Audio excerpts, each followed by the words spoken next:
We see in front of us a short, thin guy with dark hair who was an ordinary college student and thought that he could live his happy life with his girlfriend. His name is Edward.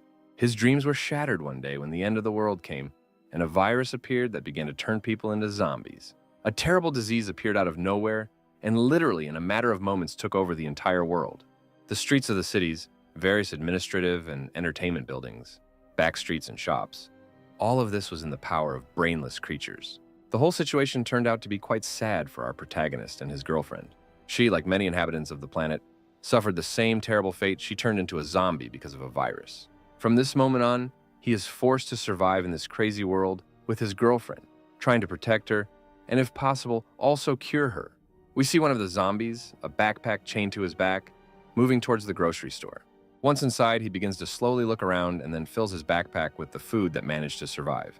I'm about to leave for the store, and in my zombie's head, I hear an order to bring several cans of soda standing right at the exit of the store. A few minutes later, we see Edward and the same zombie sitting on the roof of the building, who says that after several days of training, it became easier for him to control it. Our main character tries once again to understand how he, being an ordinary college student, ended up in such a life. Half a month ago, a virus appeared that turned most people into zombies, who were only concerned about hunger, while the survivors had to hide so as not to be eaten. Soon after the chaos began, Edward learned that he could control zombies with his powers. After some time of training, Edward learned to establish a connection with the zombies, with the help of which he can control them like puppets. At this point in time, our protagonist is only able to control one individual, which for now follows him wherever he goes. One sunny day, we see the main character lying on his bed and a call comes on his phone. A female voice comes from the speaker of the phone, reproaching Edward for not waking up yet, after which he suddenly jumps up, realizing that it is the voice of his girlfriend. Hearing Bella's voice, a smile appears on his face. They begin to have a nice conversation, and after some time, our protagonist decides to ask her to do something for him.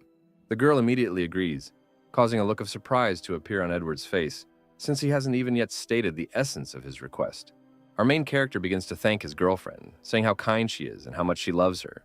And literally a moment later, wild horror appears on his face from Bella's screams. Edward jumps up and a cold sweat appears on his face. He understands that all this was just another one of the nightmares that never ceased to torment his soul and mind. Having recovered from his fear, he comes out of his shelter, outside of which sits a chained zombie, over which he loses control for now, as soon as he lets down his guard. By closing his eyes and using his powers, he once again establishes a mental connection and control over the walking corpse's body. Edward's main goal at the moment is to get to Bella's house, which is located at the end of the street, completely teeming with a huge horde of brain eaters. A loud roar is heard from one of the nearby buildings, causing all the zombies in the area to immediately start chasing towards its source. Our protagonist understands that this is his chance to get to his girlfriend's apartment, and immediately decides to waste time and, together with his puppet, rushes in the opposite direction. Looking out the window and trying to figure out what exactly caused that noise, he sees two survivors who are calling for help, screaming in pain and suffering while they are being eaten alive. To Edward's surprise, he realizes that he feels nothing, looking at these two men being eaten by zombies as if he doesn't care at all. Our main character says that no matter what, his main goal is to find Bella and orders the zombies to go outside and inspect his girlfriend's house. She should be somewhere nearby. Through the eyes of the puppet, Edward sees a car accident, wondering if there are living people in the cars, ordering the zombies to move on. Noticing a red bus that got into an accident, he remembers that it was Bella who rode on it and decides to check for her body inside the bus. He sees in front of him a tall, slender girl standing in a bloody dress and holding a zombie's head in her right hand. The girl with glowing red eyes immediately notices someone behind her and rushes to attack him. Without having time to react, the girl in an instant pierces the puppet controlled by Edward with a lightning-fast blow. Our protagonist can't believe his eyes. The feelings inside him tell him that Bella, who stands in front of him, is also infected with the virus. Edward realizes that he can't let the girl kill his puppet, because in that case she will just run away, and decides to take control of her with his power. The imaginary spirit of the protagonist, which comes from his body, begins to move towards the soul of his girlfriend. Bella's soul looks incredibly defenseless and at the same time tender, being in the absolute emptiness surrounding her on all sides. Trying to take control of her, a loud explosion of energy is heard, pushing Edward away and preventing him from carrying out his plan. In real time, the girl begins to be filled with rage, and she throws the zombie, whom she had been holding in her arms all this time, to the ground with all her might. Our protagonist understands that she is resisting, and if he fails to take control of her mind, she will remain like this forever. Having gathered his determination, he's not going to retreat, because saving Bella is one of his main tasks in the chaos that has surrounded him for a long time. Making another attempt to take Bella under control, the subtle feeling emanating from his soul nevertheless touches the consciousness of the fragile, defenseless girl. In real time, the girl's body calms down, and our main character, sitting in a building nearby, exhales because his attempts were crowned with success. Edward orders her to move towards him. Ignoring his request, she freezes for a while, after which she takes out an incomprehensible red crystal from the back of the zombie's head. You don't understand what's going on. Our main character sees his girlfriend putting this crystal in her mouth. Our protagonist's body is overcome by an incomprehensible and strange sensation, by which he understands that this thing restores the strength and health of his girlfriend. Finally reaching Edward, Bella stands in front of him and, without moving, looks him straight in the eyes, to which he notices that she smells nice. The protagonist presses his forehead against his girlfriend, promising and hoping that he will definitely find a way to fix everything, when suddenly the connection with her is interrupted. Edward doesn't have time to understand why exactly the connection was broken, and at that very second, Bella throws him to the ground. Because the spiritual connection has weakened, the girl rushes at the victim in front of her with a wild desire to kill her. At the last moment before the blow, our protagonist manages to regain control of his girlfriend's body and says that they should go to a safer place and get her back in order. After some time, they find themselves near a clothing store surrounded by a crowd of zombies, while Edward, using his abilities, senses Bella's desire to kill the walking dead. He remembers that same red crystal that is in the back of the Brain Eater's heads, and decides to help his girlfriend get a couple more on the way to the store. Without even having time to think about giving the order, Bella, in the blink of an eye, rushes at one of the standing zombies, and with a powerful blow smashes him onto the asphalt. Edward realizes that if he doesn't intervene as soon as possible, his girlfriend may get out of control and he needs to find an antidote for her as soon as possible. Our protagonist, with frantic zeal and desperation, rushes into battle with the zombies, helping Bella. The two of them merge in an elegant, bloody dance, dealing with a huge number of corpse eaters in their path in a matter of minutes. Our protagonist exhales, wiping the sweat from his forehead after the battle, and giving his girlfriend the opportunity to collect as many crystals as possible and absorb them. Edward manages to notice that when his girlfriend eats this thing, his physical strength grows, and most importantly, Bella's anger gives him more strength. Having entered our clothing store, the protagonist begins to rummage through things and pick out an outfit for his girlfriend, grinning and thinking about all sorts of vulgarities along the way, after which they go to the bathroom to wash off the traces of blood and dirt from Bella, and also to throw away her old torn dress. Edward begins to slowly and with his usual caution remove things from her fragile, tender, and elegant body. Having finished all the preparations, having washed and changed Bella, they sit down together in a chair to catch their breath and think about what to do next.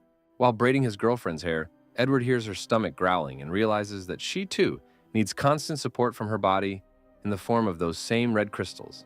Without thinking twice, he decides to go hunting with Bella in order to satisfy her hunger, and also to practice maintaining contact with her at the same time. After some time, for some reason, he faints, so our main character has to use the neighboring house as a shelter. The next morning, the girl comes to her senses and is met by Edward, who had been on guard all this time and protected her while she slept. Looking at his girlfriend, he notices that her eyes have changed slightly and look more energetic, perhaps due to the fact that by eating her own kind, she evolves over time. Edward realizes that his original plan to hide in the hills with Bella has a lot of flaws, and he will most likely get hurt if she gets hungry. Therefore, they will have to settle in the city. Looking at his dull kitchen knife, he remembers that somewhere nearby, there must be a family shop of handmade swords by Anna, who was very popular. Looking at Bella, he understands that he must try with all his might to protect her, and having collected everything they need, they head to the store to get a good weapon. Meanwhile, that same Anna is sitting on a chair with her feet up on the table, and next to her, some guy is watching what is happening through binoculars. This guy calls out to Anna, saying that he noticed two people approaching her store. Looking at what is happening, the guy says that they should warn them, and the zombies in the store, if they do not do this, they will take her swords, to which Anna replies that screaming will only attract zombies. Meanwhile, Edward and Bella penetrate deeper into the store, coming close to the door on which is written workshop, and trying to open it. Suddenly, there's a loud crack and an enraged zombie attacks them from behind the door. Our protagonist manages to react and jump back, covering his beloved and trying to analyze and predict how to fight. When the corpse eater decides to attack again, Edward manages to dodge to the side, and with a deft movement of his hand, using his kitchen knife, cut off his hand.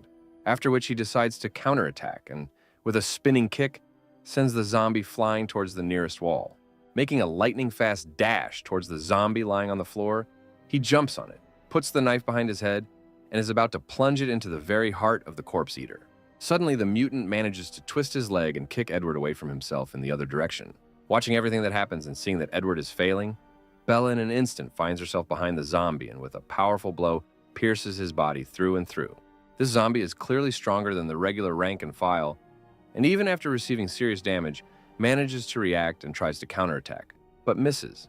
Having the numerical advantage and realizing that now is the moment to deliver the decisive blow, our protagonist tries to stab the unsuspecting zombie in the back, after which, with a very strong swing and as far as he can, he thrusts a kitchen knife straight into the zombie mutant's head, causing him to fall to the ground with a furious crash. Edward looks around, realizing that this enhanced zombie has managed to kill a huge number of people. For a second, the thought flashes through his head that if there are individuals like him, then perhaps there are creatures much more terrible and dangerous. He hears Bella's footsteps behind him and turns around to make sure she is okay and hasn't been hurt after the battle. The girl pulls a crystal out of the zombie's head and is about to swallow it, but Edward manages to stop her. The protagonist begins to examine the green crystal this time, assuming that its color and carrier may indicate a higher concentration of the virus. He understands that he needs to find a place to rest because the situation could repeat itself, and they both would lose consciousness after he gives Bella the crystal. Having come to his senses why they came here, he decides to find a suitable weapon for himself among the many swords. He looks at the windows and understands that Anna's sword shop lives up to its reputation, because the quality and price of the weapons are simply divine. Walking through the hall, Edward is alarmed by a dull sound coming from under one of the tiles on the floor, under which there may be a hiding place. Lifting one section, he sees a box in front of him, inside of which are unique items. Taking the dagger lying in our box, the hero decides that he has found something amazing since it was hidden intentionally, and decides to take it for himself as a weapon. With a smile on their face, they both leave the store, happy that they were both unharmed and were able to get such a catch. Anna watches all this through binoculars and is horrified that they were able to defeat that zombie and take her dagger. She is angry and furious because she has been here all this time waiting to slip in and take her favorite dagger. Anna's friend tries to stop her, saying that they are clearly unusual people since they were able to kill the mutant zombie, but the girl's still going to catch up with them and take it away. The guy suggests abandoning this idea and going to a blacksmith he knows to see if there are any other survivors there. Anna agrees, saying that her cousin also inherited some of her grandfather's skills and that they should go there. Finally, she makes an obscene gesture with her right hand, saying that she is cursing the one who dared to take her favorite dagger. Meanwhile, our main character sits and thinks about the fact that now he and Bella need to be more careful than ever, because the situation they find themselves in is still shrouded in mystery. Having reached the supposed shelter, he begins to treat the front door with disinfectant to get rid of the smell and not attract other zombies. After processing the door, he locks it with a bolt. They say that this method of conspiracy is effective only in places where the number of zombies is small. You understand that now they are at least in some kind of safety. He decides to give away that same green crystal that they were able to extract from the body of the zombie mutant. After he puts a mysterious green crystal in Bella's mouth, she swallows it without thinking twice and without the slightest hesitation. At that very second, a very strong pain appears in Edward's chest, so sharp and unexpected that it puts him into shock. From such a surprise, he immediately falls to his knees, realizing that in a moment he will lose consciousness. At first glance, it seemed that at least 20 hours had passed since our heroes lost consciousness. Our main character finds the strength to at least sit down and lean against the real chest of drawers behind him, with no understanding of what happened to him and how long he was out cold. He looks around the room he's in and realizes that Bella is not nearby, and most likely she is out of control. Deciding to test his superpowers, he feels that the connection between him and Bella is still active and leads somewhere outside. Using his power, he moves on, using the connection with his girlfriend, and sees her going down the stairs, not understanding how she moves on her own without his order. He decides to follow her down to that very place and sees Bella standing in front of him by the window, her face illuminated by the rays of the bright and warm sun. Edward looks at his girlfriend with incredible delight, and in his eyes, one can see a slight hope that she has finally recovered. He runs up to her and hugs her tightly from behind, saying that he is immensely glad that her condition is gradually getting better. He realizes that the slight shock of the current situation made him wonder if his girlfriend had regained her memory. He looks into her eyes, holding her tender neck with his hands, saying that everything will be fine because at least now she has some emotional expression on her face and she can move on her own. He orders her to follow him because she will probably be able to return to normal life if they continue to evolve and feed her crystals. Together they go to the streets of the city, teeming with a huge number of zombies. And Edward also notices that Bella has evolved greatly and has become much stronger. While the girl single-handedly deals with hordes of zombies, he sees that in her eyes they are like inferior creatures who do not deserve the slightest right to life. Also looking at his girlfriend, Edward wonders how she will react when they have to face other survivors. He wipes the dirt and bruises off her face, knowing that he will do everything in his power to prevent her from attacking other people with her control abilities. At that very moment, he hears loud sounds and screams behind him, assuming that these could be other survivors. He looks around and sees in the distance a guy and a girl surrounded by a huge number of corpse eaters walking straight towards them. He notices how a girl armed with a beautiful and graceful katana, in the blink of an eye, deals with the nearest zombie trying to attack her.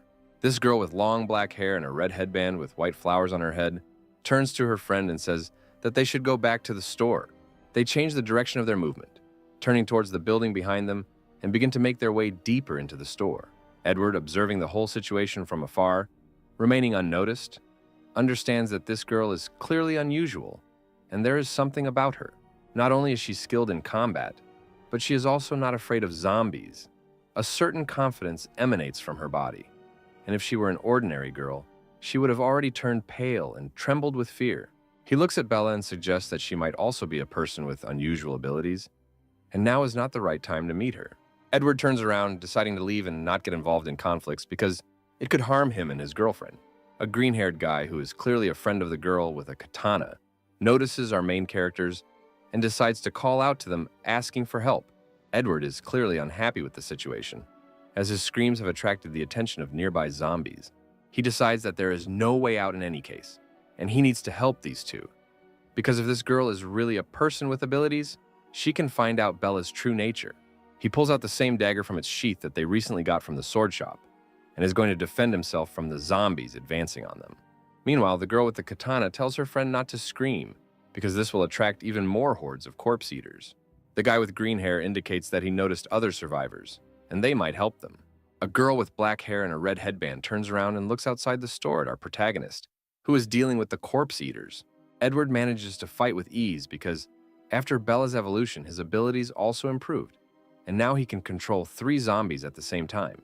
He uses his powers to take control of nearby zombies and order them to simply walk towards him without attempting to attack, and disposes of them like pathetic dolls. The guy with green hair sees our main character fighting cool and tells the girl with the katana, whose name is Shaana, to pay attention. A beautiful and slender girl with a katana named Shaana says that this does not concern her at all, that if they don't want to go, there's no need to force them. A moment later, the girl manages to notice Edward's dagger sticking out of its sheath and tries to snatch it, but misses because he manages to react and return it. Shaana falls face down on the ground, and her friend asks in confusion what came over her and why she behaves like this in front of other people. The girl with the katana clearly shows displeasure on her face. She asks where our protagonist managed to get this dagger from, to which she responds that it doesn't concern her. She continues to insist on her own, but without such wild aggression on her face, she asks again where he got this weapon, asking him to tell her everything in detail. Edward replies that he got it from a sword shop, which causes Shaana to be wildly surprised and confused. Sitting on her knees, the girl examines the protagonist's dagger, asking if any of the survivors inside the store survived or if they were all long dead. Edward looks away, asking Shaana to get up off her knees and stop staring at him below the waist. She immediately turns her gaze to Bella, saying that he has nothing to worry about, because his girlfriend doesn't mind at all. Shaana immediately runs up to Bella, hugging her hand and pressing her whole body against her, saying that such a beautiful girl clearly won't be jealous. At that moment, the thought of tearing the victim standing next to her into pieces flashes through Bella's head, but Edward manages to order her not to move, using his power. Edward warns that his girlfriend cannot speak, to which Shaana expresses regret that such a beauty turned out to be completely not mine, and asks for forgiveness. She holds Bella's hand once again, apologizing, saying that she doesn't look very well, and she should rest in their shelter. She also looks at Edward and says that she likes him too, and that she should follow her and have a good rest and drink some beer. But they don't grab them by the hands and begin to drag them along, saying that they haven't seen the survivors for a long time, and they have something to chat about. After some time, They find themselves in one of the apartments of a multi-story building somewhere not far from their meeting place. The green-haired guy says that the place is small, and they will have to squeeze a little, but it is clean and safe. The door to the apartment is opened by a young girl dressed exactly like Shaana, and happy that they return safe and sound. This girl manages to notice Bella and Edward, asking how they managed to meet 2 more survivors. They go inside the apartment, where there are several more people, and the guy with green hair starts telling what things they managed to bring after today's hunt.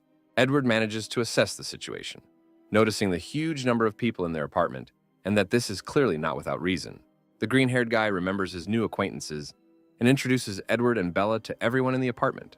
He grabs our protagonist by the shoulder, saying that even though they have known each other for so long, he still doesn't know his name, to which he receives the answer that his name is Edward and his girlfriend is Bella. He also asks not to ask her too many questions since she cannot speak, after which he points at her with his hand. The green-haired guy decides wrong. Our protagonist assumes that they just want to laugh at him, and he is not too interested in quarreling with such petty people who enjoy driving away strangers. He waves his hand, turns away, and is about to leave, saying that he does not want to become a freeloader and that it is better for him to leave. Jacob immediately jumps up, saying that he won't be able to feed his girlfriend. And this is just a show to show himself as a real man. He shouldn't behave so brazenly. At that very second, Edward makes a sharp dash towards the offender, since he clearly didn't like what he said. He grabs Jacob by his clothes, lifting him up above him and pinning him against the wall. Jacob immediately decides to make another insult towards his girlfriend, for which Edward instantly slaps him with his right hand. Our main character points his finger at him, saying that this is called a well-deserved slap, and if he says another word about his girlfriend, he will give him another one. Jacob immediately tries to find help in the eyes of Shaana, who asks Edward to let him go, saying that he already hit him, and there is no need to quarrel. The offender clearly does not want to apologize and admit his responsibility for the words said, so he receives another slap in the face, this time with the left side of his palm. Shaana orders her friend to apologize, saying that it's all his dirty mouth's fault, and he should be more careful about what he says. Jacob asks for forgiveness with great effort, thinking only about the fact that he did all this in order to save food, of which they already have little, looking at his friends. Emmett immediately runs up to our main character, also asking him for forgiveness, because he did not expect that something like this could happen. Edward decides to find out who all these people are and why they are so counting on Emmett and Shaana to get food for them, in return for receiving that they are all classmates from the same boarding school. Emmett tries to explain that Jacob has a very rich family, which is why he has such a bad character, to which Edward waves his hand and says that he wants nothing to do with him. Shaana decides to stop them, saying that the speed is getting dark and they better stay here for the night because at night, zombies are much more dangerous.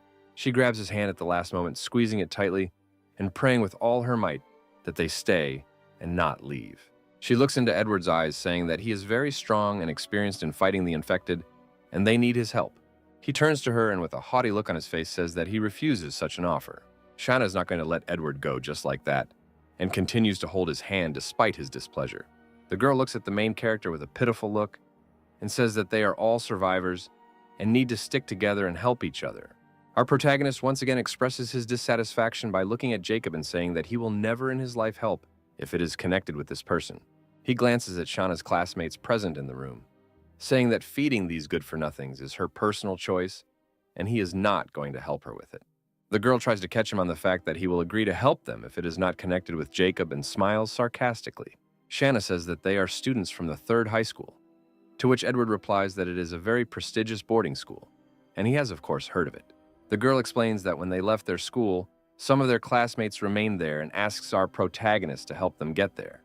Edward looks at them with an unperturbed expression, asking what he will get for his help, causing complete bewilderment in the eyes of those around him.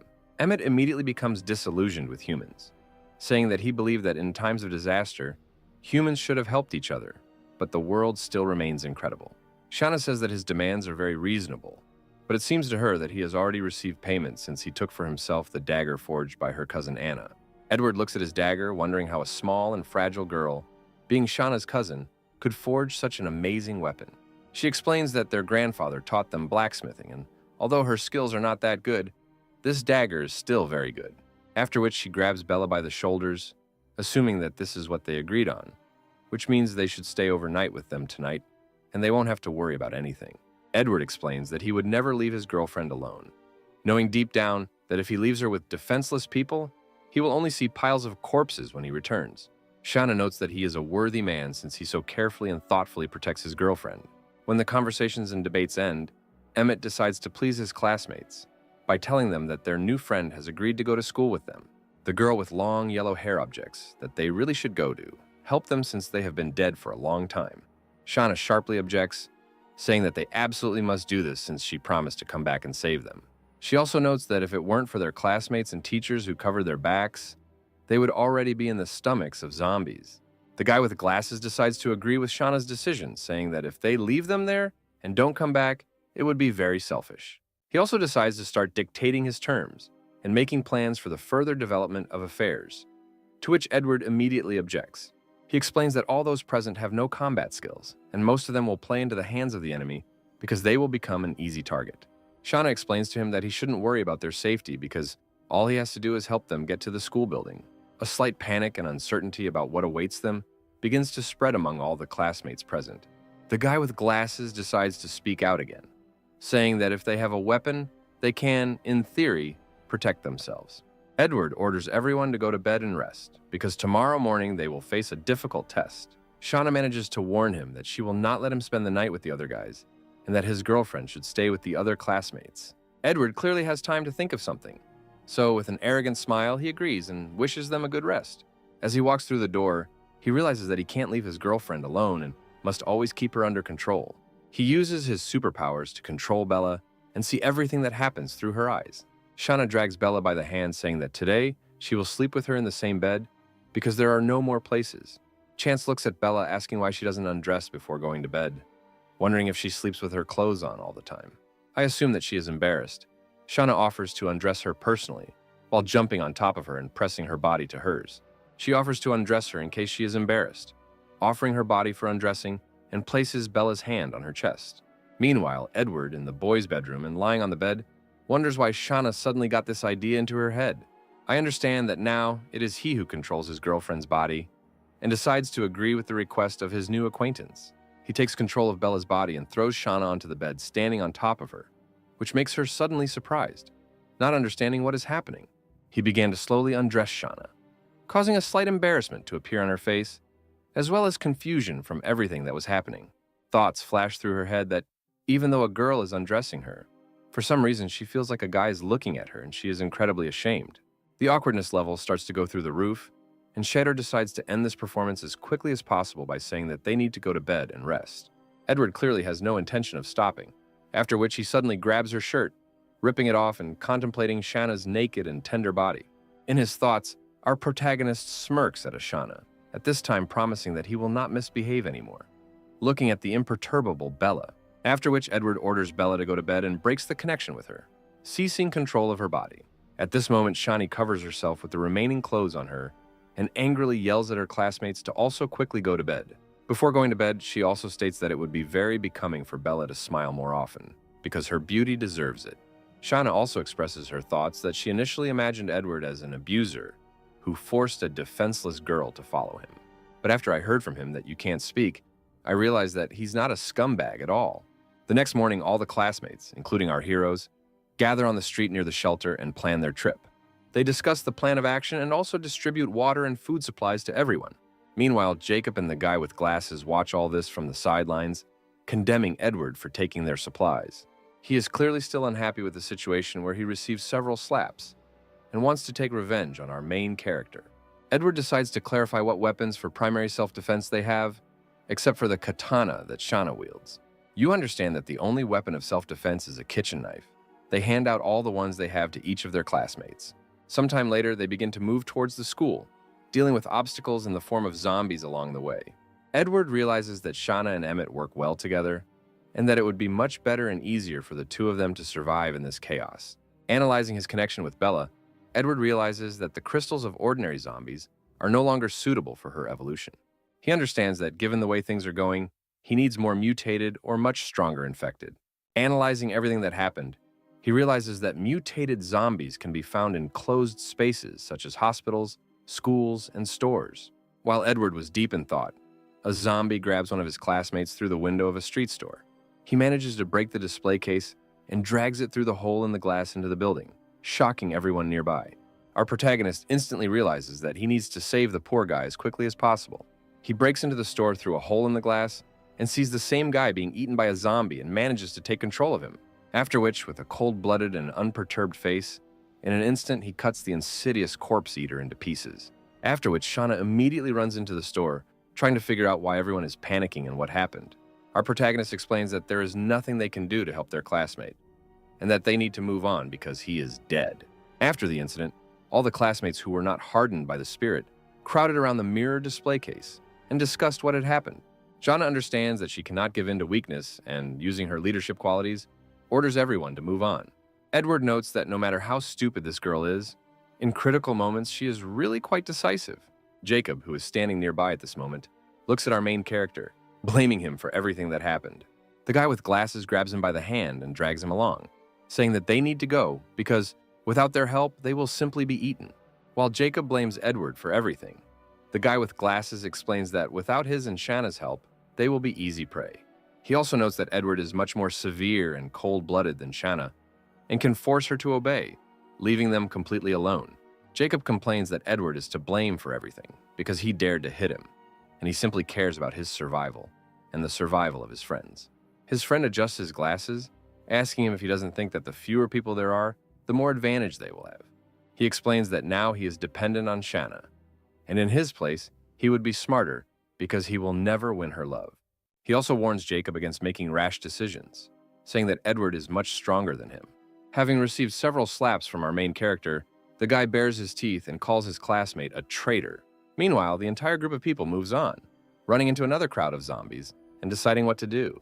Shaana realizes that fighting such a huge group of zombies is pointless and suggests distracting them. Edward immediately decides not to send the weaklings ahead and offers his candidacy as a distraction.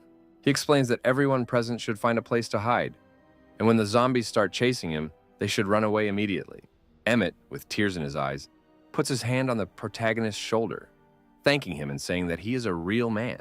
Edward understands perfectly well that he is the only suitable candidate, because if Shaana goes to distract the zombies, the chances of her return are not great.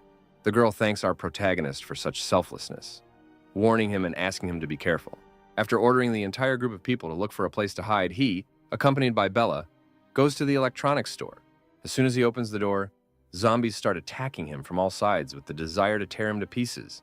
Using his enhanced abilities, he immediately manages to take control of all the zombies. After ordering the controlled zombies not to move, he begins to move along the display cases, collecting mobile phones from the shelves. After some time, he makes a necklace out of phones and hangs one on each of the zombies he has taken control of. He checks the phones to see if they work as he intended, and also sets the volume to maximum on each one, preparing his insidious plan. He opens the door of the store and orders the zombies to run as fast as they can in the opposite direction from the shelter where their friends are. As soon as the zombies start running, he uses his mobile phone to turn on one of his favorite songs at full volume. The sound and volume of several dozen phones begin to attract a huge crowd of corpse eaters that follow the three puppets. At this time, all the survivors present in the shelter also hear the sounds of music coming from nearby. Watching everything that is happening, Shaana accuses the main character of acting like a complete fool, and his plan is no worse than the idea of a 5-year-old child. You realize that this is the very moment he was talking about. She immediately orders everyone to immediately get down and run. All odnoklasniki begin to leave the walls of the shelter in formation and move in the opposite direction. Meanwhile, the crowd of zombies still continues to pursue the Three Stooges to explore the sound of music. While the zombies are distracted, Edward and Bella manage to catch up with the survivors, saying that they have little time left and should hurry. Unexpectedly for everyone, someone's corpse falls from the roof of the multi-story building to which the zombies were attracted. At this moment, the entire crowd of corpse eaters is suddenly distracted by the sound of a fall and turns their attention to our heroes. Edward realizes that they have very little time left, grabs the girls by the hands and rushes away, saving them. Our heroes are trying with all their might to escape from the horde of crazed zombies pursuing them. Our protagonist tries his best to convince those present to find shelter, since they will not be able to fight these creatures in the open. Nearby, they notice a multi-story building and run inside a store with screw-type doors. The crowd of zombies pursuing them begins to slowly make their way through small cracks in buildings and doors, pursuing our main characters. Edward realizes that they are in a pretty hopeless situation and orders everyone to take up defensive positions, destroying the mindless creatures one by one. Our main characters begin to defend themselves slowly, dealing with the zombies pouring out of every crack. Meanwhile, classmates standing nearby, led by Jacob, do not understand what to do in this situation. The guy with glasses supports him, saying that he doesn't know what to do just like he doesn't know, since he didn't receive any orders from Shaana. At this moment, zombies also begin to descend from the upper floors of the building, down the stairs to the sounds of battle, causing our heroes to find themselves caught in a vice. One of the classmates already wants to scream about the approaching danger when suddenly someone pushes him in the back. He turns around and sees a guy in glasses in front of him asking him, "Michael, why are you doing this?" He falls to the ground and is immediately eaten by a crowd of zombies, from which he can only scream and cry for help. Another zombie also attacks one of her classmates standing nearby, with his mouth open, about to bite off a tasty piece of meat from her. At that very second, I manage to save Bella, who, with lightning speed, manages to repel the attack of the attacking corpse eater. The frightened girl looks at our heroine, thanking her with all her heart, saying that now she owes her life. Meanwhile, Edward, using his zombie control abilities, continues to deal with the crowd rushing from the street. He understands that his strength is almost exhausted, because such an amount of use of force exhausts his body. Our main character orders everyone to retreat immediately to free the tempo, because if they continue, none of them will remain alive. Sounds and cries for help can be heard from the upper floors, and Edward orders them not to stop and to think about their own survival first. Using his powers, he orders Bella to protect any classmates who are in danger. She manages to snatch a kitchen knife from one of the defenders and begins to use it to cut up the approaching danger. After some time, he manages to fight off such a significant horde of zombies, leaving only mountains of corpses on the floor. Emmett falls to the floor from exhaustion, wiping the sweat from his forehead and saying that they were so close to death and he already saw the light at the end of the tunnel. After all the commotion is over, Shaana notices that two of their classmates have disappeared somewhere. Emmett recalls what he noticed during the battle and saw two guys climbing the stairs to the upper floors of the building. Shaana holds a katana in her hand, saying that she still has strength left and they need to get up and check if they are alive. Edward explains that there is no need for this, and they are most likely already dead because if there are zombies on the first floor, then there are also zombies on the others. They look at the cracked walls and the ceiling from which loud screams and shouts are heard. Shang's eyes clearly begin to show slight despair. She leans on her katana and thinks that 4 people have already died because of her. Our main character tries to calm the girl down by saying that if it weren't for her help, all her classmates would have been dead long ago. At that very moment, one of the classmates' fits of rage takes over, and he grabs the guy with glasses and starts saying that it's all his fault. Grabbing a kitchen knife that was lying nearby, he puts it behind his back and is about to strike. At that very second, lightning-fast reflexes and reactions allow Shaana to knock the knife out of his hands and prevent the murder. Emmett also decides not to stand aside, and at that very second punches his classmate in the face, asking if he's crazy. The guy with glasses clearly shows discontent on his face, and considering his actions, this is clearly not the last meanness he will commit. Imija, in turn, tries to explain to his friend that weapons are intended for self-defense, and not to be pointed at people. A classmate tries to stop the budding conflict by saying that everything is fine, and considering that he was not hurt, they should not quarrel. Edward looks around at all the survivors present, realizing that the losses will not end there, and not all of them will reach their final destination. The guy with glasses is worried that Edward saw how he set up his classmate, and decides to find out why he is looking at him so intently.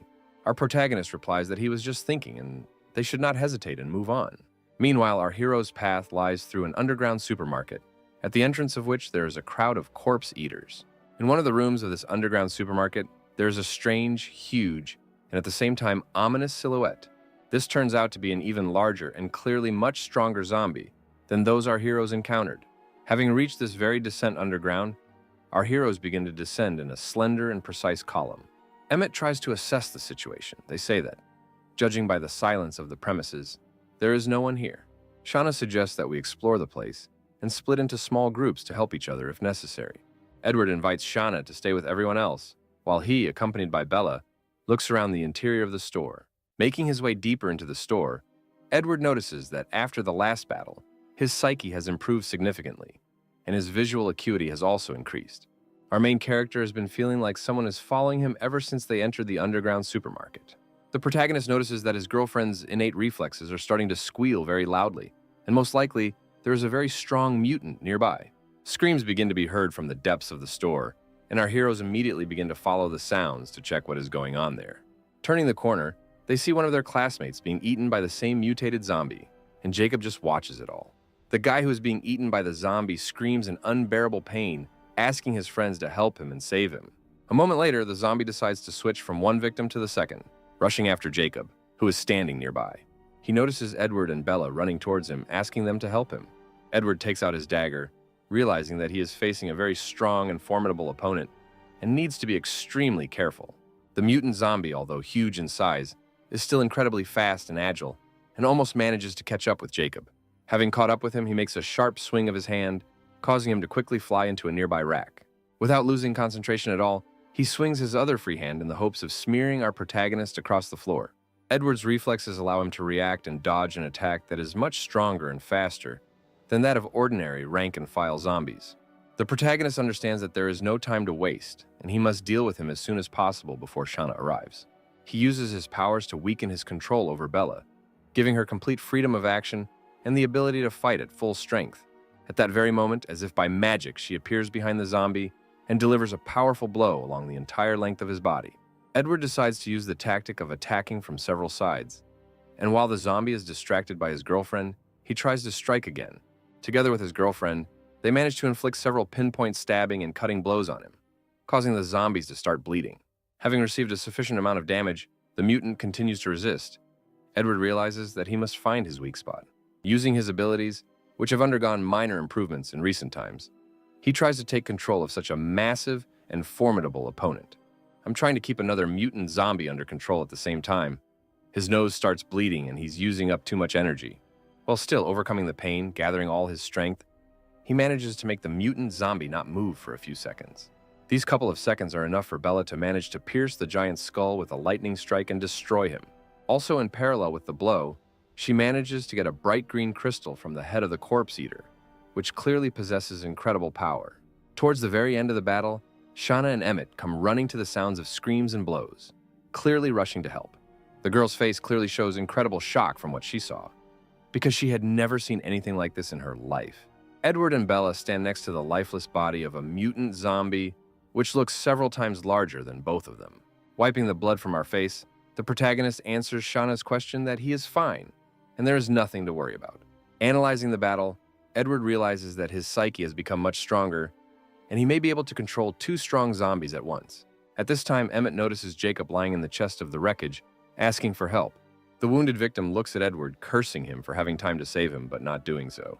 The same classmate who was initially eaten by the zombie is on the brink of life and death and asks Shaana to help him.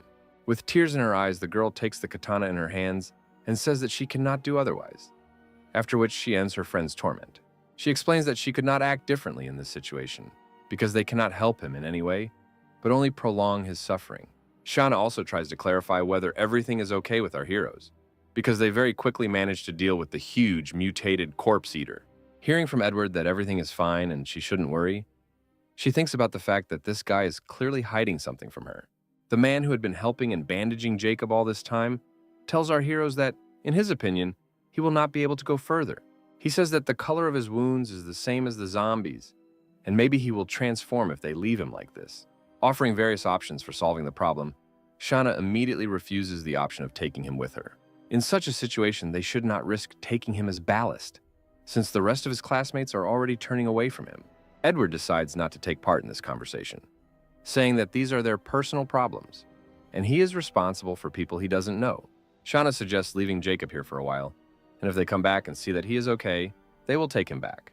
Hearing all this, Edward understands that he might not appreciate it at all, and the food and water will be wasted.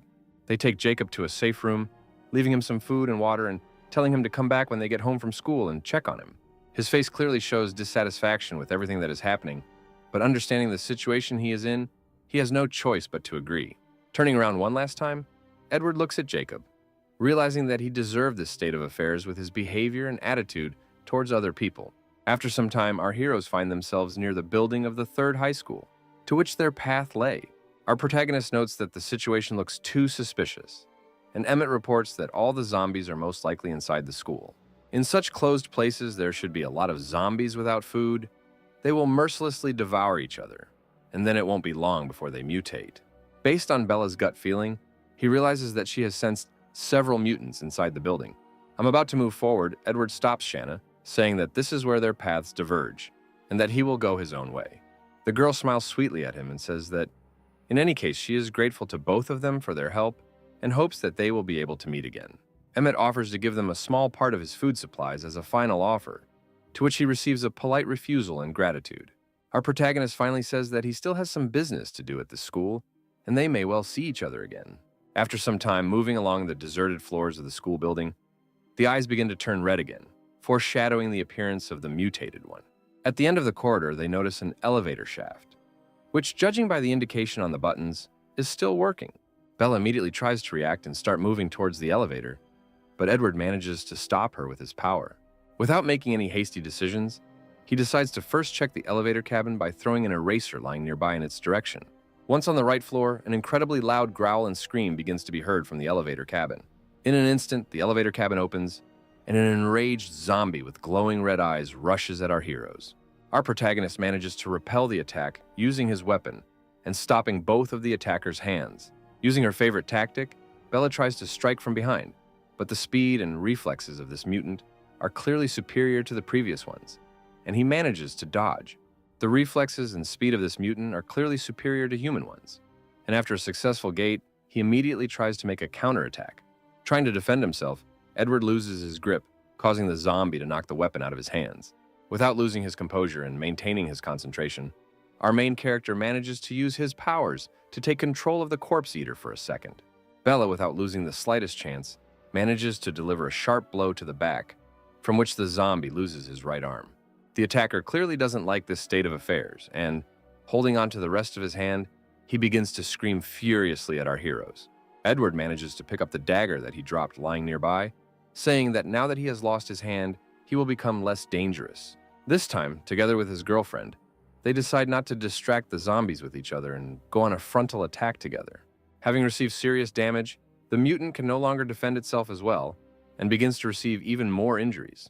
The young man and woman in love decide not to leave the enemy the slightest chance to escape or counterattack, continuing to advance and crush him with a series of blows. Edward manages to take control of the mutated zombie for one more moment, giving Bella a chance to finish him off with one blow. Using her mutated body, the girl manages to slam the zombie into the floor with incredible force.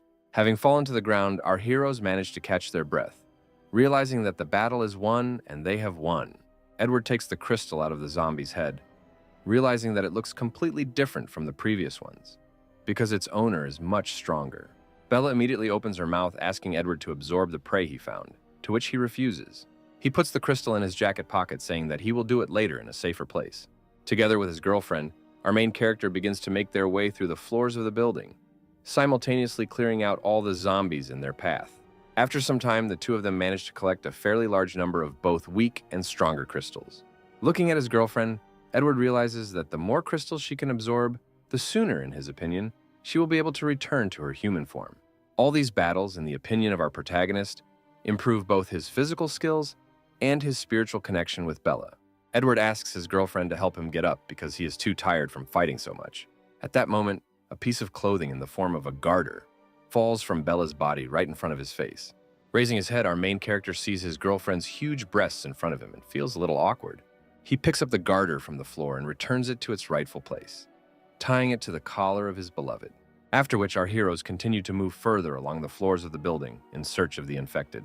At that very moment, using Bella's instincts, Edward realizes that there are still zombies left in the school building, although in his opinion, they have killed everyone.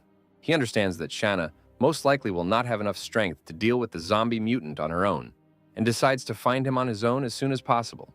Meanwhile, in the schoolyard, we see a wounded and disgusting-looking silhouette of a man. It turns out that this is Jacob, half of whom has already managed to mutate and turn into something disgusting and incomprehensible. Meanwhile, Shaana, accompanied by her classmates, is already very close to the place where their friends are hiding. Some of the classmates are talking about how their friends were without food and water all this time, and most likely they are no longer alive.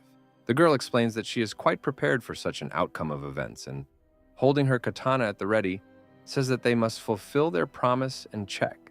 They reach the very same school office where, judging by everything, the remaining survivors should be located. They try to knock on the door, asking if there is anyone inside, to which they hear the joyful cries of their friends in response. The door opens and they see the teacher's bloody, dirty face in front of them, which leaves them in shock.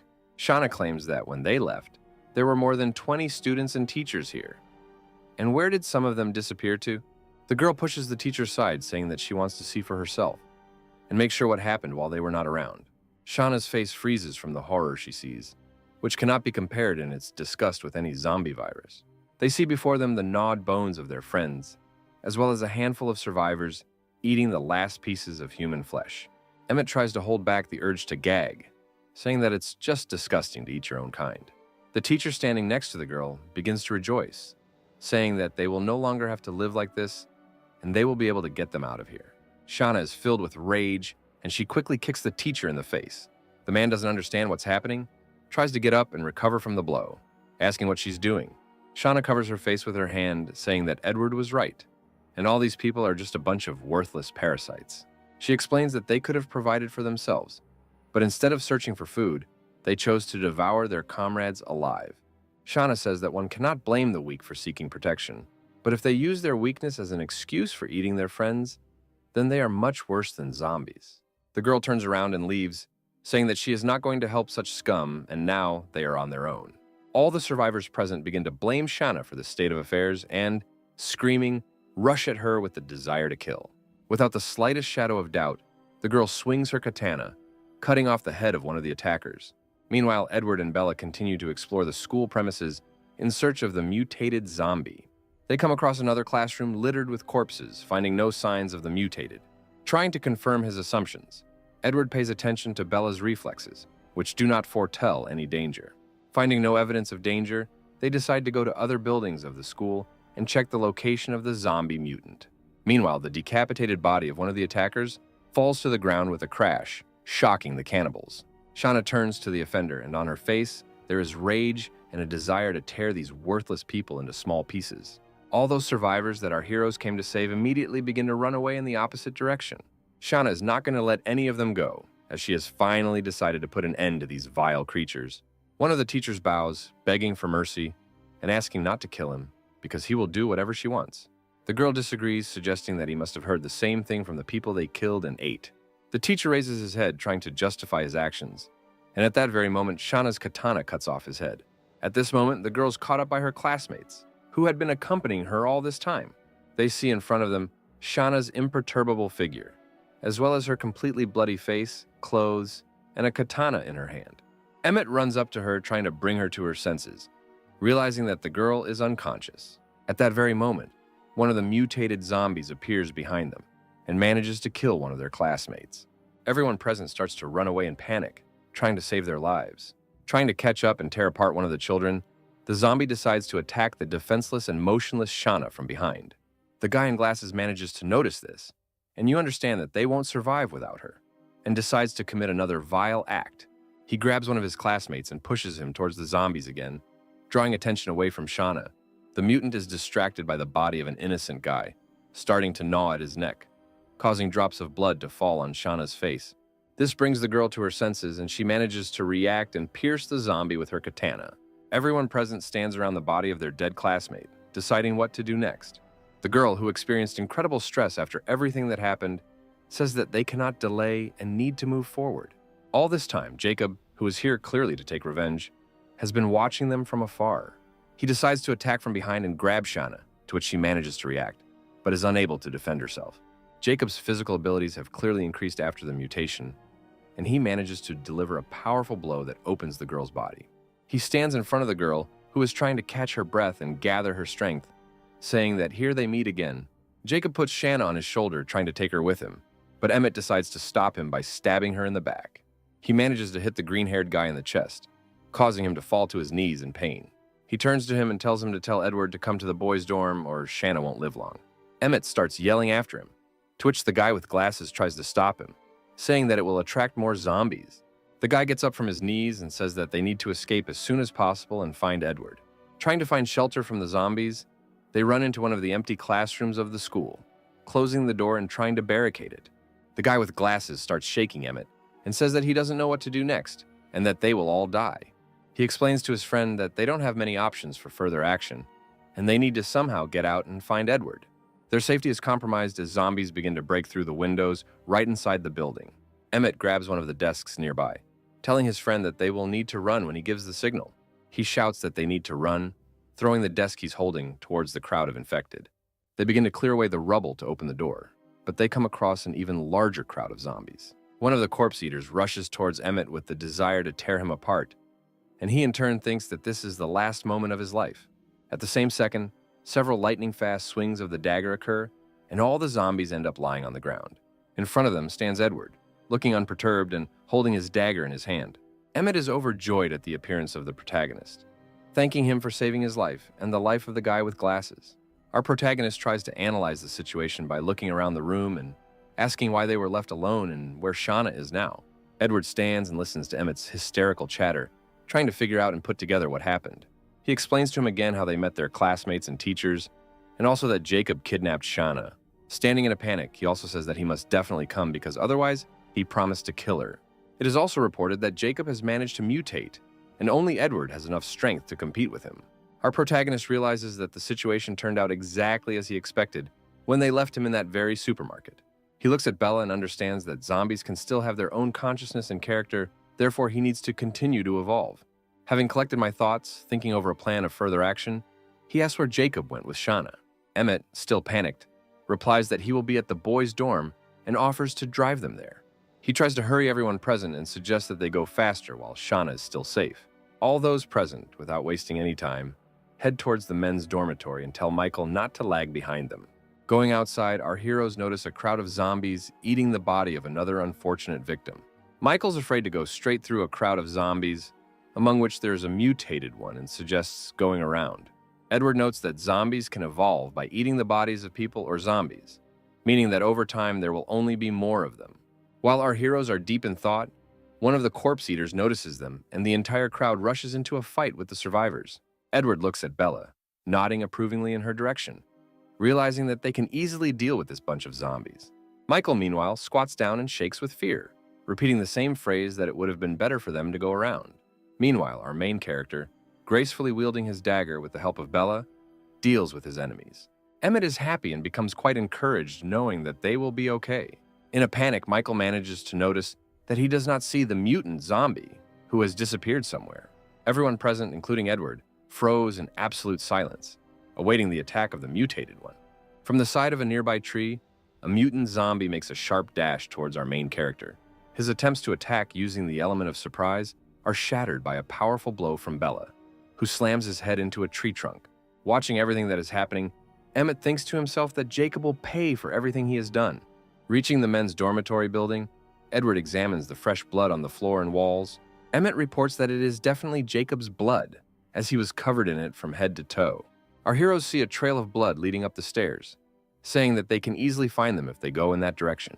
Edward and his girlfriend move ahead, while Emmett tries to hurry up the lagging and out-of-breath Michael. Eventually, following the bloodstains on the floor, they find themselves on one of the floors of the men's dormitory. At the end of the corridor, they see the silhouette of a man with shining red eyes who says that he has been waiting for them for a long time. The protagonist realizes that standing in front of him is none other than Jacob, whose appearance makes it clear that he is no longer human. The mutant's face clearly shows a nasty grin and complete self-confidence that he will get the driver out of this situation. Jacob scratches his festering and bleeding wounds, blaming Edward for being the reason he became this way. Meanwhile, Emmett manages to catch up with our protagonist on the run, wondering where Jacob is. A moment later, he notices the disfigured face and body of his classmate with horror, not understanding what happened to him. The mutated one tears his skin, from which pus begins to ooze, once again accusing his friends that they are to blame for what happened. He points his finger at Edward and says that if they hadn't let this man in, they would have just gone back to school, and he wouldn't have turned into a zombie. Our protagonist analyzes that ordinary people turn into zombies after infection. But something strange happens to Jacob, and he is clearly different from them. It seems that after being infected with a pure virus from a mutated zombie, his body can't withstand it and begins to rot. Jacob points to his hand, saying that it was all Edward's fault and he could have helped him, but he didn't. Our protagonist, with obvious discontent and anger, does not understand why he thinks that everyone should take care of him and help him. He does not want to engage in a dialogue, asking the only question that interests him: where is Shaana now, and what condition is she in? The mutated one immediately starts screaming at the top of his lungs, saying that Edward left him to die, but now he can take revenge. Jacob replies that if he wants to know where Shaana is so badly, he should cut off the hand that he hit him with. Our protagonist looks at him with a haughty look, realizing that his mutation has clouded Jacob's mind. Emmett immediately grabs a kitchen knife and offers to cut off his own hand in exchange for Shaana's life. Closing his eyes without the slightest hesitation, he swings the knife, intending to cut off his own hand in one motion. Edward manages to stop the boy, taking the knife from him and telling him to stay away because he can handle everything himself. He asks his friend to calm down because the mutated one does not pose any threat to him, because he is just a pathetic worm. Literally in 1 second, having made a sharp dash towards Jacob, he ends up behind him, causing him genuine surprise. After which, using his dagger, he deals a destructive and at the same time lightning-fast blow to the offender. Early on, it turns out not to be fatal, which is why Jacob grabs his neck, not understanding why his opponent is so strong. Edward juggles a dagger, noting that he didn't expect him to be able to dodge it, and apparently the virus has significantly increased his agility. He looks at him with a haughty grin, realizing that the outcome of this battle was predetermined even before it began. After which, before Jacob's eyes, he seems to disappear, but in fact he moves at superhuman speed. Jacob immediately starts looking around and spinning around in place, trying to catch a glimpse of our main character. A second later, Edward finds himself right in front of the mutant's face and looks him straight in the eyes. Emmett, watching the battle from the sidelines, cannot believe his eyes, amazed at the speed with which our protagonist moves. Jacob's eyes begin to glow red, and his face literally begins to emanate hatred and rage. He tries to land a punch while telling Edward not to look down on him. At that very second, our main character, with a slight movement of his hand, manages to cut off the attacker's hand. He turns to Jacob and says that he is asking for the last time where Shaana is now. Jacob continues to smirk, saying that even though his opponent is strong, he will only find Shaana over his dead body. He begins once again to describe the situation in which he was left alone to rot in the basement of the store, describing his emotions. Not wanting to listen to the nonsense of an offended boy, our main character cuts off his head with one movement, after which he turns towards Emmett and Michael, saying that they need to find Shaana as soon as possible. While searching the offices on this floor, they come across Shaana, bound and chained. Without thinking twice, Edward rushes to help the poor girl and knocks down the door to the office where she is. They take the gag out of her mouth, trying to calm her down and telling her that everything is over and they will help her. Emmett begins to untie his friend while trying to figure out if she is hurt and if everything is okay with her. A tortured Shaana tries with all her might to say that they shouldn't try to help her. Our main character understands what happened and begins to bare his teeth, wondering how Jacob could have done this. Shaana grabs her hand, pointing to the wound she received and informing her that she is infected and will soon turn into a zombie. Everyone present looks at the poor girl, trying to understand what is happening and find a way out of the current situation. Emmett looks at Edward in hysterics, asking that this is just a prank and that Shaana is just kidding. Hysterical, he begins to scream in horror, saying that this is impossible and she cannot be infected. Our protagonist decides to bring the green-haired guy to his senses by slapping him and ordering him to calm down. Shaana sees a kitchen knife nearby, and a very rash and thoughtless decision appears in her head. Edward realizes that the concentration of the virus in Shaana's blood is much less than Jacob's, and apparently, she can still be saved. Well, all this will be possible only if Shaana turns out to be the same as Bella, because if her body rots, then she can no longer be saved. Edward understands that there is no time to waste in the current situation and asks for help, namely to deliver Shaana to a safe place. At that moment, he extended his hand to the girl, trying to help her get up from her knees and follow them. Tears begin to appear on Shaana's face, and she asks to leave her, because attempts to help will not be successful. She grabs a knife from the person next to her, presenting it to her neck, and says that she would rather die than become a zombie. I'm about to cut my artery when Bella manages to stop me by grabbing the knife blade with her bare hands, after which I throw it aside and randomly hit the wall right next to Michael's head. Shaana starts screaming hysterically, asking why Bella stopped her and didn't give her the chance to die with honor. She looks at Edward standing next to her, afraid that she might infect both him and her friends. Shaana feels herself slowly but surely turning into a zombie and experiences intense pain, asking to be left alone. Emmett tries to get closer to his classmate by approaching her and asking what's going on. Edward manages to react, but there's not enough time to just tell him not to get close to Shaana. A red glow begins to appear in the girl's eyes, and she immediately lunges towards her classmate. With a powerful blow of her hand, she sends Emmett flying, causing him to hit the nearest wall. The protagonist manages to notice that she has become much stronger and is most likely in the process of transformation. With her last strength, Shaana asks everyone present to leave because she is losing control over herself and her consciousness. After these last words, she falls to the ground unconscious, leaving everyone present in complete bewilderment. Emmett wonders what will happen next to his friend, whether she will transform like Jacob and whether she can be saved. He notices that Shaana is still alive and tries to approach her, but Edward manages to stop him, telling him not to approach her. The girl stands up with an impassive face, and an ominous energy begins to be felt from her body. On the last breath of her consciousness, she approaches our protagonist and asks him to give them back. At that very second, he managed to react and knock Shaana onto her shoulder blades, pressing her to the ground. She sits on top of her, not giving her the opportunity to get up. And Edward asks not to harm her. Shaana continues to look towards our main character, trying to reach him with her hands, and once again asking him to give her something. I understand what they are most likely talking about. Edward takes a bag of crystals out of his pocket, asking if Shaana is talking about them. Seeing the contents of the package, the girl begins to try to break free even more, begging him to give them to her. Edward notes that most likely her instincts are telling her to resist the transformation.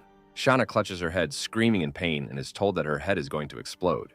Realizing that there is no time to waste, the protagonist says that she can still be saved, and asks Michael and Emmett to leave the room. Realizing that there was no time to waste, Michael grabbed his friend by the hand, leaving the three of us alone and closing the door behind him. Hoping that this might have a positive effect, Edward takes out one of the crystals and places it in Shauna's mouth. The girl's pain is clearly becoming less, and she grabs the main character by the clothes, trying to tell him something. Shaana, with incredible lust on her face, reaches her hand towards him and asks him to give her more.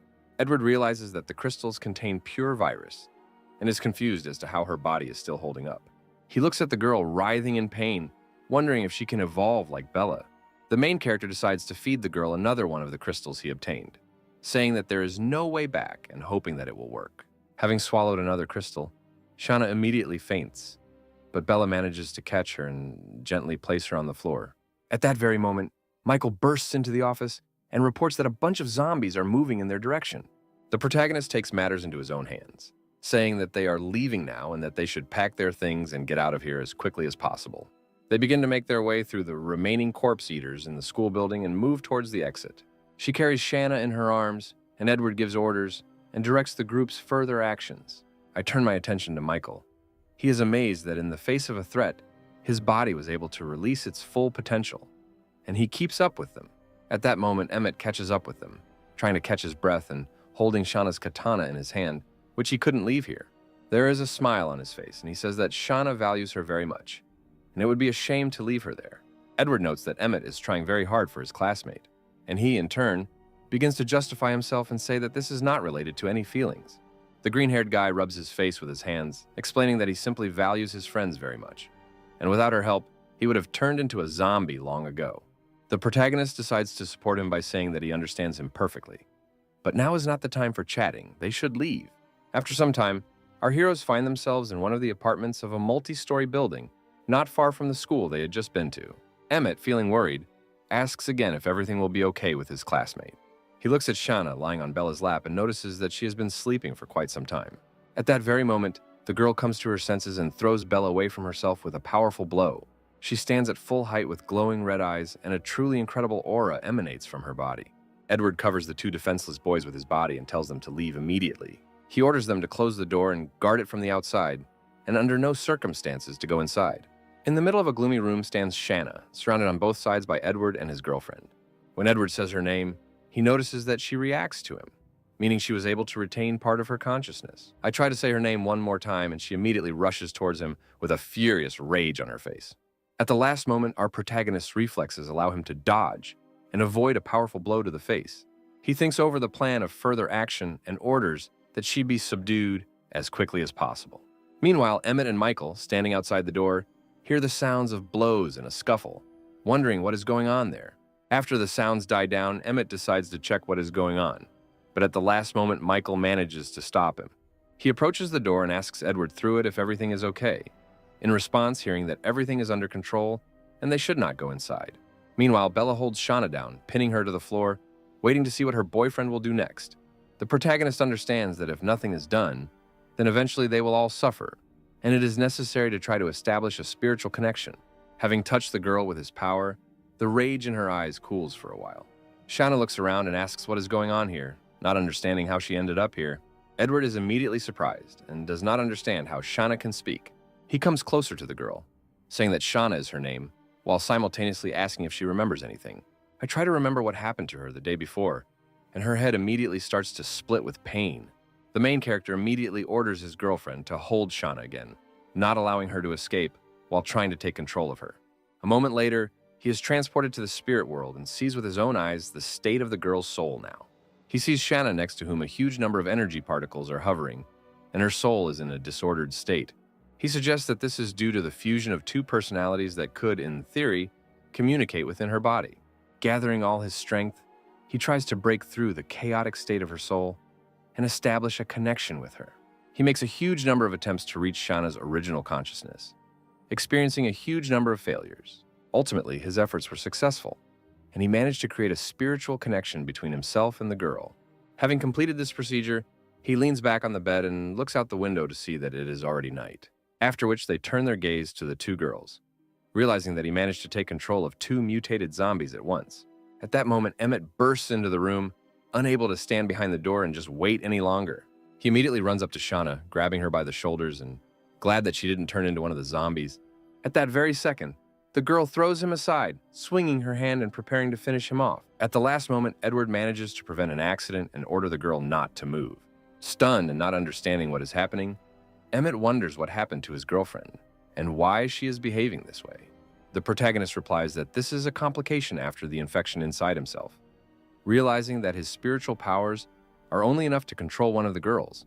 He also says that it is better not to touch her for some time or she will go mad.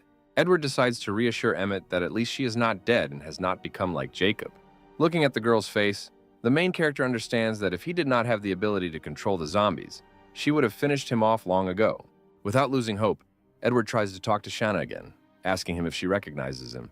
By saying her name, Edward realizes that she still reacts to him, and therefore, some memories still remain in her head.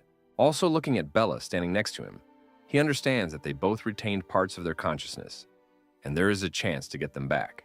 After some time, Edward turns his attention to Shaana's katana, hoping that such a personal item could awaken some memories in her. The girl immediately snatches the katana from the main character's hands, holding it tightly to herself. After seeing her reaction, Edward tries to return the katana by taking it from the girl's hands. Shaana immediately crawls back, not giving our protagonist the chance to take her. I don't understand why she needs this katana so much. He tries to take it away again, but the girl manages to stop him with her foot, burying it in our main character's face. The guy wipes the blood coming from his nose, agreeing that it is better to believe in something than to be a crazy walking dead man.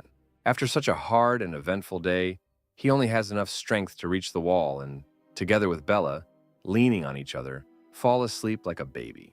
The next morning, our protagonist will find Michael knocking on the door and saying that he has urgent news. Opening the door, he decides to listen to what happened and hears news from Michael that there are other survivors on the street. Deciding to check, he looks out the window and sees a group of people defending themselves from a horde of zombies coming towards them. One of the survivors with red hair gives commands to the first and second groups, directing their further actions. Meanwhile, all the survivors follow his instructions and use improvised means to defend themselves from the walking dead. The commander himself also does not stand aside and, in parallel with managing a group of people, also fights off zombies. Edward, watching everything that is happening, understands that in front of them is a real team of survivors who act in a coordinated manner and cover each other's flanks. One of the people manages to make a hole in the bars, and the red-haired guy gives the order to retreat immediately. Our heroes, meanwhile, realize that a crowd of zombies is moving towards them, as is a group of survivors. A horde of zombies is chasing people through the floors of the building, moving higher and higher up the stairs and trying to catch up with their victims. The commander of the survivors decides to hide in one of the rooms and barricade himself. He understands that his people, including himself, have spent a lot of energy, and they will not be able to fight the corpse eaters endlessly.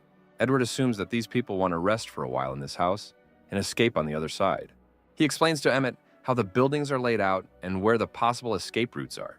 I also inform him that it was not without reason that he chose this house as a refuge, because it is the easiest way to get out from here.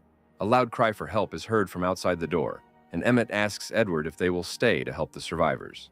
The protagonist informs them that if they try to open the door, they will encounter dozens of infected and will not be able to help them.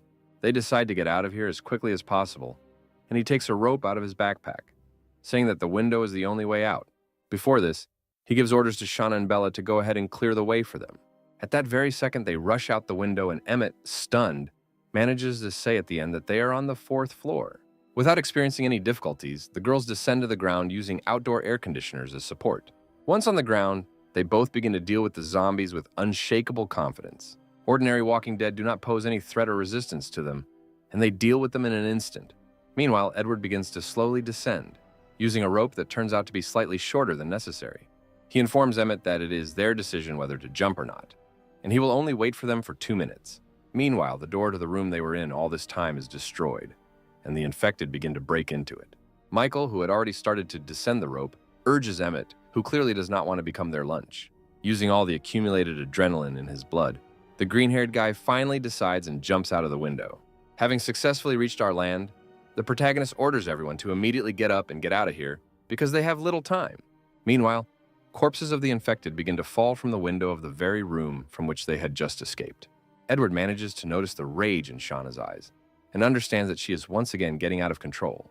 He understands that now is not the best time for this and decides to strengthen his control over the girl by bringing her to her senses. After which, our heroes immediately begin to run in the opposite direction from the crowd of infected.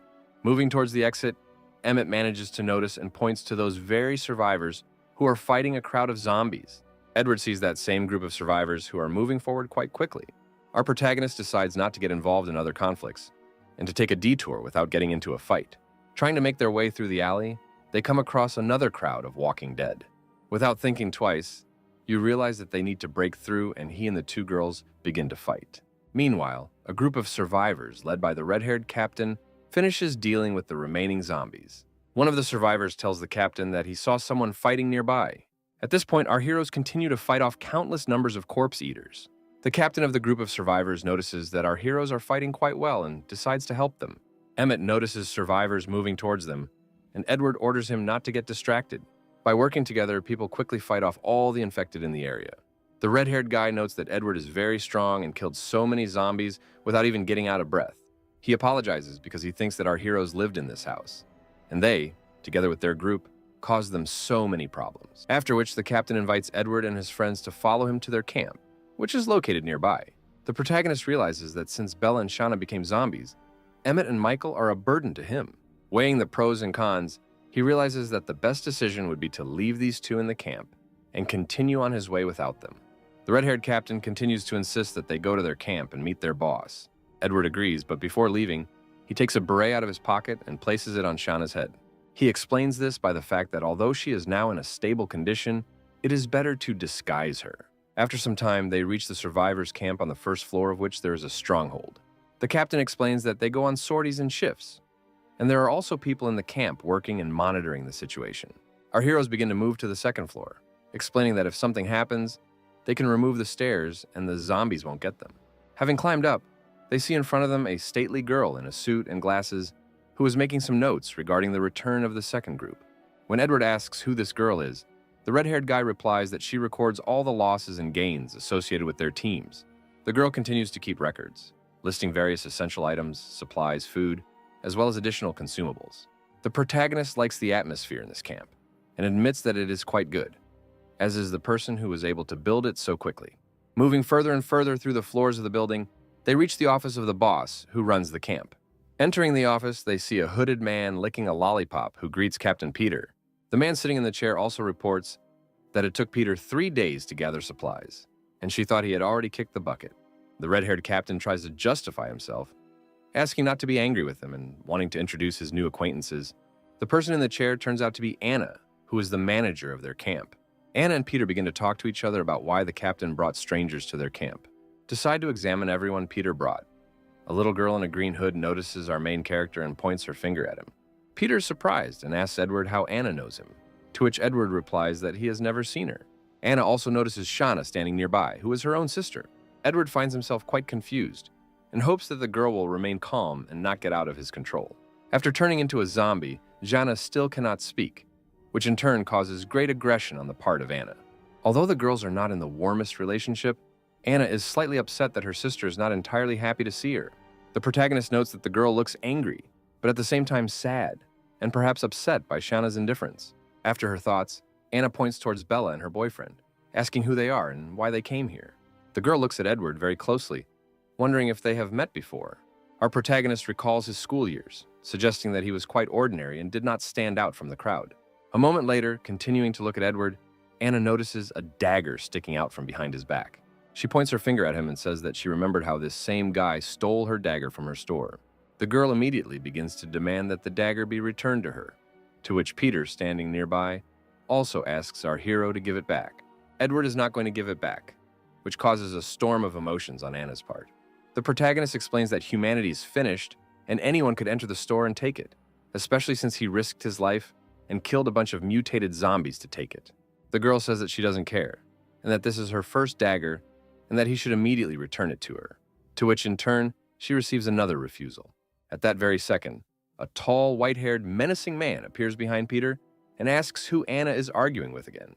Edward notes that although Anna looks evil on the outside, she is actually very kind, as she even went out to look for Shaana herself.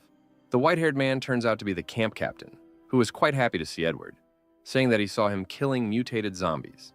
He's very happy with the coincidence that a guy ended up in his camp, and with Anna's sister, as well as accompanied by another beauty. The man extends his hand with a smile, saying that he is always glad to see new survivors and asking to be called Charlie. Edward shakes his hand, introducing himself who he is, and how he ended up in their camp. In his head, he wonders who Shaana is to him because, now that he has her under control, who are they to each other? Edward says that Bella is his girlfriend and Shaana are just friends, and the two guys behind him are her classmates. Anna immediately intervenes in their conversation, once again hysterically asking for her dagger to be returned to her.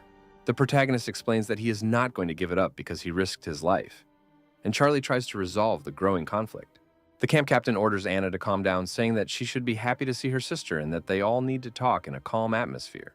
They all sit down at the table to discuss further actions and not to turn the conversation into an aggressive direction. Edward begins to act like an actor, saying that they were just living peacefully in their shelter, but because of Peter's command, they had to leave it. Meanwhile, Emmett, standing behind him, tries to argue that everything was different, but Michael manages to stop him. Charlie apologizes, saying that they will definitely do whatever Edward asks them to do. He explains that there are many people and supplies in their camp, and he does not need material compensation, but only this dagger. Charlie immediately happily says that he can keep it for himself, which causes a storm of aggression from Anna.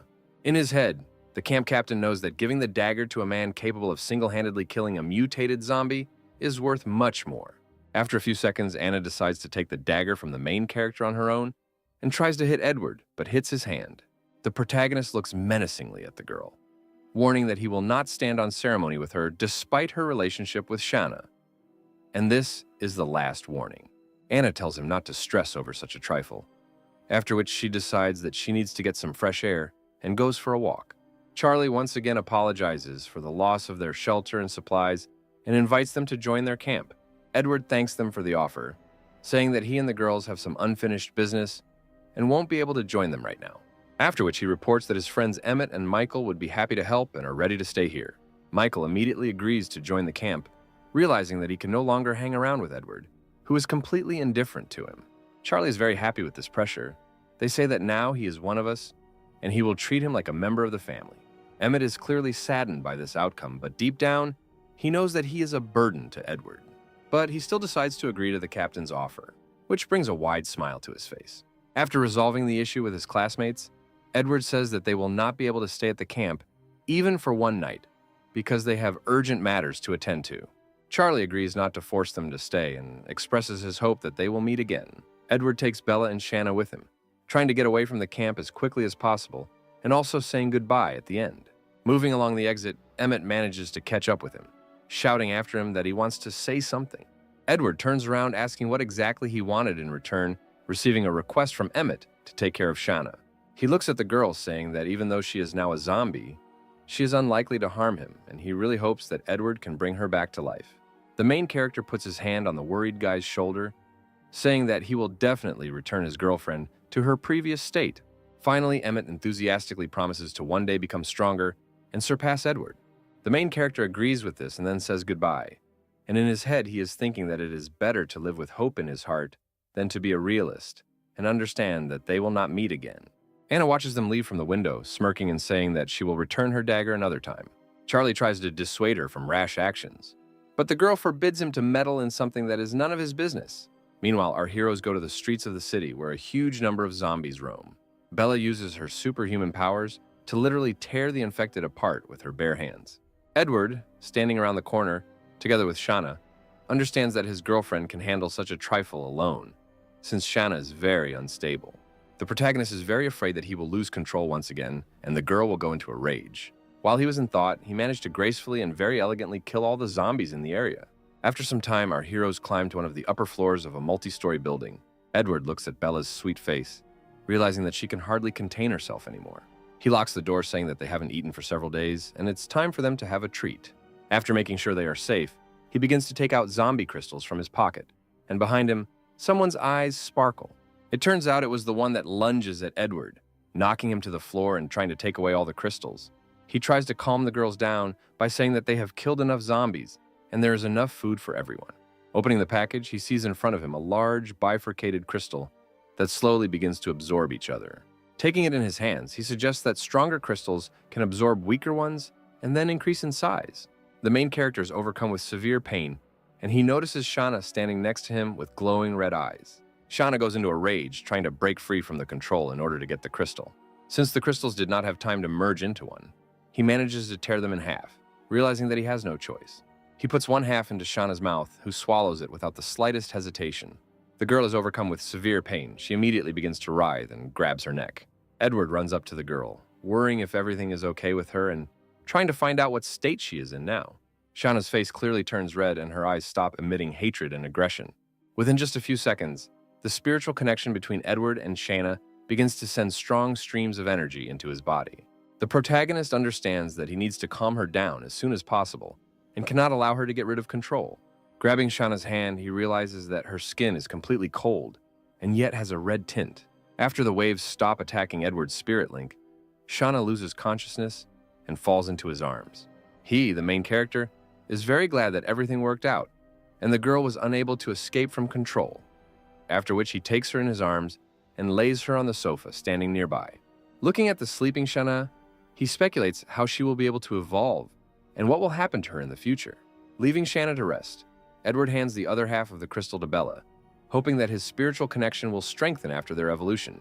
As he watches Bella swallow the crystal, he hopes that he will have enough strength to withstand another stream of energy waves, as the crystals are much more powerful than the previous ones.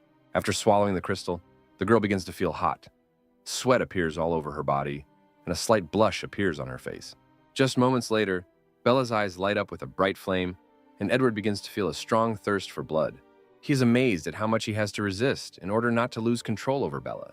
He looks at his hands, amazed at how much the thirst for blood and destruction has grown inside his girl's soul. The protagonist's body experiences incredible pain, and the feelings he experiences begin to slowly consume him. He looks into his girlfriend's eyes, realizing that she wants to crush him and break off contact with him. Edward realizes that he is starting to lose control over his body and his girlfriend's body and is turning into a zombie. With all his might, our main character tries to control himself. Otherwise, it will be impossible to reverse the transformation. He understands that he needs to find a way out of this situation as soon as possible, and somehow distract himself. Without thinking twice, he runs up to his girlfriend, hugging her and pressing her to his body, asking for forgiveness for what he is about to do. He gently lifts Bella's head and merges with her in a passionate kiss. After the kiss, he looks at the beautiful face of his girlfriend, in whose eyes a real feeling of love can be seen.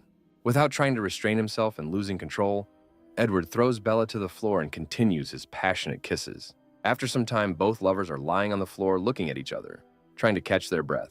Looking at his girlfriend, he says that it doesn't matter how other people treat her and what they think about her, because she will forever remain the only one in his heart. At that very moment, the thought dawns on him that the virus, when infected, spreads through the blood, and perhaps saliva can also turn people into zombies. Looking at his girlfriend and realizing that she had just eaten a pure crystal of the virus, he voluntarily made direct contact with it. You understand that if he turns, then Bella and Shaana will get out of control, and then the chances of continuing a normal life will be zero. He hugs Bella, realizing that the long-awaited first kiss turned out to be decisive for his fate. Edward realizes that 10 minutes have passed and his body temperature is quite high, but he is still conscious. Remembering Jacob, he realizes that he and Shaana also remain conscious, assuming that he would rot until death. Lying on his girlfriend's chest, he looks at the ceiling, philosophizing about how becoming a zombie isn't so bad. He hugs Bella tightly, saying that at least she stayed by his side, instead of becoming a bloodthirsty lunatic. Looking into the eyes of his girlfriend, he hopes that if he does become a zombie, he will be able to retain at least a part of his consciousness. The clock continues to tick, and Edward is surprised that more than 20 minutes have passed. but nothing has happened. Having realized this, he boldly makes the assumption that saliva is not infectious and does not transmit the virus. His concern turns into a smile, and he says that he needs many more kisses to calm down. He understands that as long as he doesn't touch her blood, everything will be fine, even if they go a little further than kissing. Thinking about this, Bella puts her hand on Edward's face, causing him incredible surprise. He grabs her by the shoulders, trying to understand how this happened, because he did not give the order to touch him, which means she did it of her own free will. Edward is glad that the crystals are helping to slowly return bits of her consciousness. Edward also decides to check if Bella has become stronger after evolution, and decides what he can come up with. He takes the coin in his hands and orders the girl to catch it as quickly as possible before it falls to the floor. Throwing a coin into the air, he managed to grab it in the blink of an eye before it had time to reach maximum speed. The protagonist decides not to stand on ceremony and throws 4 coins into the air at once. He managed to catch 2 of them in his hands and kick the last 2 upwards with his feet. Looking at his girlfriend, he is amazed by her speed and agility, comparing her to a wild leopard. He understands that Bella's evolution is closely linked to his own body, and therefore he has evolved too. With a smile on his face and incredible excitement, he decides to try it as soon as possible. Not yet accustomed to controlling his body after evolution, he stumbles from too high a speed and begins to fall. He sees a couch in front of him with Shaana lying on it, trying her best to stay on her feet and not fall into it with all her might. Having failed, he still hits the sofa, falling to the ground and trying to get up, hoping that at least he is not hurt. I try to lean on the ground and stand up on my feet, but he bumps into something soft and pleasant with his hand. He looks at Shaana, happy that she is a zombie, because if she were a human, she would have already cut off his hand. The girl looks away, simultaneously feeling embarrassed, and calling Edward a pervert. Edward understands that he is not acting quite correctly, but is surprised that Shaana is talking again. His thoughts are torn between the fact that he just touched the girl's breast and the fact that she just spoke. Shaana looks at Edward with innocent eyes, trying to say some words and assuming that she knows him. Edward removes his hand from her chest, hoping that her consciousness has returned to normal. At that very moment, Shauna's eyes glow red again, and she begins to lose control of herself again. The protagonist suggests that the instinct of self-defense may, to some extent, awaken her consciousness. Edward decides to experiment, and with a smirk on his face, asks Shaana if he can touch her breasts again. The girl immediately begins to shake her head in different directions, trying to show her displeasure, but nothing comes out of her mouth. The protagonist decides not to slow down, hanging over her body and offering to do it 2 or maybe even 3 times. Not hearing a negative response from Shaana, he begins to slowly move his hand towards her chest. At the last moment, the girl loudly shouts stop and her eyes light up red. Edward decides to stop his attacks, realizing that he may have gone a bit too far and that it was too much. After a short time, the girl's eye color returns to its previous color, and she gradually returns to normal. Edward realizes that they have accomplished quite a lot today. Both girls have been able to evolve, just like he has. He is thinking about how he can take a little break and celebrate this event. After some time, he decides to celebrate this event and seats Bella and Shaana not far from him. He takes out some beer from his supplies and begins to empty one of the cans with incredible thirst. He decides to empty his reserves completely, saying that today he is extremely happy. He looks at the girls and says that although their consciousness cleared up for a very short time, it was more than enough. He hopes that if things continue to progress at the same rate, they will both be fully restored soon. Although this event is a good sign, Edward is much more concerned about the fact that he has become stronger and more resilient. You understand that the alcohol has gone to his head. He decides to open the window and breathe some fresh air. Not far from his shelter in one of the neighboring houses, he hears strange sounds. He realizes that no one has entered the building, and the sounds can only come from another person. He sees a little girl with blue hair and a maid costume in front of him, and assumes that she was a survivor who turned into a zombie. An incredible look of surprise appears on Edward's face as he watches this girl begin to attack other zombies. In his head, he thinks that even zombies believe that a dark, windy night is the best time to kill. I'm trying to analyze the situation and understand why this girl, being a zombie, attacks her fellow zombies. He assumes that she is under someone's control. Even with a huge number of wounds on her body, the maid girl continues to fight the walking dead. There is complete chaos all around as the wounds and blood of other zombies begin to attract even more corpse eaters, turning into a real mess. Edward notes that the maid girl is much stronger than the other zombies, and even with a huge number of wounds, she continues to fight them off. He notes that the zombie girl hardly hits the head, and this could be done in order to get the crystals. After some time, the maid girl is unable to continue to fight back and is attacked from behind by another zombie. She's mortally wounded and falls to her knees, realizing that she can no longer continue to fight. Edward watches everything that is happening with a grin, trying to find human habits in the behavior of those infected with the virus. As I'm about to finish watching, he turns around and sees Shaana standing behind him. He assumes that either the smell of her blood or the situation somehow affected her. Using his spiritual connection, he senses that Shaana is emitting an incredible killing intent. Meanwhile, one of the surviving zombies begins to slowly evolve before our hero's eyes. After a short period of time, his body gains significant muscle mass, and his face shows incredible confidence. Edward continues to watch the situation unfold, realizing that the mutated zombie is beginning to attract weaker individuals. He decides to give the girl a chance to capture that zombie and bring it here for research. Looking at Shaana, he understands that she is too unstable and could very well get out of control. He orders them to go there and quickly sort things out and bring him the body of the mutated zombie.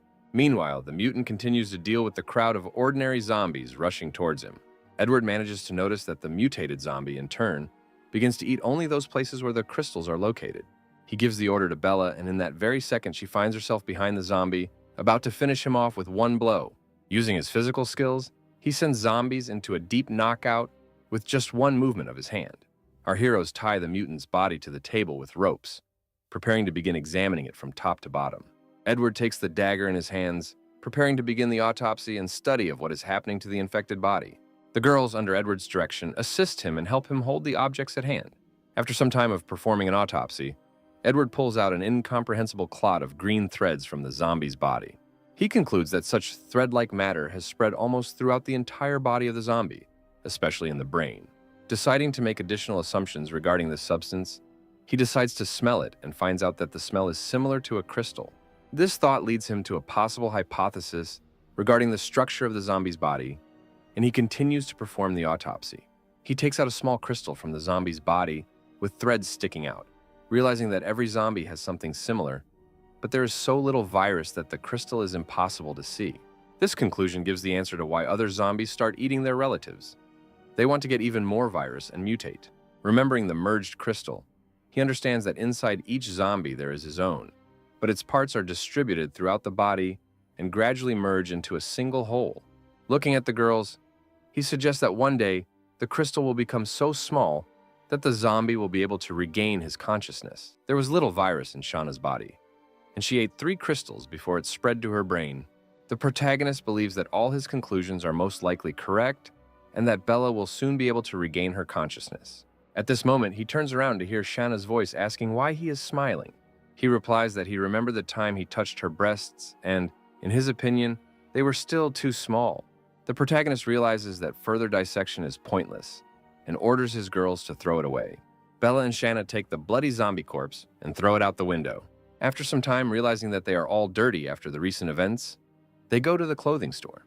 Before they could open the store door from the inside, a crowd of walking dead rushed at them.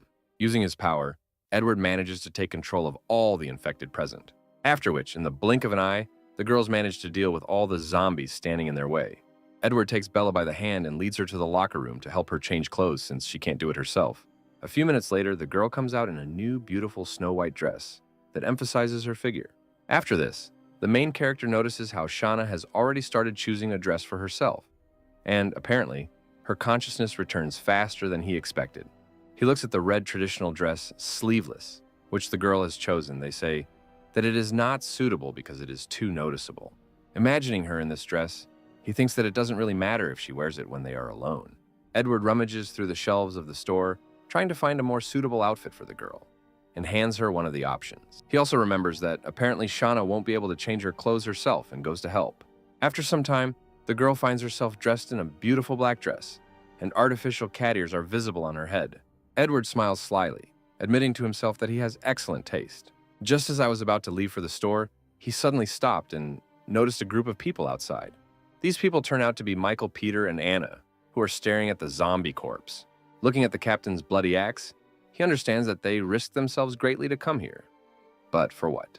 She continues to examine the infected, trying to find traces of their murder. The girl asks Michael if Edward is really as strong as he described, receiving in response that it is the pure truth.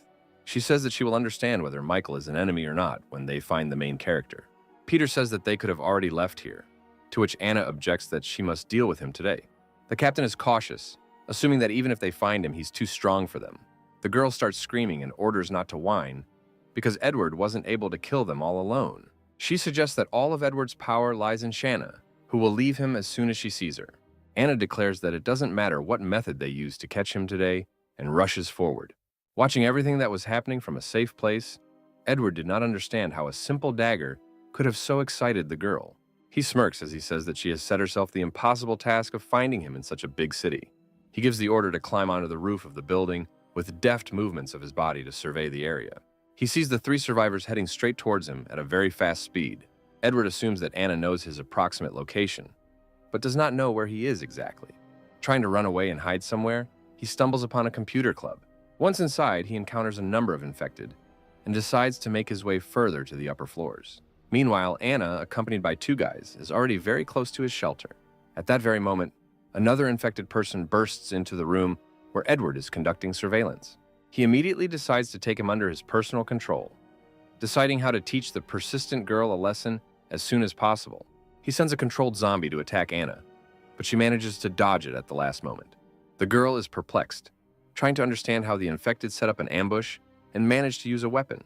Hoping to finish off the attacker with one blow, she grabs her dagger, but when she tries to strike, she misses.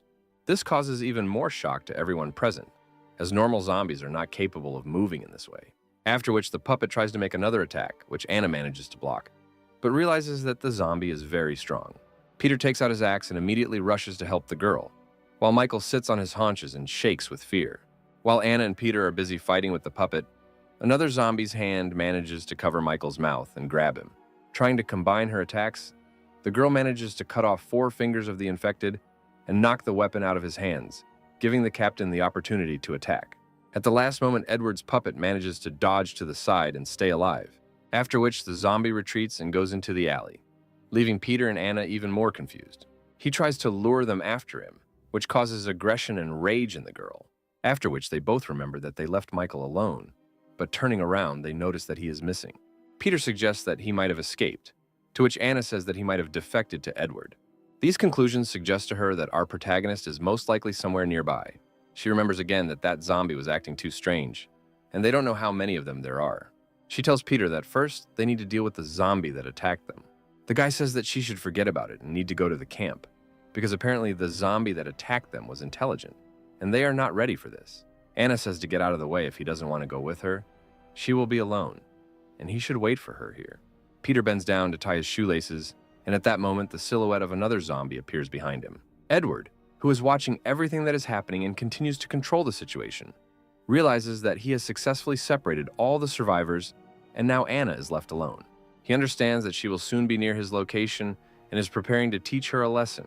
The girl hears a noise in one of the rooms and decides to go in to check where the sounds are coming from. She gets upset that it was just the wind that knocked over the cup and leaves. A moment later, the door slams behind her, which makes her very wary since ordinary zombies don't know how to close them. At that moment, the same infected with whom she fought a few minutes ago jumps out from an ambush at her. He manages to pounce on the girl and knock her to the ground, and she prepares to finish him off with her dagger. Another zombie manages to grab her hand, leaving the defenseless girl in a hopeless situation.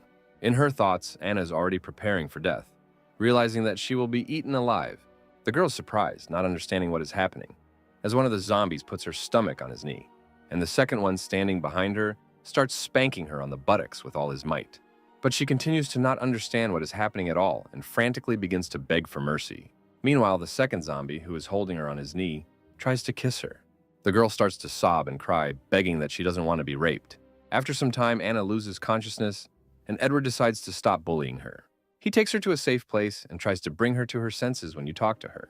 Having come to her senses, Anna immediately begins to scream at the top of her voice, asking to be left alone.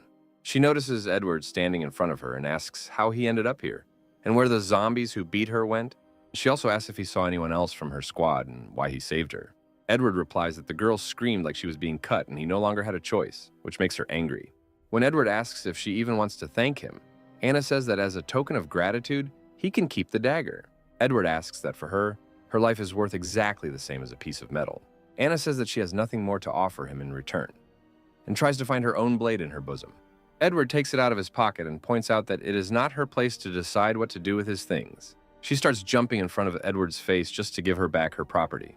The girl also tries to appeal to her sister, asking how she allows him to treat her like this. Edward immediately stands up for Shaana, telling her not to touch her and to watch her language, because she has no right to accuse her. But she orders him not to yell at him, because he has no right to do so, even considering that he saved her. At that very moment, Edward decides to calm the hysterical girl by slapping her in the face. The protagonist orders her to watch her language, because if she weren't Shaana's sister, he would have left her to be torn apart by the infected long ago. When the girl asks who gave him the right to beat her, Edward answers that the right of force gives him the opportunity to do whatever he wants. He explains that in their world, the stronger you are, the more power you have, and it is up to him to decide whether to accept Anna as his friend or not. He holds her face, looking her straight in the eyes, and says that he is not a villain. But if someone is trying so hard to get to him, he will not tolerate it. Anna says that he shouldn't do such things to her, and Edward grins and replies that he's not interested in flat-bottomed boats. After this, he decides to ask the girl how she was able to find him. Edward also insists that she not try to lie about the bugs and other things, because he managed to check everything, and if she continues to hide something, he will leave her to be eaten by zombies. Anna says that he won't believe her anyway, but still decides to say that she has superpowers. Edward is surprised to hear information about Anna having superpowers. He comes to terms with his assumptions that he is not the only one with powers in this world. Looking at this small and defenseless girl, Edward could not even imagine that she had super abilities. The main character immediately decides to find out what kind of power Anna has, surprising her with his confidence that she has not gone crazy. He demands an answer from the girl, and Anna explains that she can connect people with herself. She is able to put a mark on any surface and establish a connection with this mark, which is how she found him. Edward realizes that she hit him that time at the camp for a reason, but in order to mark him, the girl manages to correct him, saying that her mark does not last too long, and that she took assistance with her. She makes a pitiful face and says that no matter how much she uses it, it doesn't improve. After which she asks to let her go, since she told everything she knows, and promises not to cause any more problems. Edward smirks arrogantly, trying to persuade Anna to beg him to let her go. The girl clearly has no intention of bending over backwards for the main character, and she aggressively replies that she has no intention of begging him. She realizes that he is most likely making fun of her, but at the last moment she looks at her sister and decides to give in to the trick. Anna decides to make a cute face and says, "Forgive me, brother, for such behavior." Edward puts his hand on her shoulder and also apologizes for his behavior, saying that this is the last warning. He also adds that next time he won't be so soft and kind and hopes that this won't happen again.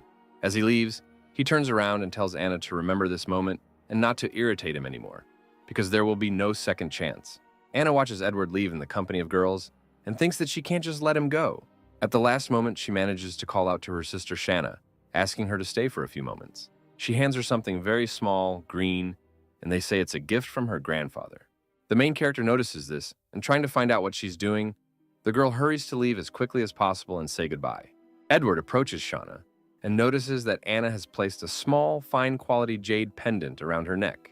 He smirks, realizing that she came not only for her dagger, but was apparently embarrassed by her true intentions, wanting to give a gift. His thoughts are interrupted by Shaana, who tugs at his jacket sleeve and asks why he wanted to kill Anna, since through their spiritual connection, she was able to sense his desire and intention. Looking at Shaana, he thinks that he really wanted to kill Anna, but at the last moment he realized that this was probably her only living relative and therefore did not do it. In his usual calm manner of speech, he explains that because they are sisters, he could not have done such a thing. Shaana replies that she doesn't understand because if he kills her, she will be very sad because that's how it seems to her. Edward tries to calm her down by saying that in the end, they are family and they have no one else in this world. He also clarifies that she must have remembered her sister, otherwise she would not have let her get so close to her, let alone let her hang the pendant around her neck. Shaana holds her head, saying that she really recognized her, and that besides this, a huge number of memories are spinning around in her head. Edward takes her hands, telling her not to worry about it because soon she will remember everything and will be able to become her former self. The girl thinks for a second and then tells him that she doesn't want to become the old Shaana. She adds that they are the same as the white ones and they don't want to remember their past. She takes Edward by the cheek and says that he is not one of us and that he is special, as he should be. The main character smiles, saying that only he can pinch someone's cheeks, and next time she should show her affection differently, after which he grabs the girl by the waist, pulling her towards him and tenderly merges with her in a kiss. They stand absolutely motionless for a while longer, enjoying the closeness and romance of the moment. After the kiss ends, Shaana tries to describe her thoughts, saying that she finds it a little strange and finds it difficult to describe her feelings. The protagonist replies that he was simply showing her how it's done, and that next time she can take the initiative. Shaana begins to get closer to Edward again, offering to do it one more time and cement it in memory. Bella watches all this from the side, stone-faced, as Edward tells Shaana how to move her tongue. After a few moments, their kiss ends, and a slight embarrassment can be seen on the girl's face. Immediately after this, Bella runs up to Edward, hugs him around the neck, and also tenderly merges with him in a kiss. At that very moment, our main character's heart begins to beat with incredible speed and purity. Edward grabs his chest with his hand, experiencing intense pain, realizing that this feeling is similar to when he first kissed Bella. Watching Shaana wipe her lips, he assumes that her saliva has the same effect. All this time, he assumed that the saliva of zombie girls was poisonous. But on the contrary, it is useful and acts as a stimulant. He hugs Bella and Shaana and smiles and says that his zombie girls are a real treasure.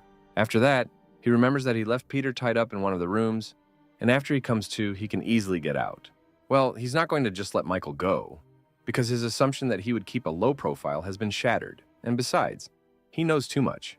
He breaks the spiritual connection with the zombie that guards Michael, realizing that his days will be numbered. Edward understands that today he killed a person for the first time, although not with his own hands, because if he doesn't do this, Michael will cause too many problems. The main character looks at the girls and thinks about his further path to the student town, where they will go tomorrow. Our heroes have spent too much time and effort and decide to find a place to rest and spend the night. The protagonist, in the company of girls, sits at a table in a makeshift shelter and holds a bowl of freshly brewed noodles in his hands. He remembers, looking at her, that from the very beginning of the apocalypse he ate only dry noodles, and brewing them is a luxury for him. Without any intention of delaying, he picks up the chopsticks and begins his meal with incredible pleasure and enjoyment. He also remembers that before the apocalypse, he really didn't need anything. But he was rarely happy with his life, and now all he needs is noodles to be happy. In the modern world, everyone cares only about their own survival, and Edward's goal is to restore Bella and Shaana's sanity. Looking at Shaana at this moment, he notices that her combat power has increased many times, as well as her sword skills. The main character also remembers the very dagger that he took from Anna, and decides to give it to Bella. He places the blade in her gentle feminine hands, while hugging her from behind and asks her to try it on. Using her physical skills and the weapons she acquired, Bella destroys one of the entrance doors with a few lightning-fast swings. Looking at her, Edward is even more delighted. You understand that his girlfriend's combat power has also increased significantly with the use of weapons. He hugs Bella with a very joyful and inspired mood and suggests celebrating this event, after which all our heroes go to bed in order to have a good rest and move on with renewed strength.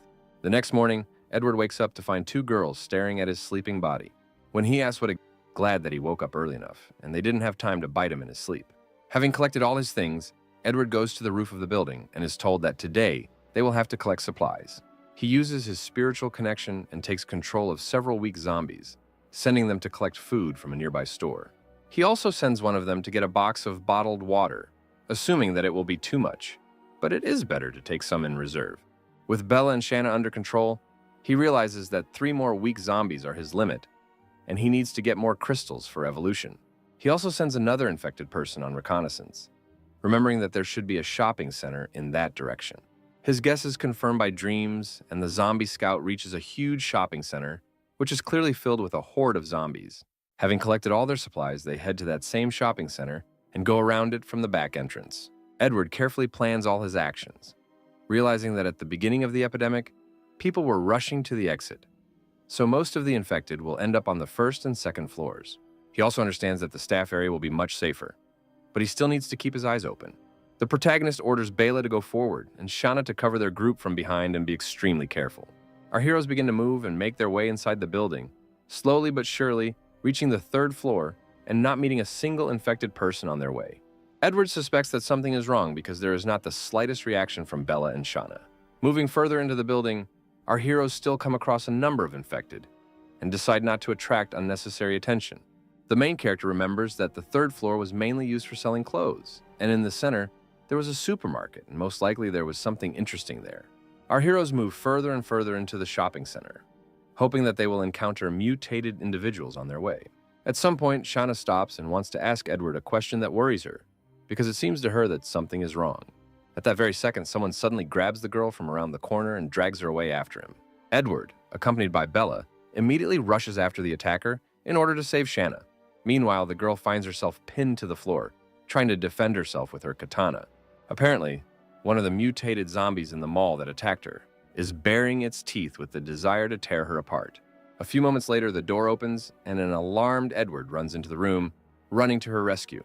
Taking advantage of the moment of confusion, Shaana manages to throw the infected away from herself with a powerful kick. He decides not to waste the opportunity, and while the zombies are in the air, finish him off with one blow. At the last moment, while in flight, the mutated one manages to dodge and avoid inevitable death. Edward immediately notes that she is not an ordinary infected that they met earlier, because none of them could dodge attacks. He immediately orders the girls to step back, realizing that they need to be extremely careful because this zombie is extremely dangerous. The three of them slowly and carefully try to drive the attacker into a corner and deal with her with minimal losses. The main character understands that she is much smarter and stronger than other mutated ones, and is already an advanced zombie. The infected one, realizing that she's about to be driven into a corner, begins to drink furiously and her eyes fill with rage. Using her physical abilities, she tries to escape, realizing that the numerical advantage will not work in her favor.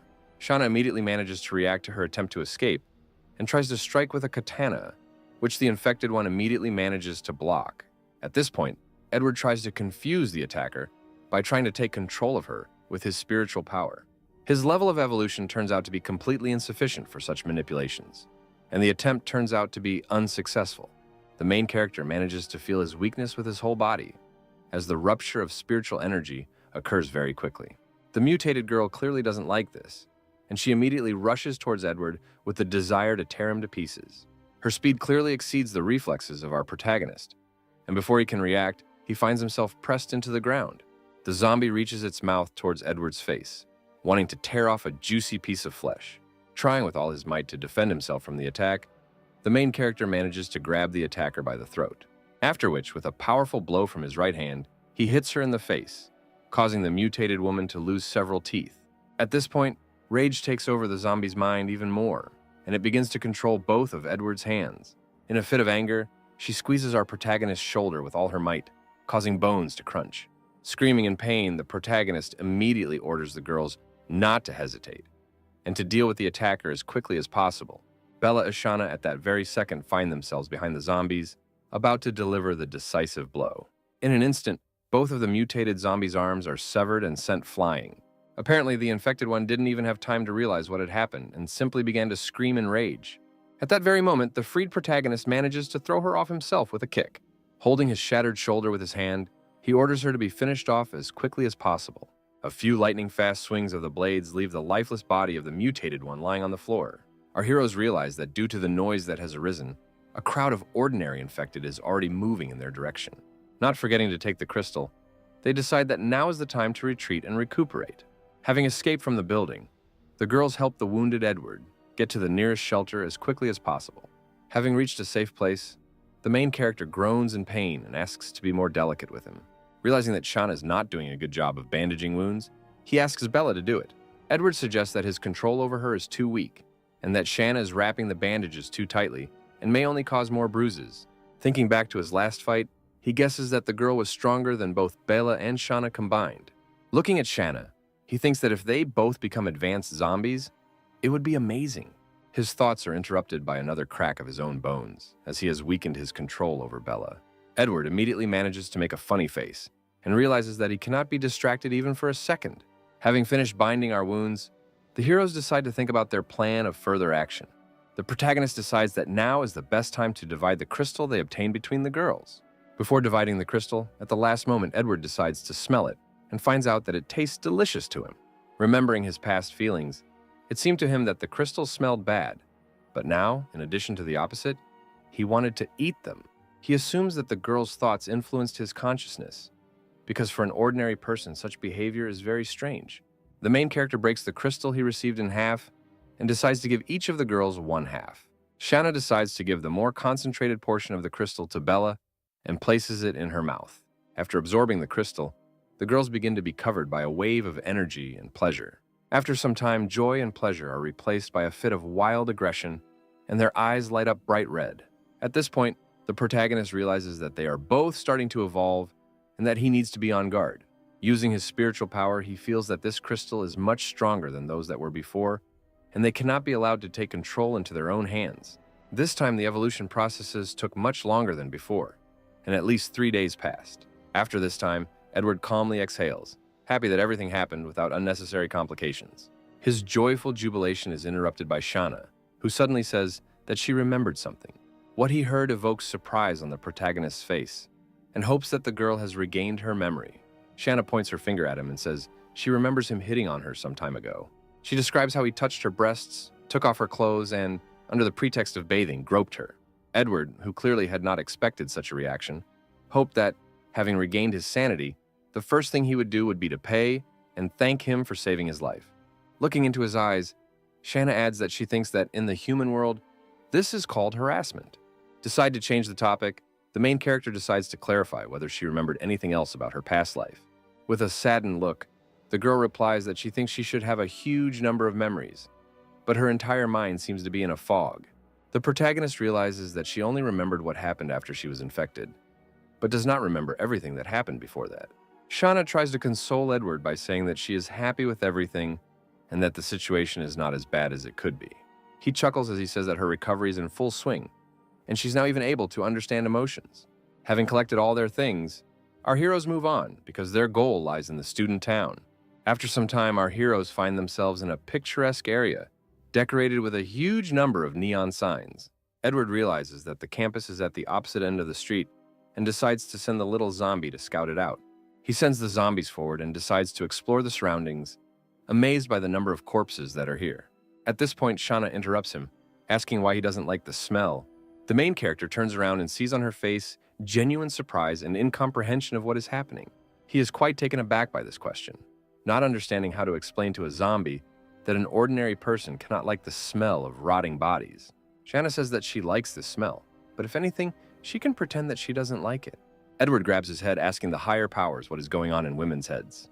The protagonist puts his hand on her shoulder, trying to calm her down and telling her not to think about such complex and deep things. He also points out that it doesn't matter to him at all whether Shaana likes something or not. The girl thanks him for such kindness, and you notice that sometimes she really wants to bite him, wondering if this is normal. Meanwhile, their conversation is interrupted by the protagonist feeling that the connection between him and the zombie scout has been broken. Edward says that he did not break control over the zombies himself, and therefore, someone most likely killed him. Looking through the eyes of the zombie scout just a few minutes earlier, we see how he got to the karaoke bar, after which, unexpectedly, someone hit him on the head with a blunt, heavy object. Looking at the girls, Edward understands that their inner instinct also did not detect anything, which means it was most likely a person. Taking his dagger out of his bosom, he decides to go to that very place as quickly as possible and check what happened. Having reached that very place, he discovers the corpse of a zombie scout, realizing that his assumptions have come true. At that very second, Bella begins to feel something strange, and looking deep into the building, she realizes that something is definitely wrong here. Edward decides to use his spiritual power and take one of the zombies on the street as bait. Taking control of one infected, he sends it as bait and decides to set up an ambush. Using his puppet, he begins to smash and destroy everything around him, trying to attract attention. After some time of unsuccessful attempts, he realizes that the zombie made so much noise, but no one has reacted yet, which is even more suspicious. At the same time, he looks at his girlfriend and understands that her instincts clearly sense something. The main character decides to continue destroying everything around him, waiting for the moment when the stranger finally deigns to show himself. At some point, someone attacks the zombie bait from behind, piercing his head with a huge kitchen knife. The zombie attacker turns out to be a surviving guy with yellow hair, who shouts that he knows about the presence of our heroes and asks them to come out of hiding. An inspired Edward emerges from behind the bar, asking how he can address him. The mysterious guy decides not to engage in dialogue with our heroes and immediately starts to get into a fight. While attacking Edward, the stranger manages to pull a red ball out of his jacket pocket and throw it towards the main character, but he manages to cut it in half in flight. When the balloon is cut, its contents get into the eyes and nostrils of our protagonist, causing him to cough and cry. Taking advantage of the moment of confusion, the stranger wastes no time in getting ready to finish off our main character. He is stopped by Shaana, who knocks the weapon out of his hands and threatens him with her katana. Meanwhile, Edward, trying to rub his eyes and see at least something, orders the girl not to kill him. The stranger exhales, happy that he will stay alive, because he thought he had literally a few seconds left. His joy is immediately interrupted by a sharp kick in the back, causing him to fall to the ground and begin to groan in pain. An enraged Shaana explains her actions by saying that she was ordered not to kill him, but no one forbade her to beat him.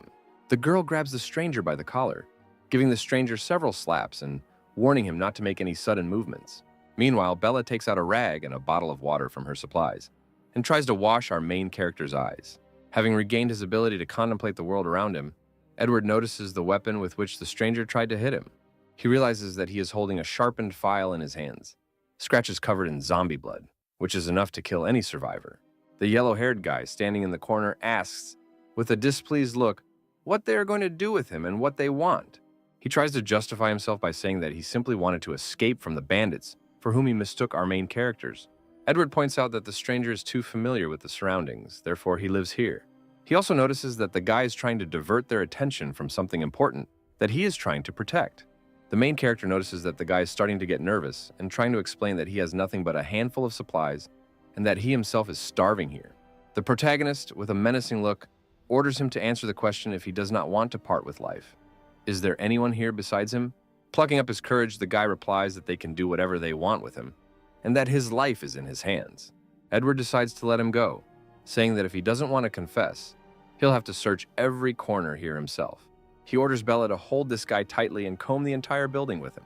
I make my way deeper into the building, and examining each room, I carefully watch the reaction of the guy who attacked them, trying to see any fears. At some point they get to the utility room. Edward immediately notices that the guy has looked away, which means he is hiding something there. The stranger tries to stop him, but the main character still knocks down the door into the room and sees in front of him a huge number of boxes and a refrigerator standing near the wall. The yellow-haired guy admits that this is his warehouse, and since he was able to find it, let him take whatever he wants. Edward senses that this is not all that the stranger who attacked them was trying to hide, and decides to move the refrigerator to the side, discovering another door behind it. He immediately decides to check what is inside the next room, but before he can pull the handle, someone jumps out at him. A mysterious silhouette with a knife immediately rushes towards the main character with obvious unfriendly intentions. At the last moment, Edward manages to use his spiritual power and dodge the knife attack. A girl in a school uniform with a red bow in her hair immediately comes out from behind the door and asks to let her friend Billy go. Having almost lost his life, Edward understands that even the slightest mistake can cost him everything, and is very glad that his abilities were able to shake this girl's mind a little. The mysterious stranger, without wasting time, tries to attack our protagonist once again, screaming for her friend to go. Edward notices that she is moving too slowly and it is easy for him to dodge the attack. But at the last moment, the dagger suddenly accelerates. A moment before the blow, he manages to use his abilities again and shake the mind of the attacking girls, which gives him the opportunity to return. The main character assumes that the girl is seriously ill, but in any case, the speed of her reaction at key moments of the fight is amazing, and perhaps she has some kind of ability. He also notices that Bella has been acting strangely for quite a long period of time, and apparently she felt his presence. Edward decides not to waste time and think about everything that is happening a little later, but now he needs to disarm and capture this girl. Billy, who is watching from the side, immediately starts shouting and demanding that his girlfriend be released. The main character grabs the defenseless girl, threatening her with the same weapon smeared with zombie blood. At that moment, their conversation is interrupted by Shaana, who grabs her head and tries to say that she remembered something. She says that in movies, people like Edward are called villains, which causes a less than happy reaction on his face. Billy, meanwhile, starts shouting again, saying that no man would bully a little girl. The main character explains that she was the one who started the fight, and he was simply defending himself. When Edward asks why the two of them attacked them, the girl explains that she just wanted to save her friend. The girl offers to apologize for both of them, saying that Billy has already gotten enough for his insolence. The guy interrupts the conversation again, ordering her to let her friend go and not to dare touch her. The girl tries to calm him down, saying that they won't be able to deal with him anyway, and besides, she's clearly not his type. The protagonist lets go of the girl and carefully sits her down near the wall, giving her the opportunity to cough and come to her senses, after which he leans towards her and says that he is 100% sure, and the fact that she has a super ability surprises the girl herself. She also explains that during their fight, it seemed to her that he also used some kind of powers. The girl once again apologizes for her friend, saying that he is sometimes too hot-tempered and can go too far, explaining this by the fact that he would then act to protect himself and me and asks to let him go. Edward understands the situation perfectly well, but she is more interested in him than in a relationship. The girl explains that her ability allows her to speed up herself and her reactions as if slowing down time. The protagonist praises her for her honesty, hearing in response that they are his hostages anyway, and there is no point in lying. Looking at her, he realizes that in their duet, she is the main one, and if she were healthy, she would be much stronger and would not be stuck here. After finishing the showdown, Edward decides to look around and study their hideout in more detail. Sitting down to rest for a while, he explains that because of the pepper bomb, they will have to stay here for a while and also discuss compensation for the damage caused. The girl points to the beaters and says that they have already beaten him more than once, and what else do they want? She also points to one of Edward's companions, saying that she seems very familiar to her and suggests that she studied at the city's university. Looking at her, she explains that she was the main beauty of the university and he was very lucky with her, after which the girl decides to introduce herself, saying that her name is Nikki and she's a first-year student in the English department, and Billy studied in the physical education department.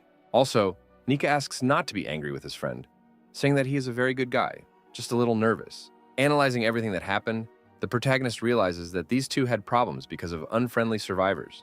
Looking at the past, he understands that the current state of affairs does not allow one to be truly calm, and every day, one has to put up with new dangers.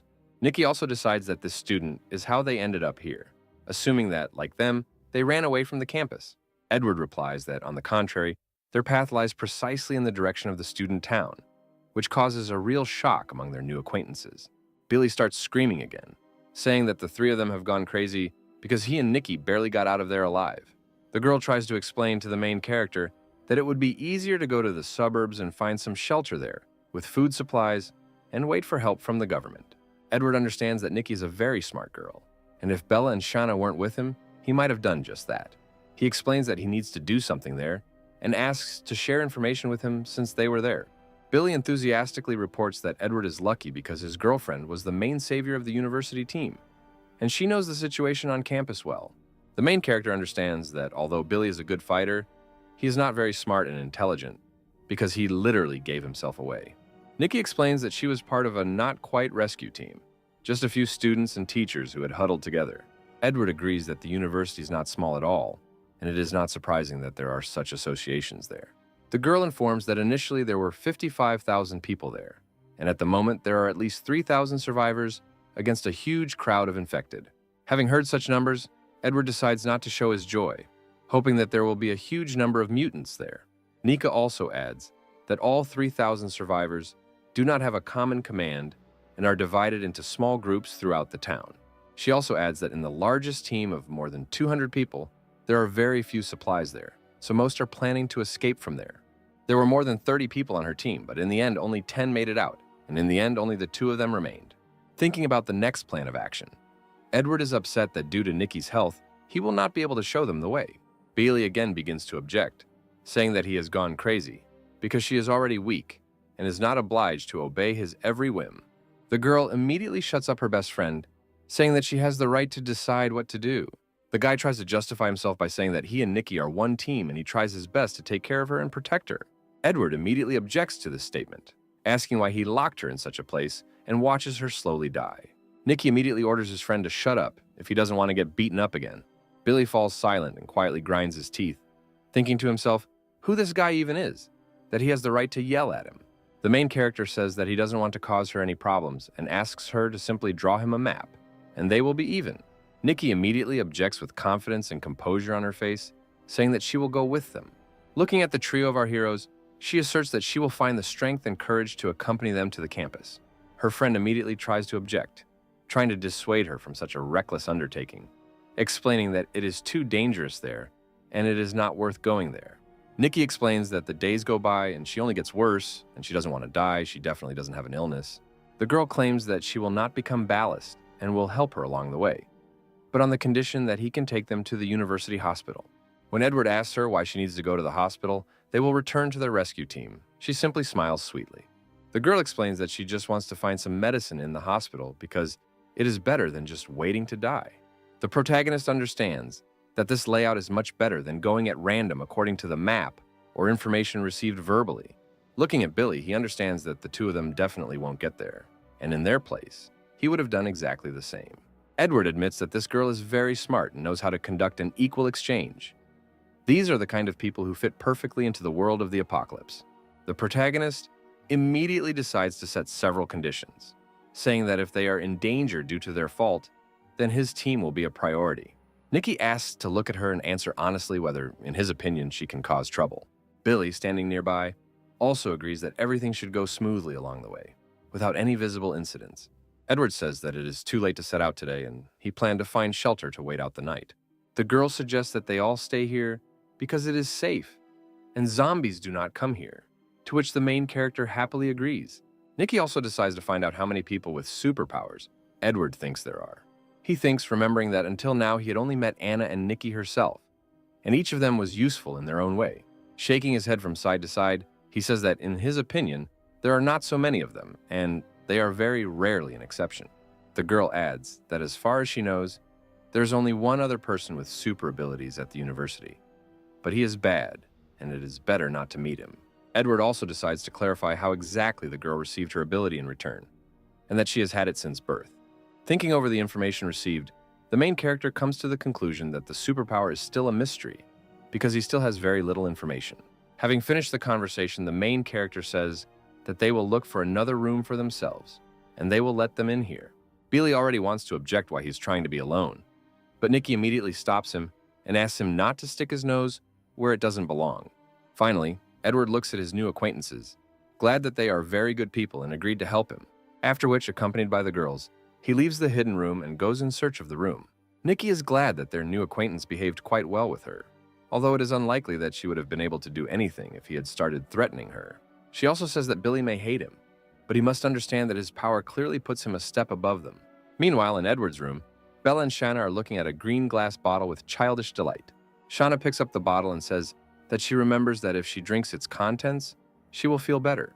The girl uncorks the bottle and begins to consume its contents at incredible speed, after which Shaana decides not to remain alone and to let Bella taste the contents of the bottle. Edward tries to stop her, telling her not to teach her bad things, but the girl already starts pouring the contents directly into Bella's mouth. The protagonist clutches his face, saying that his dear girl was defiled by such a terrible act. After which he raises his head, they say that he has a bad feeling, and sees how his companions got very drunk. There's a slight blush on the girls' faces, and their eyes are filled with excitement and a desire to do something crazy. The girls grab our main character by the hands, causing him to have a panic attack, and not understanding what they want to do with him. Shaana licks her lips greedily, slowly moving them to Edward's neck, who asks her to stop and not to dare do this. At the last moment, he manages to push the girl away from his neck. They say that they agreed that she would not bite him. Shaana replies that she didn't mean to bite him, but just to kiss him lightly and tenderly on the neck.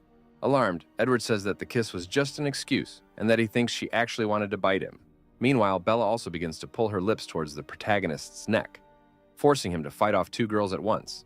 At the last moment, our main character manages to take control of them using his spiritual powers. He suggests that alcohol awakens their instincts, and in the future, its consumption should be minimized to a minimum.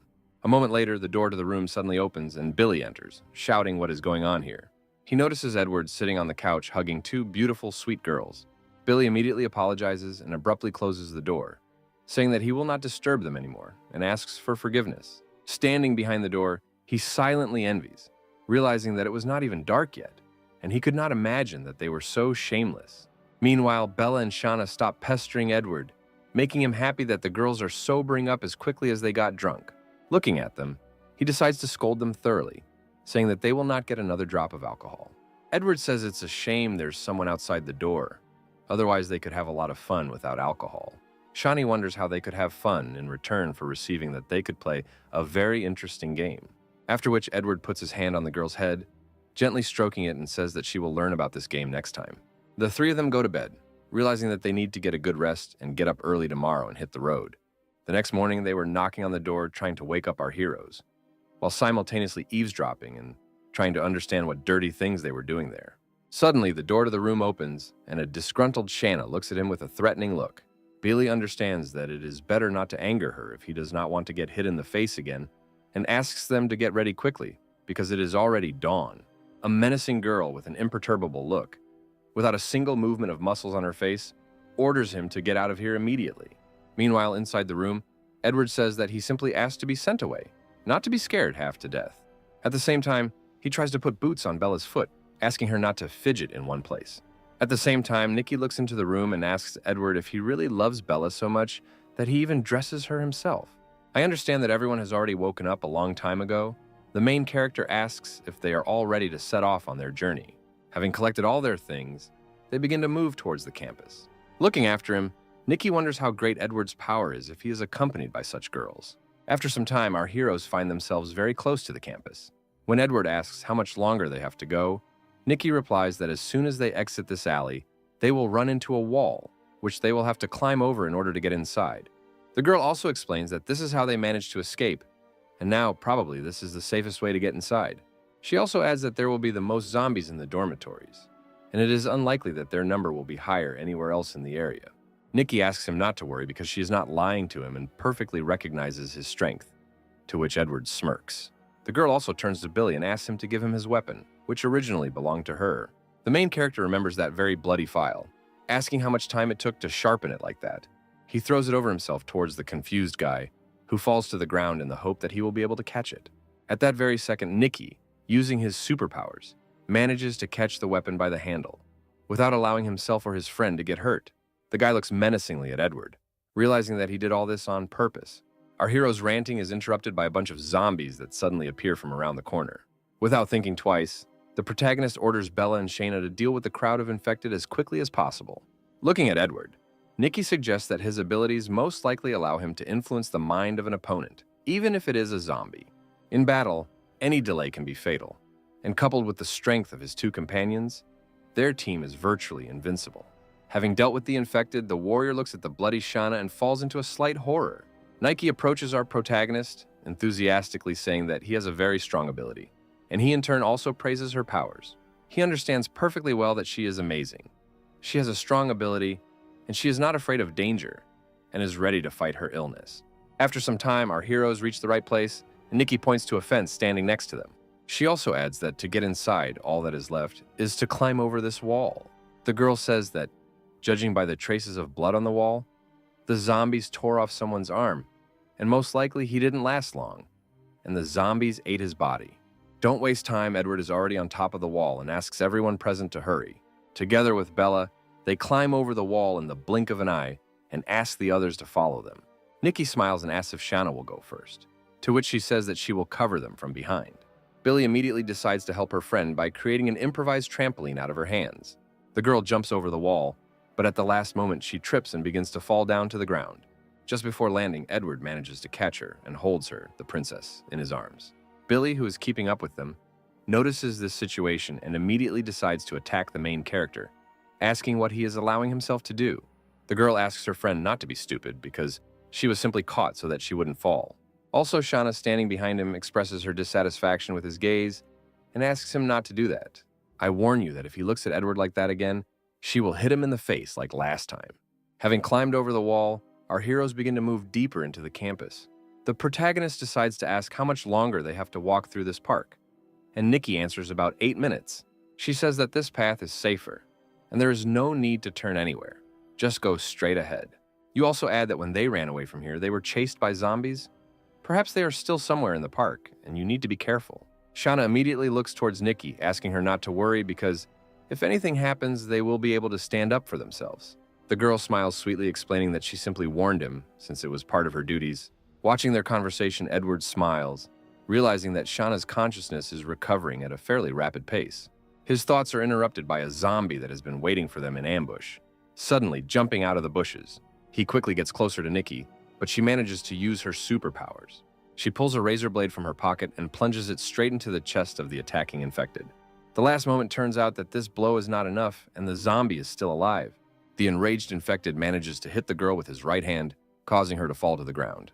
At that very second, the one standing next to her managed to throw her dagger and pierce the corpse eater's head with it. Concerned, Billy helps his friend up, asking if she's okay, saying that they need to move on.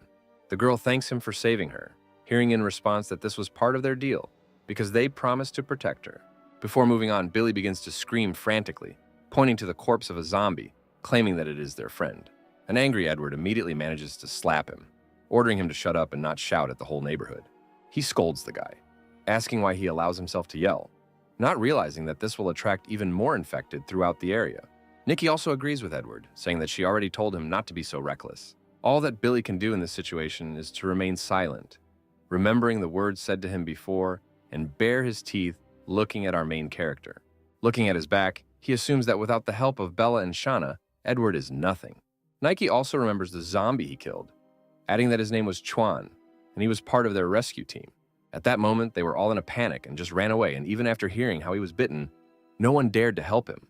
Edward agrees, saying that they did the right thing because anyone bitten by a zombie would become a zombie themselves, and there was nothing they could do. Nikki looks at the sky, hoping that someday everything will return to normal, and the world will become the same as it was before the apocalypse. The protagonist tries to change the subject, because now it is better to deal with pressing problems than to dream about the future. Their conversation is suddenly interrupted by another crowd of infected that emerges from the depths of the park. Edward decides not to hesitate right away, rushing into battle, saying that the rest of the zombies remain under their supervision. Billy doesn't understand what the rest of the phrase meant when several more infected appear behind him. He turns around and begins to try to fight off the attackers, while simultaneously asking himself for help, because there are too many of them. Meanwhile, the main character, accompanied by his girls, easily deals with the corpse eaters. Looking at him, Billy is overcome with anger and a lack of understanding as to why everything comes so easily to this gigolo. All these thoughts about Edward do not help him to concentrate enough and resist the attack. Meanwhile, our heroes manage to defeat most of the infected who attacked them. At this time, Nikki manages to help his worthless friend by helping in the battle. The girl also begins to scold him during the fight, reminding him that she has already ordered him more than once not to get distracted during the battle. She adds that Billy shouldn't think about him, because Edward's superpowers are what make him so strong. The guy bares his teeth, looking at our protagonist's back, dreaming that if he had abilities, he would be much stronger. After finishing the battle, Edward asks Nika where they should go next, because just standing on the street is not the best idea. He suggests going to the hospital, because that's where his companion wanted to go. He also smiles sweetly and says that they are all on the same team and should help each other in parallel, thinking about the fact that there should be a huge number of mutants in the hospital. Nikki says that the hospital is in the northern part of the town, and they won't be able to get there today, and it's better to find a place to spend the night. The girl draws a plan of all the buildings on the ground and suggests going to the Taekwondo hall and waiting there. Looking at her, Edward understands that he was very lucky to find a good guide, because without Nika's help, he would have been wandering around here like a blind kitten. Nikki suggests going left, because that way the path will be longer but safer, and they will be able to avoid unnecessary battles. She also adds that if they go the other way, they will most likely run into a monster living in the garden, due to whose fault they lost a huge number of people. Edward immediately decides to go towards this very monster, and the frightened Billy tries to dissuade him, explaining that they cannot cope with him. The main character explains that he either waits here or goes with us, and does not say anything extra. Nikki immediately agrees with our protagonist, because, in her opinion, he is the one in charge of the entire operation. Billy tries to dissuade his friend by reminding her of a mutated zombie that could easily kill her. The girl explains that Edward would not have taken risks just like that, and besides, without his help, she would not have been able to get to the hospital and would have died in any case. Her friend agrees to go with them, thinking over a plan in his head that if something happens, he can save Nikki and escape from there. After some time, our handful of survivors find themselves near the very place where they were attacked by a mutant zombie in the past. Billy becomes overly concerned, trying to protect Nikki with his body and asking her to stay as close as possible. Meanwhile, Edward notices that Bella and Shaana are sensing some danger with their instincts. A moment later, a roar begins to be heard nearby, and everything around shakes and trembles. The rumble begins to intensify, and from around the corner, a huge mutated girl appears, holding the corpse of a student in her hands. Nikki immediately decides to warn Edward by saying that apparently this zombie prefers handsome men. Seeing our main character, Zombie throws away the pipe he's holding, and with glowing eyes, begins to move towards the protagonist. At this point, Billy grins and says that, judging by everything, our main character's harem is about to get a new addition. Hearing this, Bella and Shauna's face suddenly turns red, and slight embarrassment begins to appear in their eyes. They both, without saying a word but absolutely in sync, step on Edward's feet with their boots, causing him to scream sharply. Our main character immediately falls to the ground, not understanding what is happening at all, and what is on his girls' minds right now. Bella and Shaana glare at Edward and ask him with straight faces not to act like a jerk. An alarmed Nikki asks what they are doing there, because behind them, very close, there is a zombie mutant. A colossal zombie girl rushes towards our heroes like a 40-ton tank rushing at full speed. At that very moment, Bella turned around and Shaana hit the attacker on the cheeks, with all their might with their palms. After which, with incredible speed, they forcefully send her flying into the sky. Everyone present, including our hero, finds themselves in complete shock, watching the scene unfolding before their eyes. In the blink of an eye, the mutant zombie is defeated, and Bella and Shaana are only slightly fixing their hair. Edward orders one of the girls to take the crystals, but not to eat too many of them. Billy decides to express his surprise, because it was not difficult for them to swat the mutated zombie like a bug. When Nikki asks if they have encountered other mutated creatures, Edward replies that this individual was not the strongest of those they have encountered. Billy, who is standing nearby, is in complete shock, realizing that it was the mutant who killed a bunch of their classmates, and they didn't even get out of breath and dealt with her. Looking at the backs of Edward and his girls, he realizes how big the difference in power is between him and Edward. Nikki points out, asking Edward, that judging by everything, they are not just lovers, but also loyal comrades in arms. The protagonist agrees with this statement, realizing that it is very difficult to describe their relationship in words. Having set off further, our heroes still manage to reach the Taekwondo hall, where they are going to spend the night. Nikki says that a room on the northern part of the second floor would be perfect for them, because it has a good view of the street, and it's easy to leave if something happens. Edward is amazed at her knowledge, and the girl explains that her comrades told her about this place before the apocalypse. Nikki says that she is a weak girl and also sick, so she needs to make every effort to survive. The protagonist decides to cheer her up a little and expresses his hope for her high chances of getting better soon. Having reached that very room, they stand in front of the bloody doors deciding what to do next. Edward decides to listen to what is happening inside the room and realizes that someone's voices are coming from there. At this moment, the door suddenly opens and they are met by a gray-haired man with glasses who asks what faculty they are from. The man is noticed by Billy, who is delighted to see them and wonders why the professor is here. Also behind the professor, he sees a tall brunette whose name is Eric, and apparently they were friends at the university. The guys start to rejoice at the meeting after a long break, and the professor ends up upset by several more hungry mouths. Nikki suggests that everyone go inside, and Edward agrees with her because, at the very least, he needs to look around. Eric asks his friend how he ended up here, and Billy replies that they fought their way out of the red light district. His friend immediately wonders how they were able to travel such a long way and how they managed to get out of the student town. Everyone present begins to enthusiastically question Billy and admire how they managed to do it. Also, all the survivors begin to discuss Bella and Shaana and why two such beautiful girls ended up accompanied by their friend. Eric immediately runs up to Edward, asking who he is and what faculty he is from, since apparently they have not met before. Looking at this guy, the main character understands that they only fought off troubles because as soon as they met, he immediately blabbed all the information, and now it can happen again. In his opinion, he's only getting in the way while I try to act like a hero, and judging by everything, it would be better to leave him here. He looks back at Nikki, deciding to discuss this with her since they are still on the same team. Edward raises his head, answering Eric's question that they are not from this university and were just passing by. The guy smiles and says that it doesn't matter where you're from, they're all people, and fate brought them together. Looking at our heroes, Eric understands that Billy's not very respected in the team, which means that someone else is the leader. Looking at Shaana, he sees a girl with a determined look who, judging by his opinion, has already finished off many with the help of her katana, after which he turns his gaze to Bella, realizing that the main beauty of the campus turned out to be quite strong as well. Edward immediately interrupts his thoughts with a menacing look, hinting that he should stop staring as soon as possible. Billy immediately approaches his friend and whispers in his ear that Edward and Bella are in a relationship. Eric immediately apologizes, says that he was not aware, and asks them to come and settle in, and if necessary, they can even give them a separate room. The protagonist takes Nikki and asks her to take them to another room where they can discuss further plans. Billy immediately rushes after them, asking them to wait and not leave without him. At the last moment, his friend Eric stops him and says that he wants to ask him something. He calms Billy down and asks him not to worry because his friends won't go far, and they haven't seen each other for too long, and it would be nice to remember the old days. Eric first decides to ask who Edward is, to which Billy replies that he cannot briefly describe who he is, realizing in his head that now is not the best time to reveal all his cards. Eric smiles and asks if his friend has any food with him that he can share with them. Billy replies that all the food and supplies are with Edward, but since he doesn't like him, he doesn't even share with him.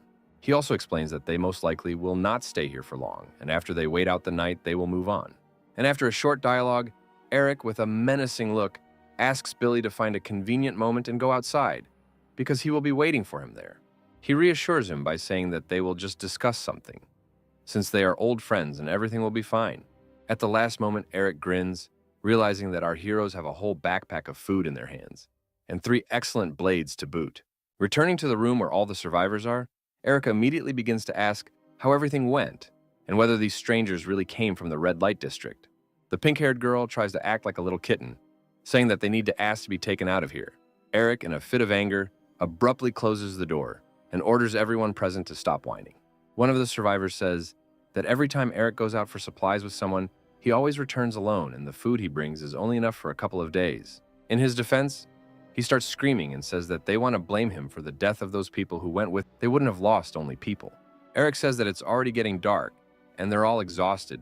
Plus he has a sick girl with him, and it seems to him that they're unlikely to go anywhere today. He also asks what, in their opinion, is easier to take food from a living person or from a zombie. All the survivors begin to talk among themselves, discussing how they can take all the supplies from our heroes and what little they will lose if they share with them. Watching their conversations, Eric remembers that every time he went out for food, he took one of them with him as bait. And fortunately, none of these fools had the courage to compete with him. Looking at this handful of survivors, he understands that all people are extremely selfish, and until they themselves become victims, they will not protest and will support him. The girl with pink hair asks that if his guess is to be believed, then they are planning to escape from the town, and they have been trapped here all this time. She also notes that if they were able to get so much food inside the town, then how will he explain the presence of 3 blades, since they are forbidden to bring weapons inside? Eric tries not to crack and justifies himself by saying that they managed to smuggle them inside, especially since the ban is not that strict. Most of the survivors agree with him, claiming that everyone in the dorm has something forbidden and they don't really want to die of hunger. Eric thinks that our heroes have good weapons, and if his people get scared, it could ruin all his plans. He looks at the pink-haired girl who tried to catch him in a lie and decides that he needs more convincing arguments. He grabs her hand and pulls her closer to him as an even more terrible and cunning plan has matured in his head. Eric pulls her closer to him, grabbing the bunnies and causing horror and confusion among everyone present about what he is doing. Eric says that if the deal works out, then in addition to food, they will also get 2 beauties, and she herself decided to choose the difficult path. After this phrase, he immediately rips her clothes off, exposing part of her torso. After tearing her clothes, he throws her on the floor, preparing to give orders to the other survivors. Eric says that he is well aware that none of those present have ever fought anyone, and that now they will train their determination. He points his hand at the girl and notes that this cutie decided to sacrifice herself to increase their mood and fighting spirit. He also menacingly shouts that those who are cowards can just quietly watch this in the corner. Meanwhile, the frightened and defenseless girl hides in a corner and asks not to do anything bad to her. With thunder rumbling and moonlight streaming through the window, a handful of survivors begin to slowly rape the poor girl. Eric turns towards the professor, addressing him and asking his opinion about this situation. The professor looks towards the frightened and sobbing girl who asks for help and salvation, after which he joins the other survivors and continues to mock the poor girl.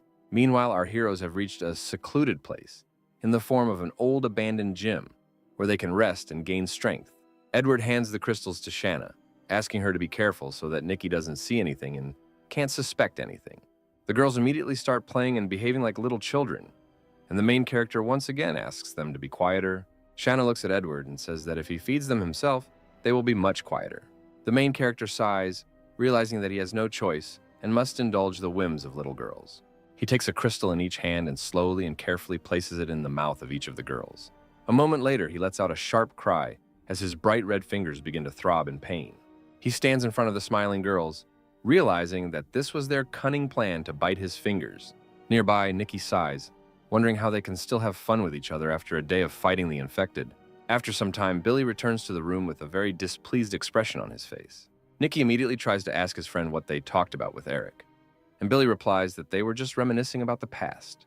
The girl tries to express her regret and concern, realizing how hard it is for Billy, and asks him not to go too far. He jumps up and aggressively tries to say that he might not have come here with her if it had been another girl, after which he immediately asks for forgiveness for his words, saying that if it weren't for Nikki, he would have been dead long ago. And after some time of reflection, he turns away and goes to bed, saying that he is very tired. Finally, Nikki manages to say that if they hadn't met Edward and his girls, they would have been able to live for a week at most. The girl also lies down to rest with her back to Bill, once again asking him not to go too far. Lying on his side, he was killed once again, angry at life's injustice, trying to understand why he didn't have superpowers. Meanwhile, in the room where all the survivors were, A tear-stained and mutilated body of a little girl lies on the floor under the rumble of thunder. The guys standing nearby, who, on Eric's orders, committed such a terrible act, hold their heads, realizing that she is dead. Eric, who is standing nearby, immediately kicks one of the frightened guys with his foot and orders him not to scream so as not to attract zombies in the area. He explains to everyone present that there is no way back. They all raped her, and now she is dead. Looking at the teacher sitting in the corner, he asks him to look after all the survivors while Eric goes away for a while. Meanwhile, in Edward's room, a soldier stands opposite him and the sleeping girls, intending to do something bad. Holding his file in his hands, he thinks about the fact that if he attacks right now, he will be able to, if not kill, then at least infect Edward. In his thoughts, he hopes that after the death of the main character, Nikki will return to him without hesitation and will obey. Having plucked up his courage, he already takes a swing, realizing that he cannot hesitate and time is not in his favor. At the last moment, he stops, realizing that even if he manages to kill Edward, Belle and Shaana will immediately finish him off before he can get too far. Having thought it over again, Billy decides to finish him off after he gets them to the hospital, and the main thing is to guess the moment. Having hidden his weapon, he decides to go meet Eric and at the same time find out what exactly he has planned. As soon as Billy leaves, Edward immediately opens his eyes, as he had not slept all this time and was watching his actions. Meanwhile, Eric, accompanied by his friend, climbs the stairs to the roof, once again asking about the supplies they have. Eric tries to appear friendly, happy that they managed to meet again despite all the nightmare happening around them. At one point, he suddenly leans towards Billy and tells him that apparently he hasn't had the best day. Eric tries to gain Bila's trust by asking him not to hold a grudge against Edward and to tell him if he did something bad. Billy begins to suspect that his friend is clearly up to something nasty, and he wonders why he should interfere with him. Eric scratches his fists, promising to cause trouble for anyone who dares to harm his friends. He also decides to keep up the pressure and try to find out more information regarding Edward, and whether they really came from the red light district. Billy replies that they really did come from there, and also says that his girlfriend is sick, and they went back to the campus to get to the hospital.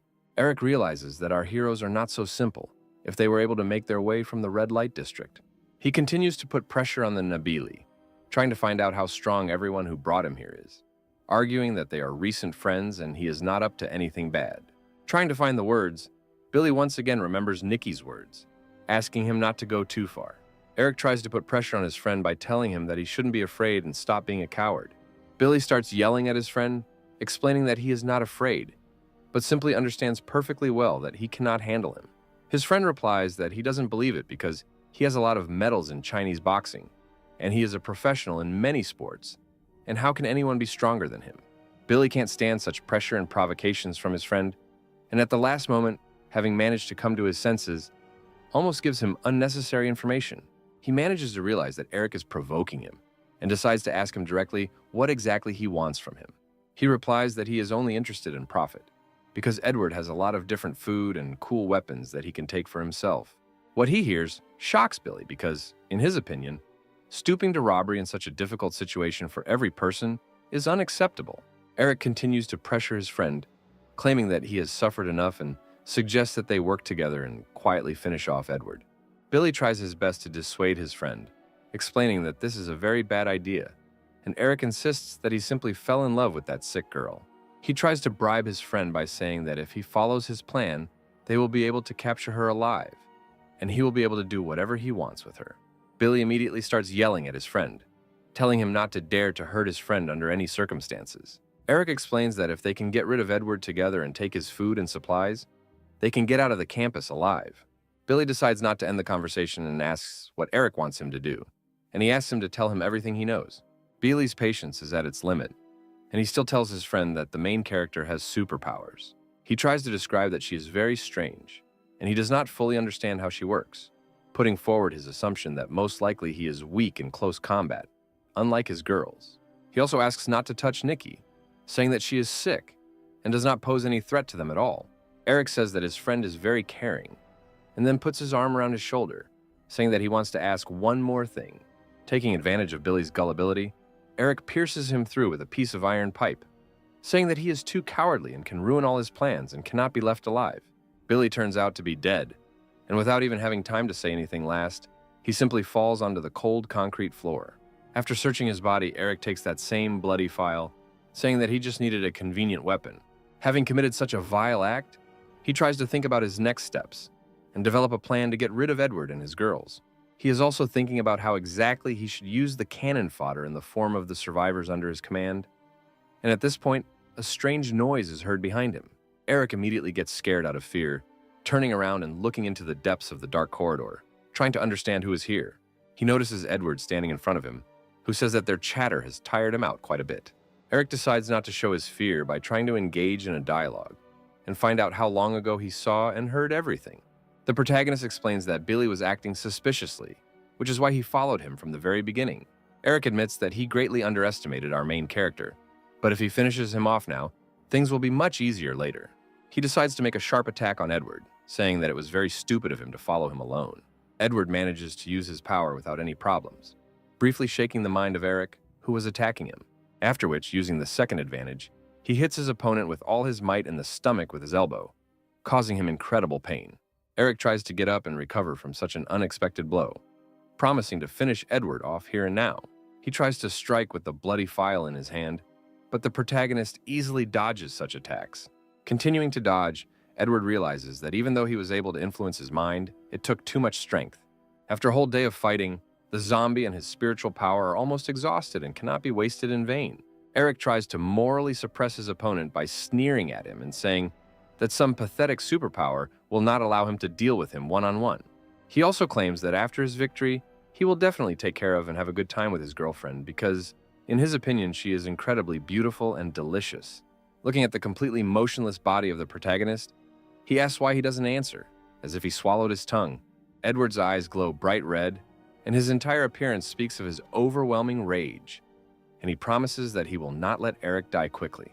The main character lunges in an instant and ends up behind Eric, causing him incorruptible shock. He immediately drops the file-shaped weapon to the ground, not understanding what happened, and sees a huge amount of blood flowing from his right hand. Eric immediately starts screaming and shouting in pain. He doesn't understand how Edward managed to inflict such a colossal wound in 1 second. Through pain and screams, he says that Billy told him how bad he is in close combat. So why is Edward so strong? The protagonist explains that they are both not very smart, since they made conclusions without even knowing what ability he possesses. Edward picks up that same bloody file and throws it right into Eric's stomach, telling him not to worry because his vital organs are not affected, and therefore he will suffer for a while. He also adds that there is a lot of zombie blood on this thing, and he should think about what will happen if it pierces someone. A primal horror immediately begins to appear on Eric's face, and he begins to think that he does not want to become a zombie. Edward leans towards him and, looking into his eyes, says that anyone infected will become one of them and nothing will save him. Eric starts to get mad, begging and pleading on his knees to kill him because he doesn't want to become a zombie while tears are flowing from his eyes and his tongue is tangled in his own snot. Edward immediately silences him by punching him right in the skull with all his might, sending him flying. Eric clutches his bloody and battered face, not noticing that his hand has already changed the color of his skin. Our main character notices this and, with a smirk on his face, asks that apparently the pain no longer bothers him. Eric looks at his wounded arm and notices that the wounds are no longer bleeding as much, and the skin has slowly begun to change color. In desperation, using his last remaining strength, he pulls the file out of his body, trying to deliver a final blow to the back of our protagonist. At the last moment before the blow, he stops, not understanding what is happening and why his body has stopped obeying his thoughts. The main character turns around and, with a smirk on his face, says that this is his ability to control the infected. Using his spiritual power, he takes control of Eric, who has not yet fully turned into a zombie. Edward looks at his attacker, realizing that he is still only half zombie, but he is still able to control him. Meanwhile, in the room where the other survivors were, the girl's body still lies on the floor, and everyone else is sitting quietly and peacefully in the corner. Some of the guys start talking to each other, trying to figure out why Eric hasn't returned yet, because they need to put the plan into action as soon as possible. Their discussions and conversations about the plan to rob Edward are interrupted by an unexpected knock on the door. All the survivors let Eric inside, not noticing his transformation, and immediately begin to question when they are moving out and try to find out other details of their plan. Controlling the body of the already infected Eric, Edward pierces one of the survivors with a piece of the same metal pipe that killed Billy. Not understanding what is happening, all the survivors decide that their friend simply decided to bow, not noticing that you are writhing in pain. But a moment later, it finally dawns on them that Eric has just killed their friend when he decides to pull a piece of pipe out of his body. All the survivors in the room realize that their friend has become a zombie, and in a panic try to escape as quickly as possible. The real Edward is blocking the front door in the hallway, preventing anyone from escaping, once again becoming disillusioned with other people. Controlling Eric's body, he manages to notice the mutilated body of a dead girl lying there, realizing how weak and worthless they are, because they can only attack the weak. After which he realizes that none of them should survive, and it would be better for all of them to go to the next world. Using his spiritual power and controlling Eric's body, he destroys all the survivors present in the room. The resigned teacher sitting in the corner does not even try to resist, and asks to simply kill him because he deserves it. After there are no survivors left in the room, Edward uses his dagger to kill zombie Eric. Our main character stands in a room full of corpses, and only the rumble of thunder outside the window breaks the languid silence. At this time, in a safe place, Nikki asks Bella to let her through and give her the opportunity to talk to Billy, as she thinks she can convince him otherwise. The girl claims that her friend is a good guy and she can sort everything out. But to do this, they need to let her through. Suddenly, Edward appears from around the corner and tells the girl that her dear friend is already dead. Horror and incomprehension immediately appear on Nika's face from what she heard, because she cannot believe Edward's words. The protagonist says that he is not going to console her, and whether to believe him or not is her decision, but she must know that it was not he who did this. After which our heroes go to bed after such a long and unexpected day. The next day, Edward, accompanied by the girls, decides to go and examine Billy's body, so that Nikki can be sure of his death. At the same time, Bella notices our hero's bloody fists and decides to kiss them. Having finished his thoughts, Nikki says that it is time for them to go and they should not linger here for long. Edward notes that the girl is very depressed and it seems that the death of her friend has hit her hard. After some time, our heroes continue to move deeper into the campus, trying not to run into conflicts with other infected. As they head to the hospital to treat Nika's wounds, Edward wonders how long it will take them to get there. The girl points to a real building with a spire nearby, saying that this is the main building of the hospital. She notes that although it turns out that he is within easy reach, he is still far away, so they have about half an hour left to walk, and the main thing is to be as careful as possible. Nike also explains that before the apocalypse, there was a laboratory in this building where classes were often held for students of different years. Edward is quite encouraged by the information that there may be a large number of zombies inside the building, and orders Shaana to keep an eye on Nikki while he and Bella go and scout out the situation. Shaana promises that the order will be carried out exactly as ordered, after which she grabs Nikki by the shoulders and orders her not to move. She throws the defenseless girl into a nearby hedge and orders her to rest and wait for Edward to return. Meanwhile, Bella, accompanied by the main character, begins to make her way through hordes of infected. The protagonist, using his superpowers, takes control of a number of zombies, after which he decides to try a new technique and make them fight among themselves without attracting unnecessary attention to himself. Having finished collecting the crystals, he says that they will have to be content with this. If they are kept for too long, then Nikki might suspect something. Meanwhile, Shaana continues to hold the defenseless girl, not giving her the opportunity to move from her place. The returning protagonist orders Shaana to let her go, because even though they are both girls, their powers are clearly at different levels. Edward apologizes for the behavior of his subordinates, and Nikki says that she is absolutely sure that he is hiding something from her. The girl admits that she herself did not tell everything, because initially she wanted to go with them to the hospital for medicine so as not to die. But all this time, something was bothering her. Looking into the eyes of our protagonist, she asks why Bella, who also studied here, could not show him the way. Looking at his girlfriend, the protagonist realizes that he was too carried away by collecting crystals and forgot that Bella also studied here. I try to come up with a clever plan so as not to give myself away, but he can't think of anything better than to say that I lost my memory. When Nika asks how this could happen, he replies that he told her everything that was necessary and that she shouldn't stick her nose where it doesn't belong. The girl gets upset and asks for forgiveness, promising that she will not ask any more unnecessary questions, after which she asks to follow her. Before she could take a few steps, she fell to one knee, clutching her own hand, causing surprise among everyone present. Shaana immediately notices that she smells a faint scent of blood and suggests that Nikki is wounded. She continues to sniff the girl, thinking that she might be infected, and she, in turn, tries to find an excuse. Nikki takes off some of her clothes, showing her bandaged and injured hand, saying that this is the reason why she needs to get to the hospital at any cost. She also says that a seriously wounded girl will only be a burden to them if Edward decides to leave her. She will not resist. The protagonist orders her to stop talking nonsense because he made a promise and intends to fulfill all its conditions. Edward says that he gave his word that he would take Nikki to the hospital, which means he will do it no matter what. Bella and Shaana help Nikki get dressed and follow Edward as he continues towards the hospital. At that very moment, having spent a large amount of strength, Nikki falls unconscious and is caught by Shaana, who is standing nearby. The main character, having come to his senses, suspects that she has most likely deteriorated too early and needs to be taken to the hospital as soon as possible. Ordering his girls to clear the way for him, he grabs Nikki in his arms and tries to carry her to a safe place as quickly as possible. After a short period of time, he still manages to reach the upper floors of the hospital building and lay the exhausted girl on one of the hospital beds. The protagonist realizes that it would be unpleasant if zombies got here while he was providing first aid, so he instructs the girls to guard the door. Edward takes off Nikki's clothes, trying to calm her down and saying that he will take care of everything, and the girl asks if he knows how to put in stitches. He picks up a scalpel and they say that although he has never stitched people up, he is quite good at darning socks. These words clearly do not have the expected effect, and Nikki begins to doubt whether she wants to trust such a professional as Edward. The protagonist uses a scalpel in his hands and carefully removes the bloody bandages from the poor girl's wound. He ponders the task he has set for himself, to treat the area around the wound with medicine and stitch it up, assuming that with his current spiritual strength, he will definitely succeed.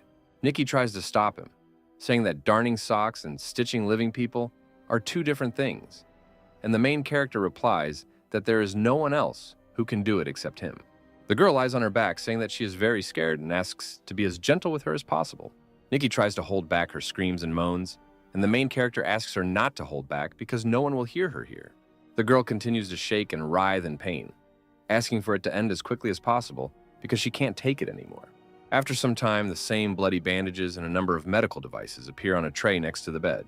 The girl wipes the sweat from her forehead, saying that it was incredibly painful, while at the same time stroking the freshly applied bandages on the stitched wound. She covers her pink face with a piece of blanket, telling Edward that he is very bad at this. Meanwhile, the protagonist abruptly opens the front door, asking the eavesdropping Bella and Shaana what they are doing. He slaps his hand on his shoulder, asking who they think he is, and that he would never dare to harm a defenseless girl. After which, Edward says that they need to discuss much more serious things because they have run out of medicine, and they need to search the hospital and look for new ones. Leaving Bella as a guard, the main hero heads to the third floor to look for the medicine they need on the way. While searching the upper floors of the hospital, he is amazed at the amount of different supplies he was able to find here, and with a guide like Nikki, they will be able to collect even more. The main character also remembers that last time he spent a lot of energy taking control of Eric, and he should remember that controlling a zombie who has not fully turned is a bad idea. This process takes a lot more energy than controlling a regular zombie, and it's much easier to lose control, so it's not worth it. While searching another room in the hospital, he discovers something strange. In addition to other supplies, all the medicines have disappeared somewhere. While searching, suddenly a strange rustling sound is heard in one of the nearby cabinets. At that very second, two infected students, who apparently studied inside the hospital, jump out of the closet at him. The main character manages to react and sends one of the attackers flying with a powerful kick, already intending to kill the second one using his dagger. At the last moment, he manages to stop Edward and asks him not to kill them. In fact, both infected turn out to be ordinary people, and one of the guys with tears in his eyes asks to leave him alive because they can come to an agreement with him. The protagonist threatens with his dagger, ordering them to stop talking nonsense and answer what they are both doing here. Through hysteria and tears, the guy tries to explain that they found this place 2 days ago and hid here. His friend, who had managed to recover from the blow, interrupts him, repeating the same thing and adding that they had nowhere else to hide. Edward continues to press, ordering them to get to the point as quickly as possible, or their days will be numbered. The guy with black hair claims that this is all they know, and they did not suspect that someone else could come here, and when they heard a strange noise, they decided to hide in the closet. He also adds that they realized that zombies can't just open doors and look for something, and therefore decided to attack him and grab him. The guy with black hair also adds that they wanted to ask him a few questions after they captured him, and they had no intention of killing him. The main character puts the dagger aside, letting go of the second attacker. You notice that it seems to him that this is not the first time they have done something like this. The guy with black hair smiles, saying that it was the first time, and they will do better next time, causing his friend to bewilder at such a stupid wording. Edward slaps one of them on the shoulder, telling him to get lost, causing him to be surprised that he would just let him go and not interrogate him. The protagonist decides to ask what exactly he could be interrogating them about, and one of the strangers suggests that he could be looking for medicine and apparently could not find a single one in the entire hospital building. His friend immediately covers his mouth with his hand, telling him to think before saying something, looking into the eyes of a stranger. These guys immediately start whispering among themselves, suggesting that although he looks like a scoundrel that all the girls hang on to, he is most likely kind because he let them go and did not mock them. The guy with black hair smiles, turning towards Edward and saying that his friend just hit his head a little and is talking nonsense. He also adds that they were also looking for medicine, but they couldn't find anything, and apparently someone had already been here before them and cleaned everything out. Meanwhile, Edward contacts Shaana using his powers and asks her if she found any medicine on the first floor of the hospital, but the girl replies that there are none here. At the same time, two strangers wave goodbye to the main character, saying that they need to go now and that their acquaintance is over. The main character stops them, smiling and saying that no one allowed them to go. He puts forward a theory that this is precisely why they didn't pocket all the medicines in the hospital. They turn to face Edward, justifying themselves by saying that they don't have any medicine. Where did he even get it from? And that it was they who stole everything. The protagonist tries to calm them down, saying that he is not going to rob them and just wants to talk and find a compromise. He takes a packet of instant noodles out of his jacket pocket and offers to exchange them with strangers for medicine. The two friends look at this semi-finished product, drooling and wondering what they can offer it in return. A guy with black hair finds a piece of intelligence inside himself and decides to find out how much more food the main character has at his disposal. Edward knows how to negotiate and first decides to understand how many drugs are involved, receiving in response that the strangers have several painkillers for colds and stomach pills. While the main character is lost in thought, the strangers begin to argue about whether they should exchange the medicine they found for food. The guy with black hair offers to give Edward a can of painkiller and gauze, since they need everything else themselves. And the main character suggests that they are most likely looking for medicine for their classmates. His friend with yellow hair immediately gives himself away by starting to scream and say that real classmates don't act like that and they're not doing it for them. Strangers start arguing among themselves, saying that they are all the same, and if they need something, let them look for medicine themselves, because they should not risk their lives. Watching their conversations, Edward realizes that their so-called friends are bullying them and forcing them to find medicine for them. The protagonist offers to not only share his food in exchange for the medicine, but also take them to other survivors who will no longer bully them. You understand that such an opportunity only comes once in a lifetime. The guys still refuse, thanking Edward for his kindness. The protagonist praises them for their courage, but still decides to ask the reason for their refusal, because the offer is very profitable. One of the friends can't take it anymore and breaks down, saying that if his friend is afraid and won't tell anything, then he himself will confess everything. With shouts and obvious aggression on his face, he explains that their friends took advantage of the confusion and captured several girls. He also adds that they are being blackmailed with hostages so that they collect supplies for them, and if they return empty-handed, they will kill one of the girls. The guy with yellow hair says that even if they have never met these girls, he doesn't want anyone to die because of them. The main character understands in general terms what is happening in this situation, and that his new acquaintances are most likely being blackmailed. The strangers explain that they were not the only ones sent to collect supplies, and that those who ordered them to do so are protected by a person with superpowers. It is for this reason that they cannot simply leave, otherwise innocent people will suffer. They say once again that they are ready to exchange only part of the medicine for food, because if they give everything away without leaving anything behind, they will most likely die. The protagonist tries to weigh all the information received, realizing that even part of the medicine will already be very useful to him, and also realizing that it is necessary to obtain as much information as possible about a person with superpowers. After thinking for a while, he takes out his dagger and asks his two friends what will happen if he decides to rob them, and does this in order to check whether they can be trusted. The guy with black hair turns out to be quite smart and says that if Edward wanted to rob them, he would have done it a long time ago and would not have listened to them. The protagonist replies that maybe he just wanted to listen to them before robbing them.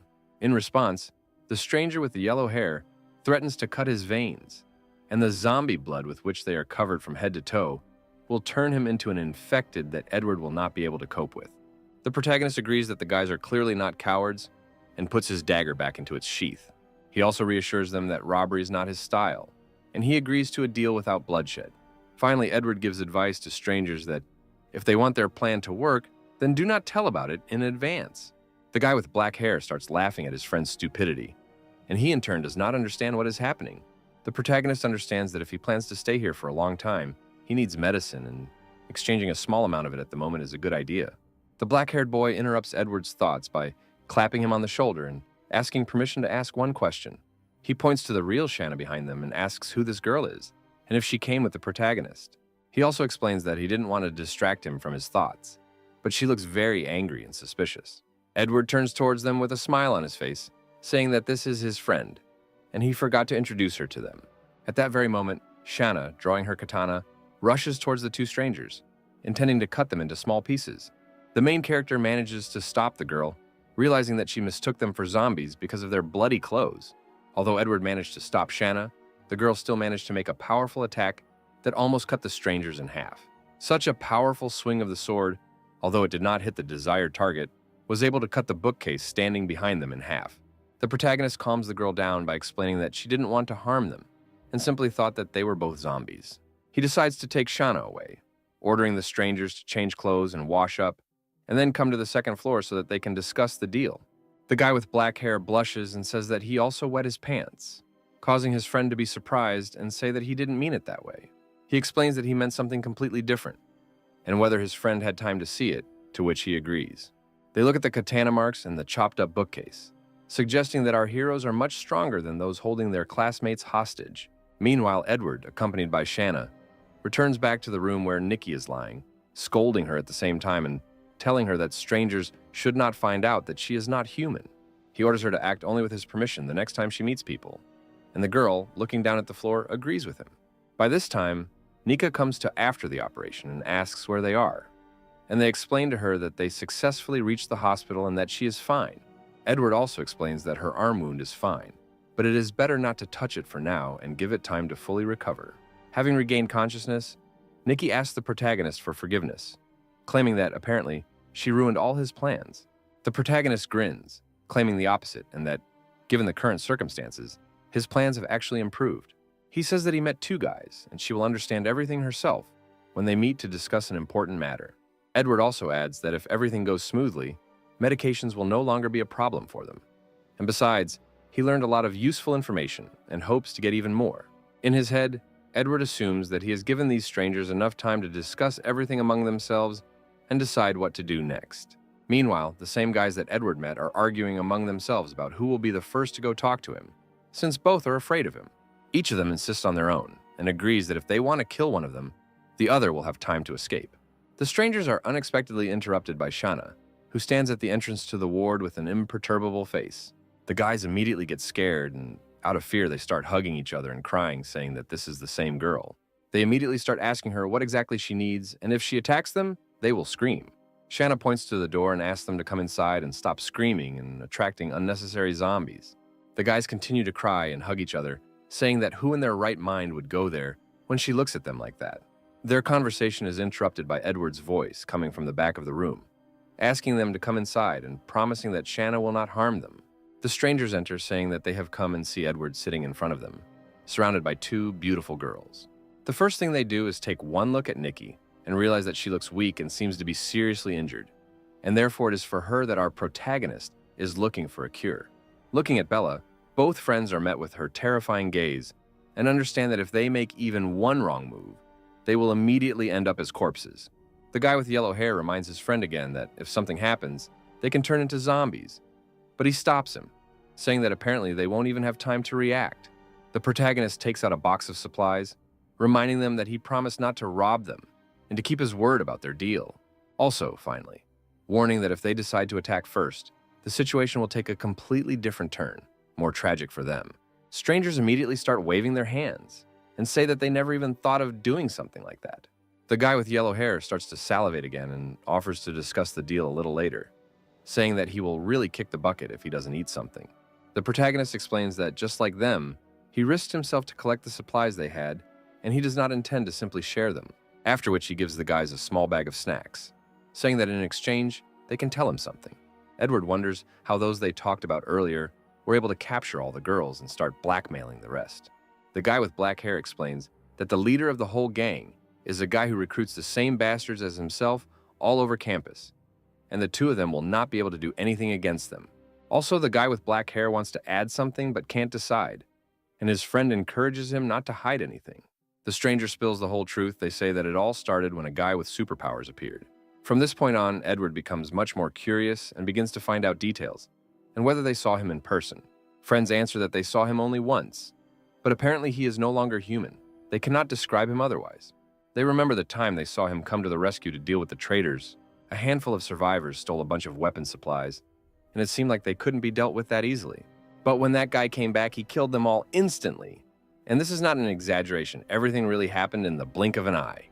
The strangers dig through their memories, trying to find at least some more details about the person with superpowers that interests Edward, until one of them remembers his name. The guy with yellow hair says his name Marcus, and at that moment, Nikki shudders in horror. Edward notices her reaction, realizing that the girl apparently knows who they are talking about, but tries not to show fear with her whole appearance. The protagonist decides to move on to their deal by offering to take only 3 packages of medicine and leave the rest with the stranger. The 2 friends, with shining eyes and drool running down their beards, agree without even trying to think about other options. Until they shake hands, Edward can't shake off the thought that Nikki became very depressed after hearing the name Marcus from strangers. The girl notices that they are looking at her very closely and asks the main character not to worry because she will draw a map and indicate the places where the largest concentrations of infected are located. Edward sits down on the bed next to the girl, asking about her future plans, receiving exactly the same question in his address. He points his hand towards Bella and Shaana, saying that he just wants to survive with these 2, no matter where this world goes. Nikki looks out the window, saying that she will try to reunite with her family. And when she gets out of university, she wants to see what is happening outside in the rest of the world. She asks the main character if he was interested in where the government is now and whether rescuers will come to their aid. Edward replies that in his opinion it is not worth counting on it, because they would either have been here a long time ago or it will be a long time before they risk sticking their noses in, and they need to rely only on their own strength. After which the protagonist says that it is too late, and the girl needs to rest and recover, and in a couple of days she will be as good as new. He also addresses the strangers, who are greedily eating the exchanged supplies, and asks them not to disturb the sick woman and to go somewhere else. After some time, night falls and ambiguous phrases and sounds begin to be heard from behind the door of the room in which Edward and the girls are. The stranger with yellow hair, whom they recently met, eavesdrops on their conversations while standing in the corridor and bleeding from his nose. His friend immediately pulls him away, saying that he wasn't eavesdropping and didn't dare poke his nose into other people's business. Meanwhile, Edward begins feeding the crystals he has mined during the day to the girls, causing them to moan and blush. Analyzing the latest experience of the girls' evolution, the main character understands that it is becoming more and more difficult for Shaana to become stronger. In the near future, he expects results from Bella. Looking at his girlfriend, he assumes that there is not much time left to wait, and he is very interested in what she can become. In any case, now they need to survive, and this remains the most important and priority task. The next day, entering the room where Nikki was supposed to be, he notices that she has left, leaving a note at the end. On the piece of paper is a map of the entire town, with notes on the location of zombies, and a signature of gratitude and hope that they will still be able to meet. Having collected all his things, Edward was about to leave the hospital building, but he was stopped by 2 strangers, whom he had met earlier, asking him to stay for a few more days. Edward calms the 2 friends down, saying that they will kill all the zombies in the area, and they will be able to leave here peacefully. After which he says goodbye to them one last time, saying that he hopes to see them again sometime. Accompanied by the girls, having gained strength, they begin to clear their way, destroying all the zombies in their path. Watching all this, 2 strangers remain in complete shock, amazed at how easily this trio deals with their enemies. Seeing them off with his eyes, the guy with black hair is surprised. He didn't even imagine that there was such a strong guy in their campus. At that very moment, a female voice calls out to them, agreeing with their impression and saying that she too has a couple of aces up her sleeve. They turn around and see Nikki standing next to them, who hasn't gone anywhere, but has simply hidden inside the building. One of the guys immediately decides to ask her why she decided to stay, and the girl replies that she wanted to go with them. One of her friends decides to warn her, saying that she must understand that if she goes with them, she will dig her own grave. At that very moment, Nikki uses his superpowers, and in a split second manages to cut off a tuft of hair from one of the guys. This leaves strangers in complete shock that someone other than Marcus has superpowers. The girl smiles, explaining that now that she's feeling better, she can take care of herself and asks to be taken to those who are blackmailing them. Meanwhile, the main character, accompanied by girls, finds himself near a huge building of a student theater. They examine it from the side, not understanding why Nikki marked it on the map as a particularly dangerous place, since it is an unremarkable building in appearance. In his head, Edward understands that there were always a lot of people there. If nothing changed on the day the apocalypse began, there must be a huge number of mutants there. While in a secluded place, he explains to the girls that they need to sneak inside completely unnoticed and avoid any fights. After such a courageous and impressive phrase, the main character sneezes completely, revealing his location and ruining his plans. Such a loud sound immediately attracts all the zombies located near the theater building, who begin to move towards our heroes. The main character understands that they have nowhere to go, says that everything is under control, and decides to fight back against the infected together with the girls. Having dealt with the main group of zombies, he leaves behind 5 puppets, whom he plans to send on reconnaissance. He remembers the experience of previous battles very well, and decides to take 2 test subjects and send them on reconnaissance, rather than go straight ahead. At the same time, he notices how Bella, with her bare hands, picks crystals out of the backs of the heads of the zombies they recently dealt with. He takes a handkerchief out of his jacket pocket, asking his girlfriend to never use her hands for these purposes again, because she has a blade. The main character begins to wipe the remaining blood from her gentle female hands, and hopes that after another evolution, she will finally be able to become more conscious. Meanwhile, his thoughts are interrupted by the sudden break in his spiritual connection with one of the zombie scouts he sent inside the theater. He immediately switches his consciousness to the second zombie and sees the torn body of the first puppet in front of him. While examining the theater premises, he sees only a few almost mutated zombies, and realizing that this is not their doing, suggests that there may be people in the theater building. Meanwhile, a strange silhouette can be seen on the balcony behind him, clearly about to ambush the unsuspecting puppet. A moment later, this mysterious silhouette falls down on the zombie scout, but Edward manages to react and step aside, quickly analyzing the situation and realizing that someone very fast and strong with ambush abilities had just attacked him, and most likely it was an advanced zombie. An advanced zombie in a princess costume immediately decides not to hesitate and attacks the controlled puppet, and in an instant appears behind her back. Edward realizes that this zombie is just a doll, and he can't keep up with his own reaction. Without thinking twice, the main character sends the remaining 3 puppets forward to clear the way for them and orders the girls to follow him. The protagonist understands that he needs to hurry because missing an advanced zombie and not taking the crystal from his body would be a big mistake. Meanwhile, continuing to control the zombie scout, he manages to lure an advanced individual in a princess costume onto the theater stage. You understand that there is nowhere to run, and having already prepared for battle, he suddenly notices fear on the face of the zombie, who clearly saw something terrifying behind him. At the same second, behind the puppet under control, there appears a huge hand of another infected and glowing green eyes, which clearly belong to another advanced zombie. The giant palm quickly contracts, making Edward realize that the second zombie is incredibly strong and that he won't be able to get out just like that. At that very second, a giant advanced zombie appears from behind the scenes, holding in one hand the very same puppet that controls Edward. From his terrifying gaze and colossal size, the protagonist understands that he is much stronger than the first individual standing on the stage. Meanwhile, the remaining 3 controlled infected manage to clear the way for our main characters. Edward decides not to waste time and quickly collect all available crystals, even from the bodies of weak and non-mutated zombies. He understands that for Bella's evolution, he needs the crystals of those 2 advanced mutants, and it doesn't matter how dangerous it will be. Having finished collecting the loot, he orders the girls to follow him, and the 2 of them just stand behind him and do not move.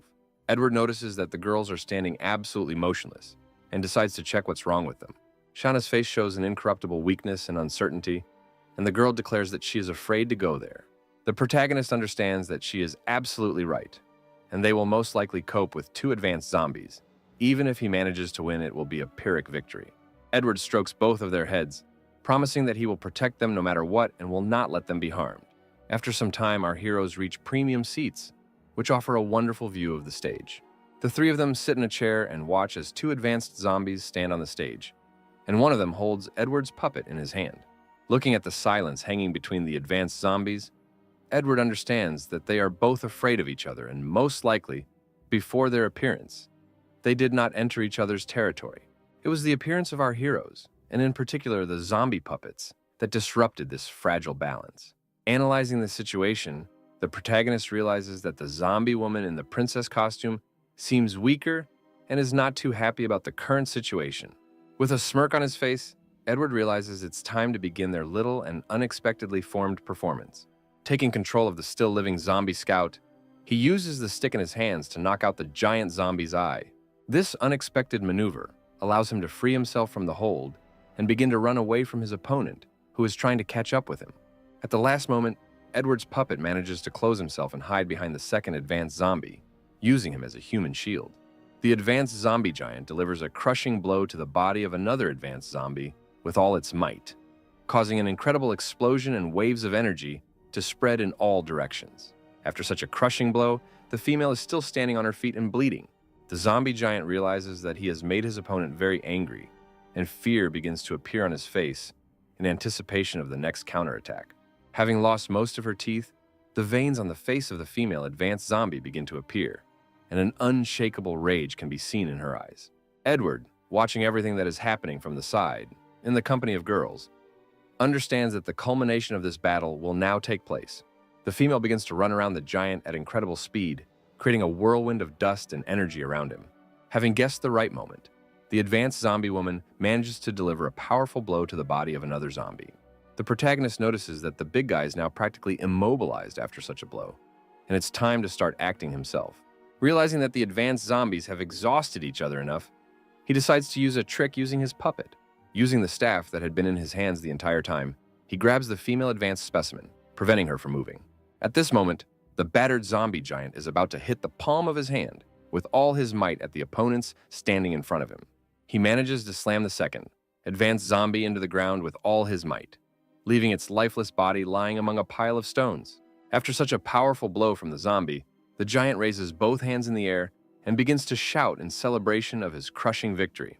At that very moment, his jubilation is interrupted by a female specimen, who turns out to be still alive and manages to spit out the tree branch she was holding in her teeth. The spit turns out to be so powerful and strong that the branch manages to pierce the zombie giant's second eye at high speed, completely depriving him of the ability to see. After which, the advanced zombie notices Edward applauding in the stands, but there are no girls next to him. The protagonist finishes applauding the performance and thanks all the participants, saying that they helped him a lot. He sums up the results of this event, saying that the zombie giant is completely blinded and cannot move, and the second is seriously injured and can barely stand on her feet. Looking at the two advanced zombies, Edward assumes that they ate a whole bunch of other infected and most likely their crystals must be excellent. At that very moment, Shaana appears behind the female, about to deliver her crushing blow with a katana. An advanced zombie manages to react and block the blow with his palms, spending too much energy on it. This turn of events surprises our main character because he did not expect that, being so wounded, she would have enough strength to resist Shaana. At that very moment, Bella comes to the girl's aid, cutting off the head of the infected zombie with one movement. Edward, watching from the stands, orders them to remain ignorant and to finish off the giant zombie as quickly as possible. The girls begin to inflict a huge number of lightning-fast blows on the body of the already wounded zombie, causing him wild pain. Screaming in pain and being completely blind, the zombie giant begins to smash and hit everything around him with his fists, not understanding what is happening. The main character understands that even being blind and with wounded legs, he's still terribly strong and it will be quite difficult for the girls to get closer. Moreover, it is so large that Bella and Shauna's blades can barely scratch it without causing serious damage. Having thought over everything that is happening, the main character orders to deliver a decisive blow to the neck of the zombie giant as quickly as possible. Shaana asks Bella for help, using her as a springboard to get to the desired position in an instant. Soaring into the air and diving down like a hawk, the girl uses her katana to cut through the neck of a huge advanced zombie in one motion. The main character does not hide his joy from the fact that they managed to defeat two advanced zombies and asks to take their crystals as soon as possible. Edward holds two bright blue iridescent crystals in his hands and hopes that with them, he will definitely be able to evolve. Our heroes leave two lifeless bodies lying on the stage, saying that the show is over and they need to find a safe place to rest. A moment after our heroes leave, the ceiling of the concert hall collapses due to damage to the foundation and falls onto the stage. By the evening of the same day, they manage to find shelter on the upper floors of the theater building in one of the rooms. The protagonist manages to barricade the door using some furniture at hand, and he hopes that this will be enough to survive one night. After which he looks at Bella sitting next to him and decides that it is high time to begin her evolution. A worried Shaana sitting nearby asks what the main character is doing that is so strange. Edward ties Bella up and says it's a precaution in case he loses control of her, after which he still decides to feed the girl the first crystal, after which she begins to blush and moan. A moment later, Edward's body also begins to feel pain, and he feels waves of energy coming from his girlfriend. His face is near Bella's legs, and he is trying his best not to lose control of her. Even though Edward took precautions, it wasn't enough to contain Bella's full power and she manages to escape. The protagonist understands that everything is even worse than last time, and if she is not calmed down, they will all die here. Turning his attention to Shaana, he realizes that Bella's rage and aggression are also affecting her. Deciding that he wasn't going to give up so easily, Edward jumped up and locked into a passionate kiss with Bella. From such a surprise, the girl stops smashing everything around her and simply hugs her owner. Shaana watches everything that is happening from the side, clutching her face with both hands and deciding that this situation is quite erotic. After a long kiss, Bella calms down and loses consciousness right on the protagonist's shoulder. After his girlfriend's evolution, Edward decides that his strength should have increased as well and decides to test it. He picks up a small board lying nearby and, with incredible ease, simply squeezes it with his hand, realizing that he has become much stronger. Looking at a chair standing nearby, he wonders how much his spiritual power has evolved. His surprise knows no bounds, since from this moment on he can influence physical objects, and not just the minds of zombies and people.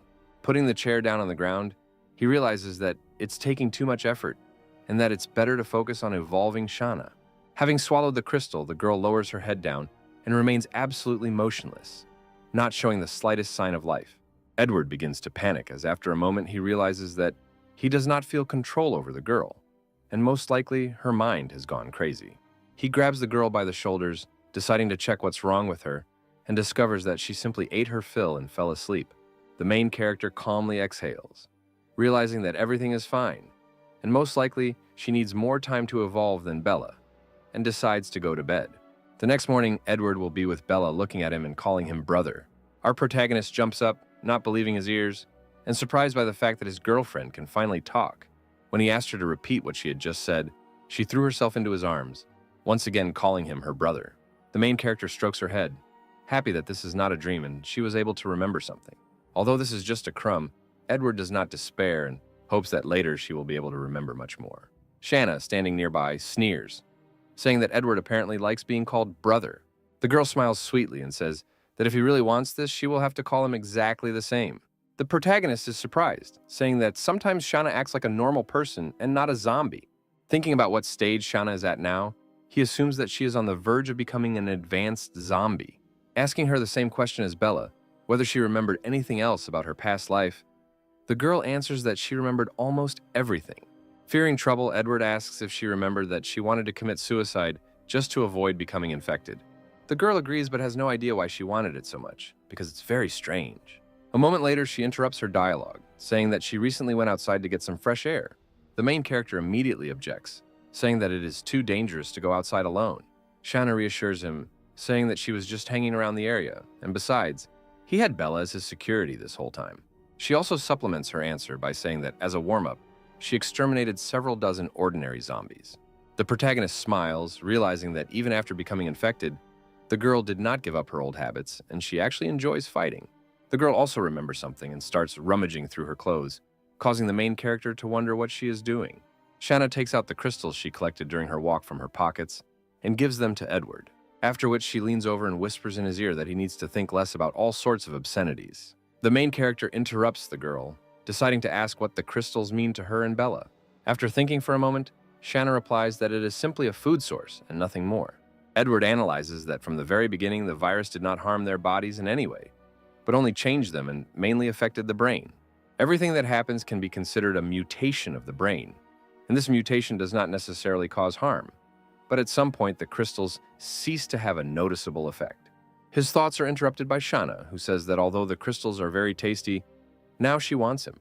It also does not remain aside, licking the collarbone of the main character, saying that she wants to do with him the same thing that he did with them before. Edward is surprised to realize that, in the blink of an eye, he is tied up and asked to be released immediately. Both girls smile sweetly and say that he can scream as much as he wants, because no one will save him anyway. Our heroes manage to have fun throughout the day, and in the end the main character says that he is squeezed out to the last drop. The next morning, infected people try to climb into their room along the walls of the theater building. An enraged Shaana immediately deals with all the troublemakers in a few minutes. She rubs her sleepy eyes with her hand, saying that she has been prevented from sleeping since early morning. Meanwhile, Edward behind her once again tells her not to dare go anywhere without him. Looking at his girlfriend, the main character understands that Shauna's thirst for murder is sometimes even a little scary. After some gathering, our heroes decide to look at the map and decide when to move on. Deciding to move to the neighboring building, the main hero clears the way for himself by being able to control 20 infected at once after evolution. Also, thanks again to Nikki for the map he created, without which they would have had a very hard time. Clearing their way to the neighboring building, our heroes get very tired and decide to find shelter and rest as soon as possible. Looking at the map, Edward notices that there is a library nearby, and most likely the number of zombies there will be small. Having reached the library, our heroes begin to move forward, realizing that there might be someone here besides them. Edward orders the girls to be on guard because at first glance, the library premises look quite clean and tidy, and there may be people here. Having examined the first main floor, the hero understands that it is clean here and needs to check the second. As he moves up the stairs to the second floor, a mysterious silhouette looks at him from around the corner, preparing to set up an ambush. A moment later, he is attacked from behind by a survivor holding a metal pipe in his hand. The main character turns out to be much stronger than an ordinary person and manages to dodge and counterattack. Before he can finish off the attacker, he begins to scream and beg for mercy, and Edward only slightly wounds him. The protagonist begins to promise that he will let him go only after he tells who he is and what he is doing here. At this moment, the doors on the second floor in one of the rooms open and some more survivors come out. They immediately notice the brewing fight and with obvious hostility, ask Edward who he is. The protagonist lets go of the attacker, asking him to calm his friends and order them not to make unnecessary movements. The stranger starts laughing, saying that it was stupid to let him go, because they could defeat him with greater numbers. After which he decides to frame Edward by saying that Felix sent him and he needs to be killed. The main character is very desperate, realizing that sometimes he forgets that an apocalypse has happened around him, and people have turned into ordinary animals. With a powerful blow of his hand, he sends the same attacker into a nearby bookcase, causing it to shatter into small pieces. He threatens everyone present with his dagger, asking who will dare to attack him next.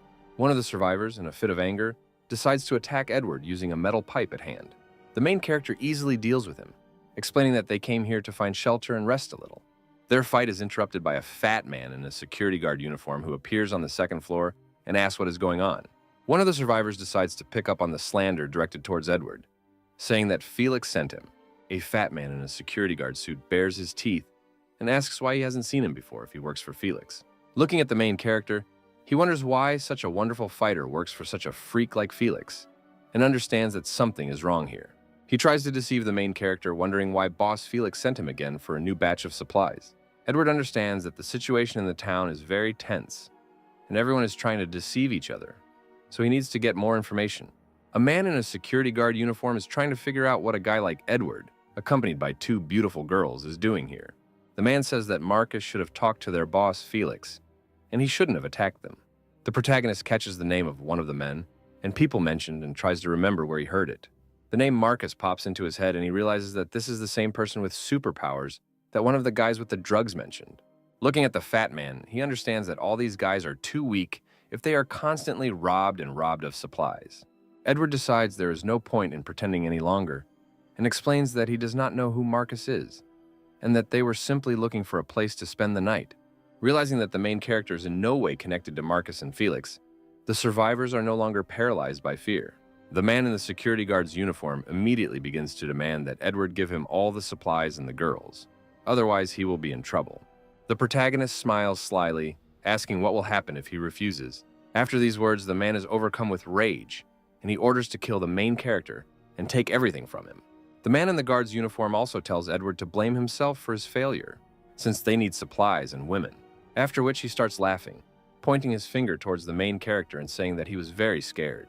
At this time, Shaana tries to calm Bella down, asking her not to worry because Edward can handle it alone. The protagonist decides to clarify whether an attack on him alone by such a crowd is a fair and honest act. A fat man in a security guard suit explains that there was nothing stopping Edward from calling his guys along. Under the peals of thunder, Edward grins, saying that no one forced his tongue, and asks to say hello to his guys. One of the survivors tells a man in a security guard uniform that there are a huge number of zombies on the street making terrifying sounds. He immediately orders his subordinate to shut up and not talk nonsense because it is simply impossible. The man claims that the main character just wants to scare them because the library has only one entrance. If there were zombies on the street, they would have eaten him first. At that very moment, he hears a strange sound and turns around, looking out the window, through which he sees enraged mutants. Panic begins among all the survivors in the library building as the infected begin to climb inside through the window. One of them suggests that everyone go up to the third floor as quickly as possible, as they can break the stairs and find themselves safe. Edward praises them for their resourcefulness, noting that such tricks will not save them from the technique he has been practicing for 2.5 days.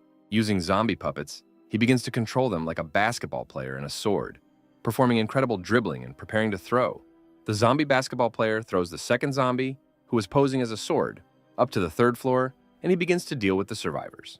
Meanwhile, the captain, dressed as a security guard, tries to escape through the window, saying that he does not intend to end his life this way. Edward uses his spiritual power, thanks to which he can now move objects, and manages to stop the man by throwing him to the floor. Standing in front of him at full height, he ironically asks if the man wants to beat him up again, because just 5 minutes ago, he exuded courage and confidence. The guard calls the main character a madman, because at this very moment there is a huge number of infected people inside the building, and they will all die soon. Edward spreads his arms out to the sides, showing confidence with his whole appearance, and says that all these zombies won't touch him with a finger, and he will stay alive. He gives the order to start eating the man alive, and also states at the end that greed has to be paid for. After all the survivors are dead, Edward's eyes briefly turn red, and he notices that the deaths of people are affecting his mind. At this time, Shaana is sincerely happy, telling Bella that they did not have to fight with people, and Edward was able to completely figure things out on his own.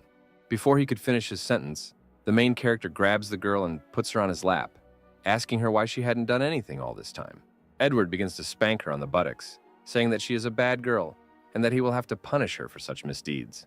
At one point, the girl's moans stop, and with a slight blush on her face, she asks why the main character stopped. She turns around and sees him holding his girlfriend in his arms, saying that touching big breasts is much more interesting. Shaana looks at him with pitiful eyes, asking why he needs this, since there is no benefit from it. Edward, touching Bella, simultaneously explains that large breasts increase a woman's fighting ability. Shaana immediately pounces on the protagonist, saying that she also wants to improve her skills, and asks him to do the same with her. The main character states that there is no time for this yet, and that it is necessary to carefully examine the library building, in particular the 3rd floor.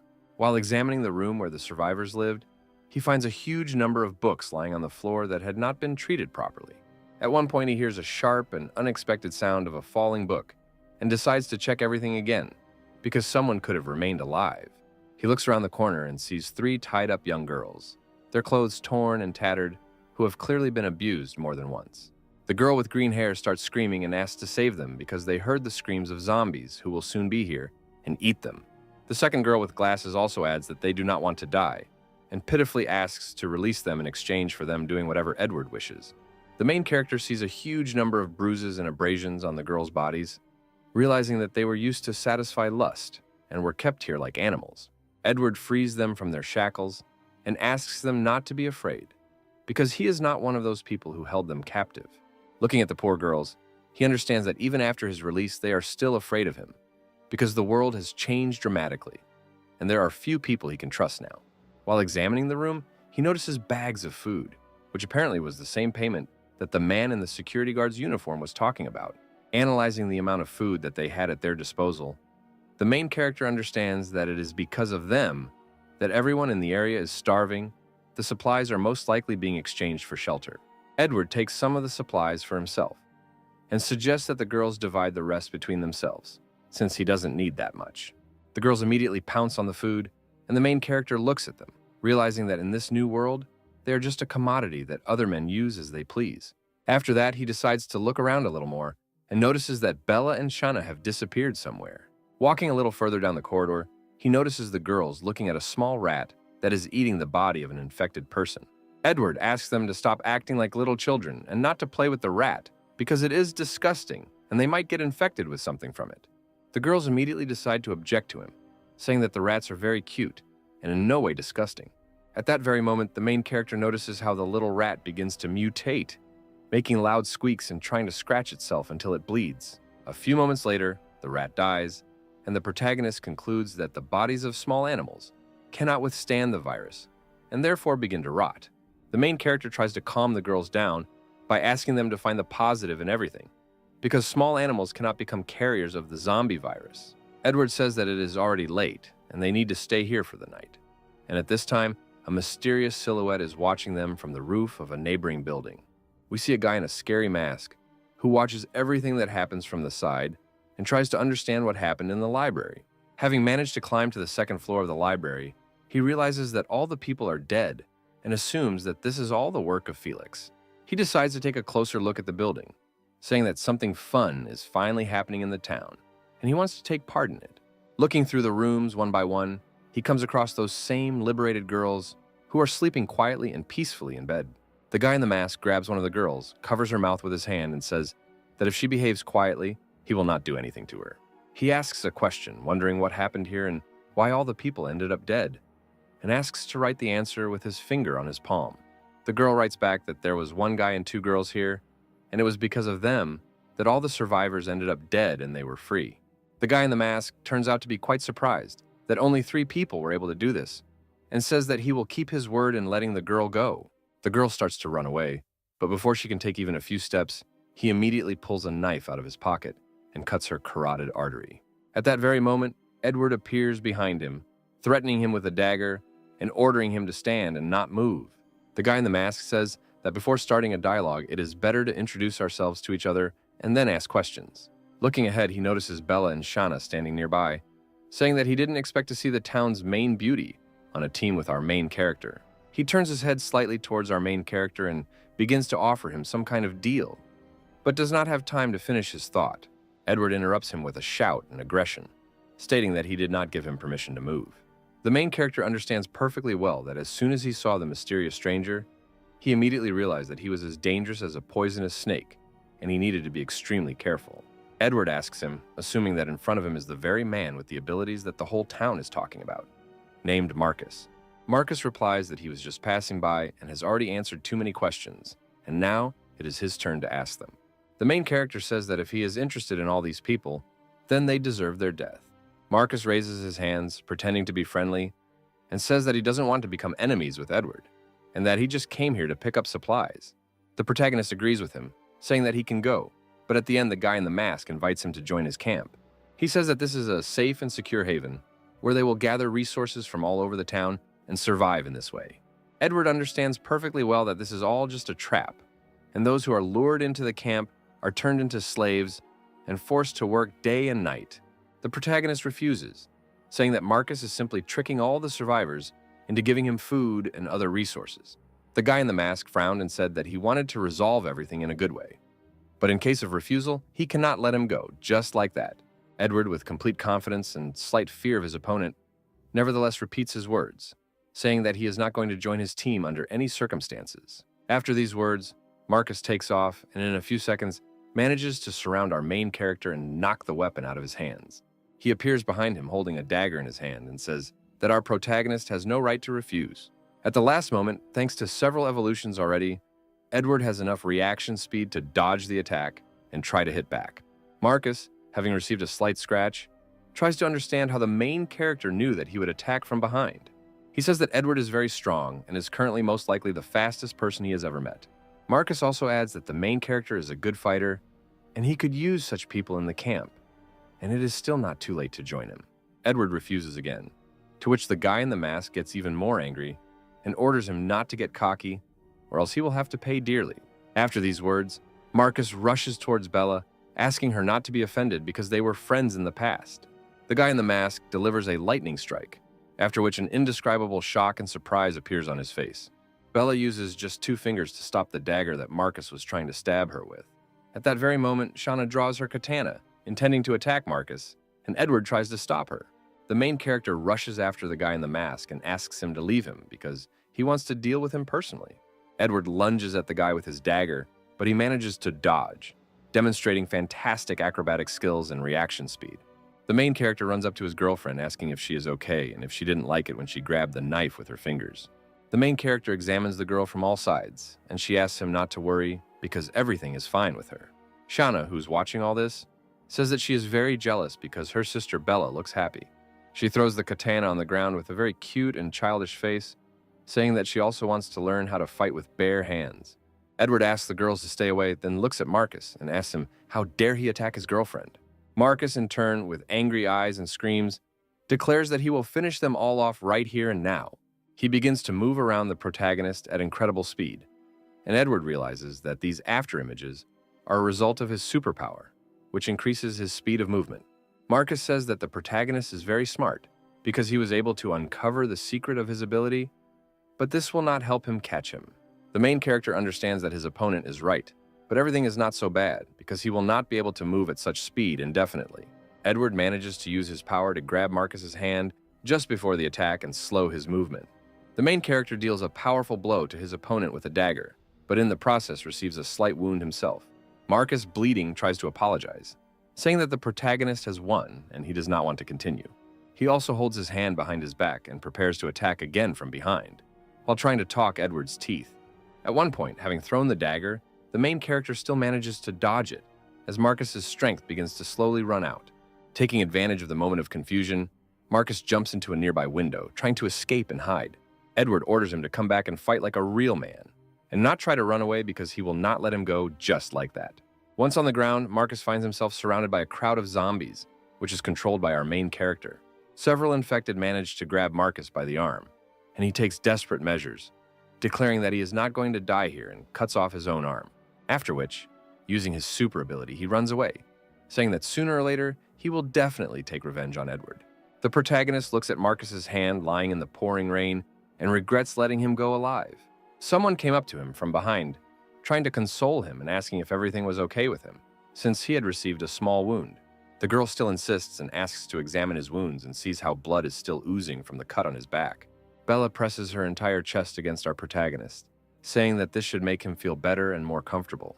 Edward agrees with her, saying that it dulls the pain a little, and a slight blush appears on their faces. The main character is surprised when they say that now is not the time to enjoy himself, and asks his girlfriend where she learned this. The girl's embarrassed, covering her face with her hand, and they say that Shaana didn't want her to tell this. The protagonist looks at Shaana, who pretends not to be involved in this and tells her not to teach Bella any obscenities. He says that his girlfriend has just regained consciousness, and she should set a good example for her. At that very second, the girl licks the protagonist's bloody finger, which he pointed in her direction, and says that she is very guilty, and asks him to forgive her. She also adds that his blood is very tasty, and because of it, she behaves very strangely, and her face turns red. Shane is embarrassed, and says that fresh blood straight from the wound should taste even better and sweeter. Edward gets stressed, telling her not to even think about it, while the girls discuss the taste of his blood. Shaana offers Bella a taste, and they say there's still a little bit left on her lips. At that moment, she asks her friend not to make fun of her because she also smells Edward, and her body begins to experience pleasure. They are immediately interrupted by the protagonist, asking them to stop and ordering Shaana not to corrupt his girlfriend. At that very second, he hears a strange rustling sound on the third floor, which comes from a room on the third floor of the library, and decides to check what is going on there. Having gone upstairs, he sees the same girl killed by Marcus, and tries to explain to her two friends that they got it all wrong and that it was not he who killed her. Edward says that their friend was killed by a man named Marcus, who has superpowers, and is trying to find out what the girls know about him. One of them reports that his lair is located in the building of the student swimming pool, and points out through the window where exactly it is. In a fit of emotion, the protagonist immediately sends a crowd of infected towards the pool with orders to kill anyone who gets in their way.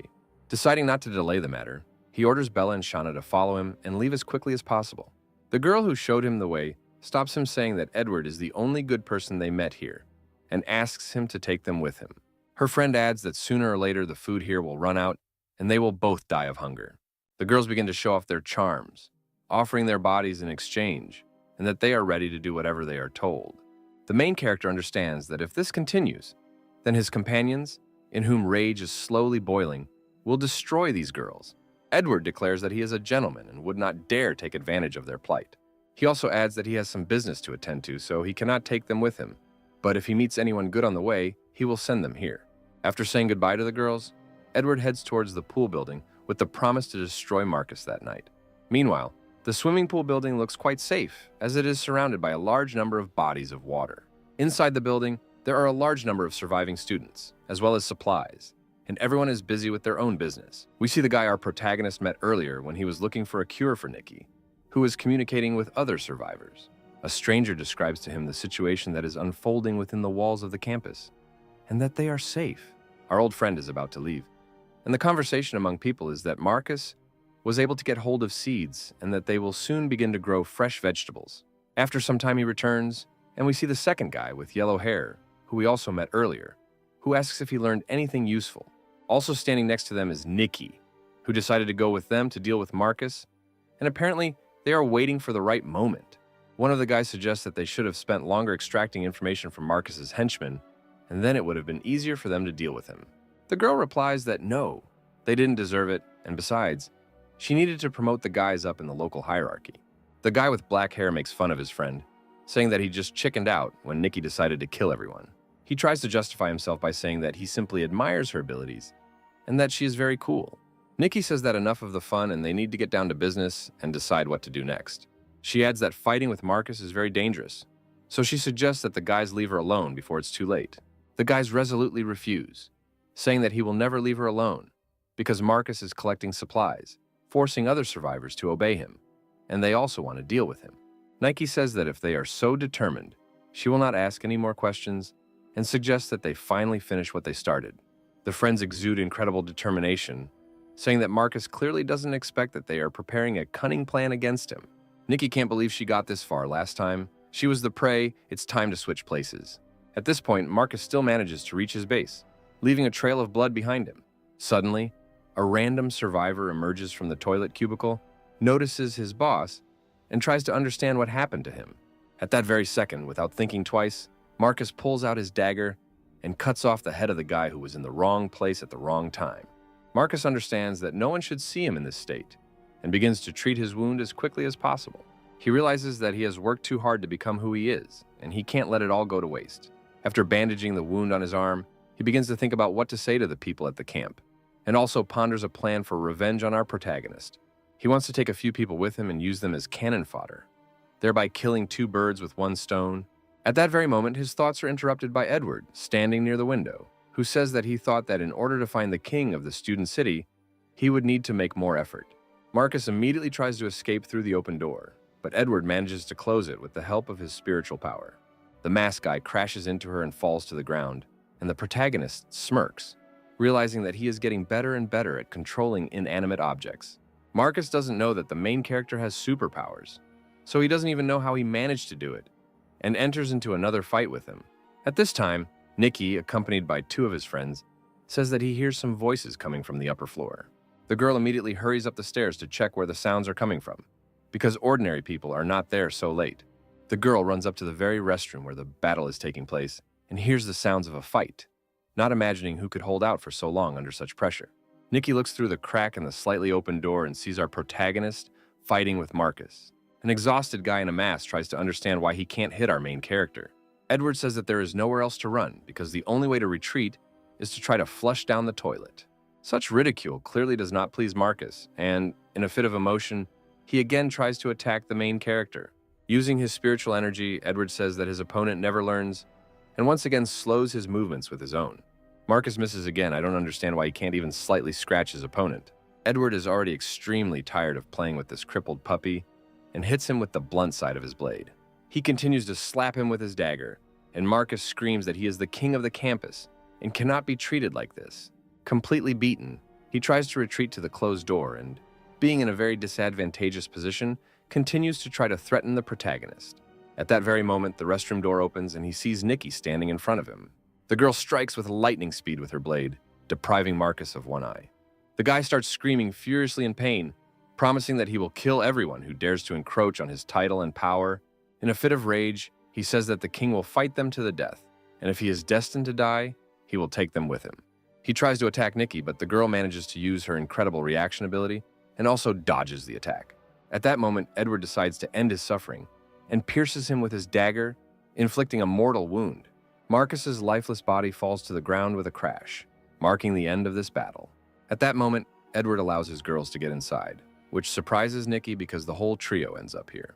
At the same second, two guys manage to catch up with the girl and are also surprised that the main character is here. At this moment, Edward realizes that Nikki didn't actually escape from the hospital and was only pretending, but in fact, she teamed up with those two guys. Nike apologizes for lying during their last meeting and also asks why the protagonist fought Marcus. Edward says that they had a small disagreement and he came here to resolve it. The girl says that she came here with her friends in the hopes of exposing and destroying Marcus in order to begin commanding his base. The main character, with a light touch of humor, jokes that he took the leadership flag from a fragile girl. Nika says that in any case, she is happy with this outcome of events, because it would have been much more difficult for her to cope with it alone. Edward understands perfectly well that other survivors with superpowers will continue to interfere with him and his friends. Nikki decides to ask Edward what he's going to do next and offers him to take some supplies, to which he refuses. After thinking for a bit, the girl realizes that it is deep night outside and, feeling embarrassed, invites the main character to stay here for the night. Edward, clearly not expecting such a proposal, does not understand what caused such a violent reaction from his friend. The boys also agree with this proposal, assuming that Edward is very tired and needs a good rest. Nikki starts making excuses, saying that she didn't mean what they thought, and her face turns bright red. The girl confirms the words of her friends, saying that it is already very dark, and the main character is very tired after the fight with Marcus, and it would be better to restore strength and have a good rest by staying here overnight. Edward agrees and says that today they will rest here, and tomorrow they will move on. Since the pool building is not equipped with sleeping rooms, Nikki escorts our heroes to the locker room, saying that this will be enough for one night. Before going to bed, Edward stops the girl and says that he has one small request. He says that there are 2 girls in the library who are left completely alone, and asks to bring them here and take care of them when everything settles down. The girl's obviously a little sad that this is the only thing he asked for, but still agrees to help him. Edward manages to notice that Nikki looks disappointed, but the girl's about to leave, saying that she is fine, although apparently she was counting on some kind of closeness with the main character. The girl leaves, closing the door behind her, and Bella and Shaana begin to have fun and try to find treasures in this locker room. The protagonist says that they are behaving like children, not understanding what kind of treasures they expect to find. At that very moment, they start rummaging through the girls' lockers, and the main character realizes that he is in a women's locker room, and there are bathing suits lying everywhere. Shaana wants to try on something and asks the protagonist to turn away and not peek at them. Although Edward doesn't really like this idea, he still agrees and turns away, closing his eyes, saying that he will make some concessions. At this time, Shaana suggests to Bella that they undress each other, and a very romantic atmosphere hangs between them. Edward, standing with his eyes closed, hears strange sounds and conversations of the girls, and orders them to fool around less. The girls allow him to open his eyes and stand in front of them in the bathing suits they found, exuding incredible attractiveness. Shaana approaches Edward and says that the girl really wanted him to stay with her. Edward replies that he understood this perfectly well, but Bella and Shaana are much more important to him, which is why he refused. He adds that it is difficult to describe in words, but his choice is based on his convictions and he does not regret anything. Shaana suggests that they are special and different from Nikki, to which the protagonist gives his consent. Bella decides to clarify what exactly the word special means, and Edward, smiling, says that in a few minutes she will understand everything. After a while, Nikki, who wanted to ask something else, stands at the door to the locker room and hears sweet moans and slaps emitted by 2 girls. The girl is both angry and embarrassed, because she also wanted Edward to do the same to her. The next morning, having collected all their things, our heroes leave the pool building and head off further. Standing on the roof of the building, Nikki watches them with her eyes and wishes them a good journey, calling the main character a debauchee. After some time, moving further and further along the paths of the campus, our main character easily deals with ordinary rank-and-file zombies. Shaana offers to be his assistant, but Edward orders her not to kill anyone because he will not be able to replenish his supply of puppets. Making our way further and further, our heroes come across a large multi-story building. Based on the perception of his girls, Edward understands that they do not smell blood, and therefore there are no mutated zombies inside. He decides to use his puppets as scouts and sends them into the courtyard.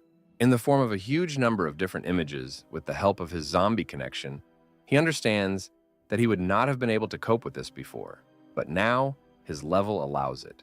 At one point, the main character notices a bunch of infected fighting each other in the courtyard.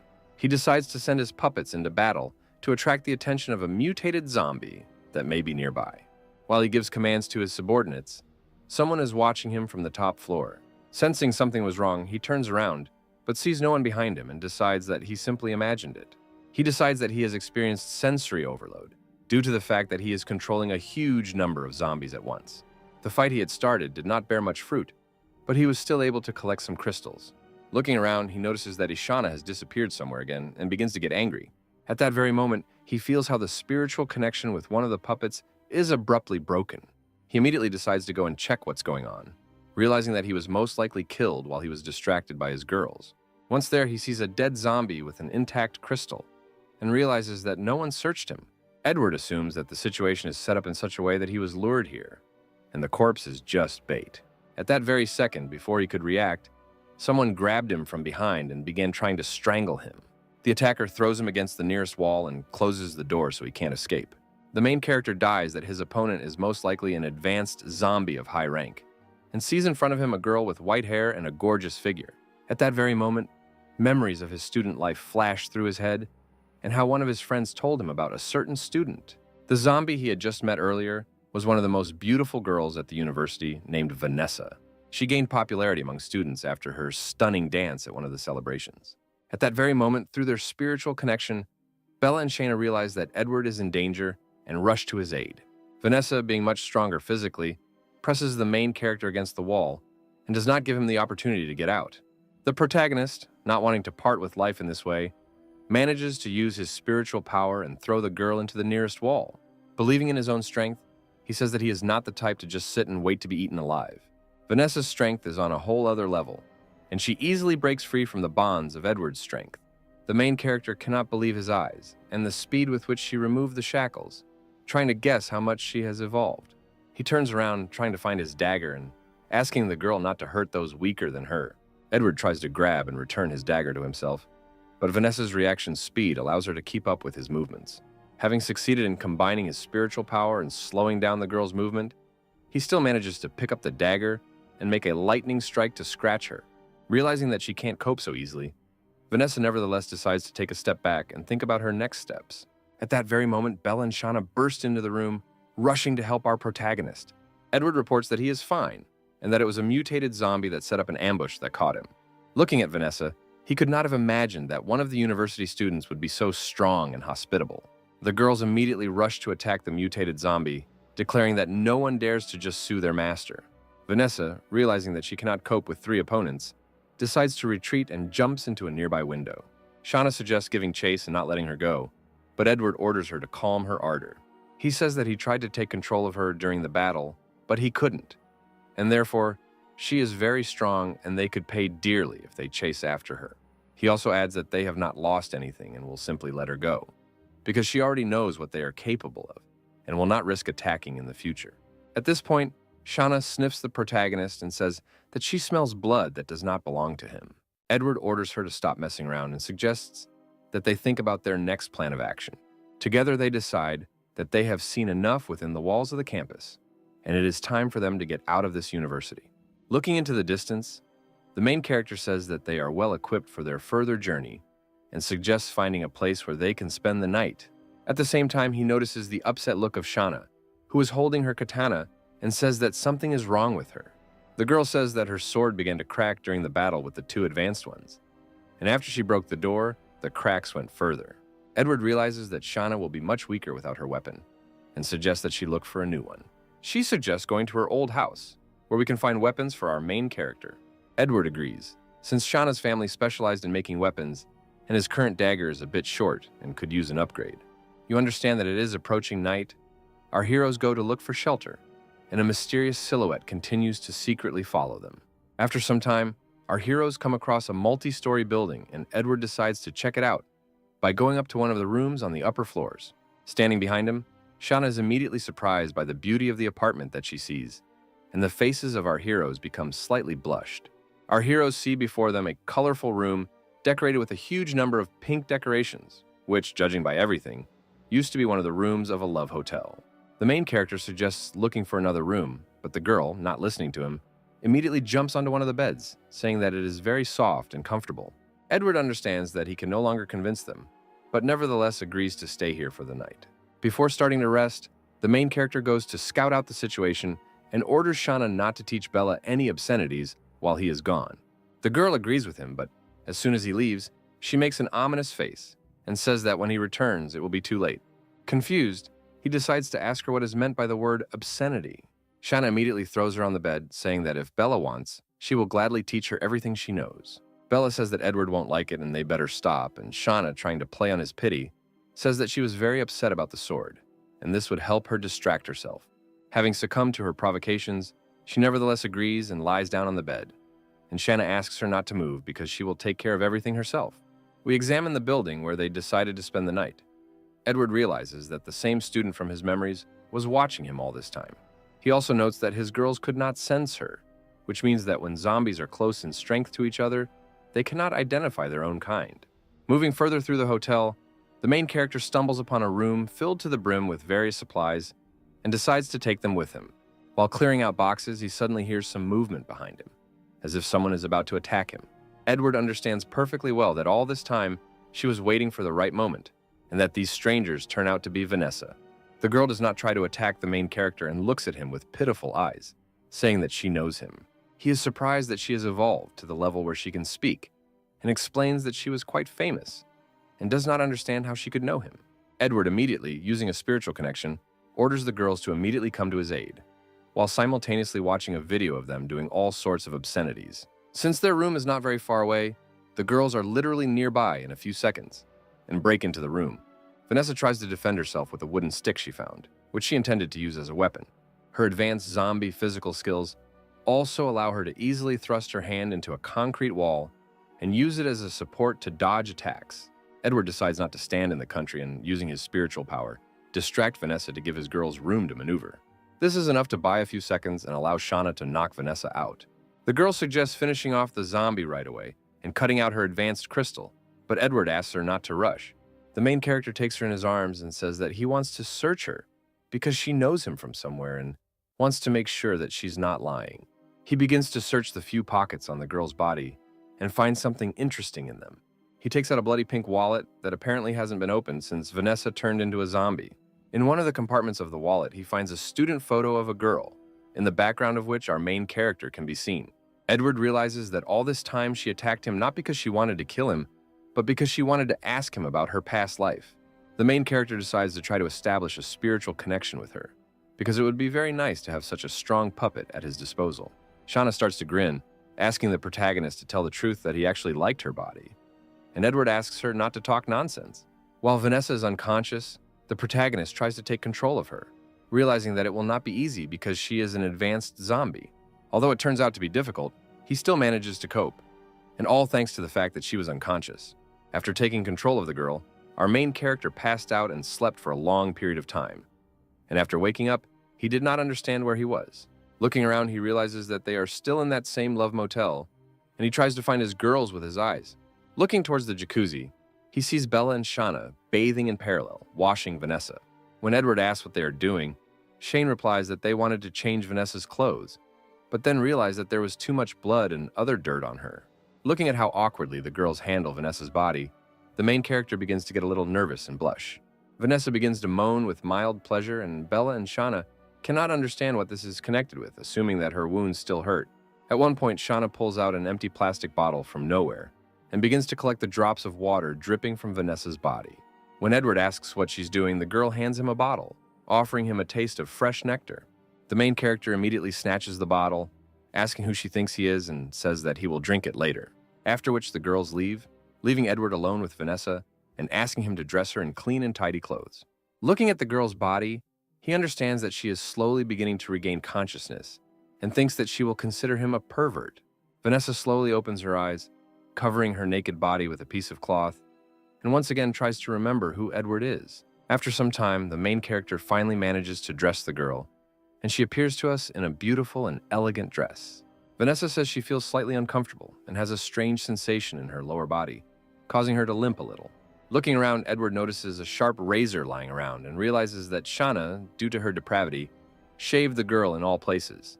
In order to calm Vanessa down, he asks her not to pay attention to this and to be patient for a little while, after which she will get used to it. He also notes that although Vanessa is embarrassed and looks a little dissatisfied, she behaves quite obediently. As they go outside, they are met by a dressed Bella and Shaana, who joke about the fact that Edward was doing something indecent, and they waited for him for a very long time. The main character asks Shaana to show him the way to her house, but the girl starts to make fun of him and says that she only remembers the route very roughly. Edward replies that she is giving him nothing but headaches, and that he needs to find a map of the area.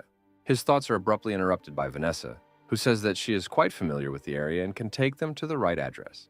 Our protagonist is very happy with this turn of events and says that there is no time to waste and that we need to set off on our journey as soon as possible. Our heroes begin to carefully move towards the desired address, passing hordes of zombies and trying not to give away their presence. Edward asks the girls not to make noise, because if they go ahead and the zombies hear them, they will waste a lot of time. At one point, our heroes notice smoke coming from a nearby multi-story building, Edward assumes that it might be an accidental fire when suddenly a very powerful explosion occurs. The explosion provokes all zombies within a radius of several kilometers, and our heroes decide to clear the area as quickly as possible to avoid more trouble. The girls deal with the infected very quickly, including because Vanessa joined them. The main character still begins to wonder whether this explosion happened by accident or whether it could have been caused by the survivors. A few seconds later, his thoughts are interrupted by the sounds of gunshots. This makes him think that this is definitely some people's idea, and most likely they are gathering zombies in one place for a reason. Although it is quite risky, he and the girls decide to go to that place and find out what is going on there. You understand that the height will give them a certain advantage. They decide to climb the multi-story building closest to the explosion site and inspect everything from above. Looking at the streets and square in front of the explosion site, he sees a huge horde of zombies fighting each other. Looking at the situation, he understands that this whole horde is like a jar of poisonous insects, and if you find yourself in its epicenter, you will definitely be killed. Edward decides to send Vanessa on reconnaissance, since she is the fastest of them and the best at hiding. Looking at the girl, he notices that she is slowly starting to lose control because of the sight of the fight between the infected. Rage flared up in her.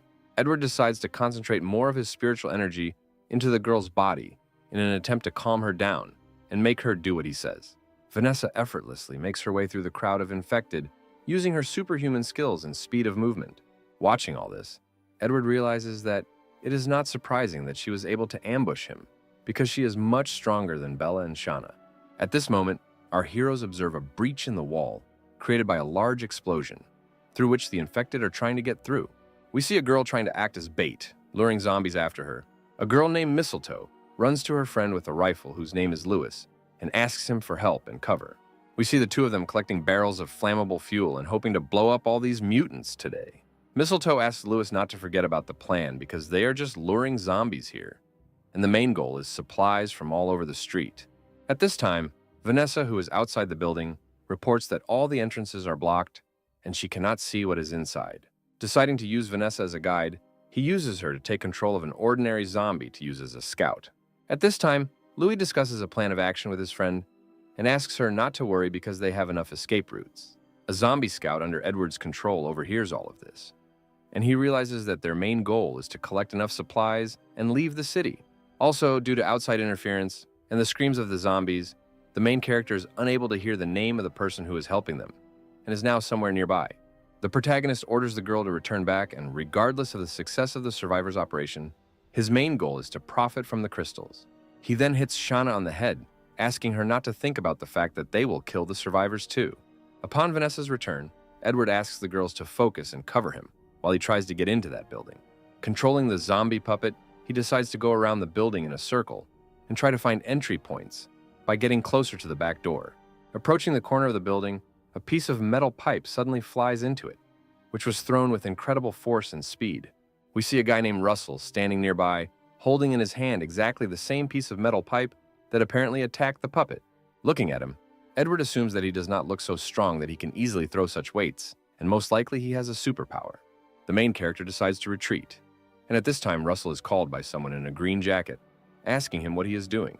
This stranger turns out to be our old friend Anna, who apparently also helps the survivors in organizing the explosions.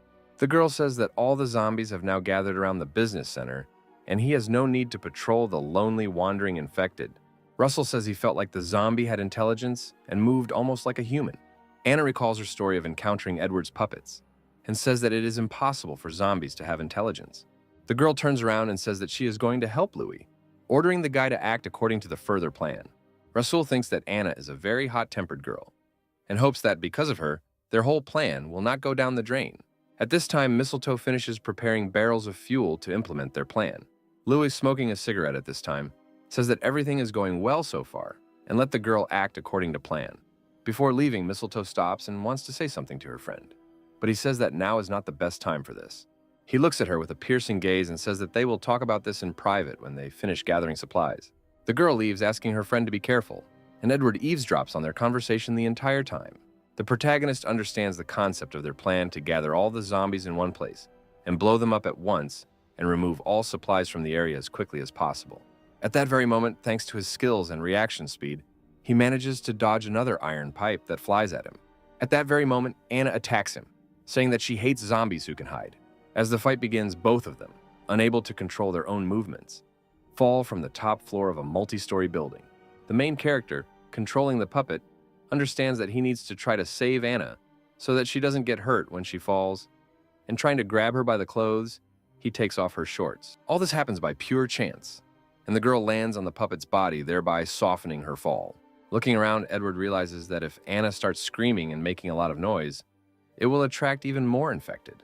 Using a puppet, he grabs the girl in the hopes that she will not scream or make noise.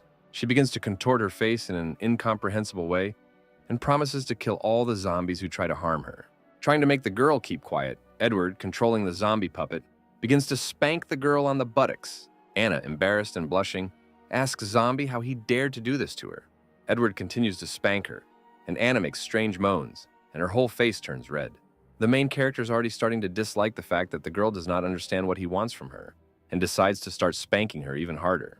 It all gets to the point that Anna starts to cry, remembering that she has already been punished twice by some infected people. The girl, kneeling, asks for mercy and to stop beating her, because she will do whatever she is ordered to do.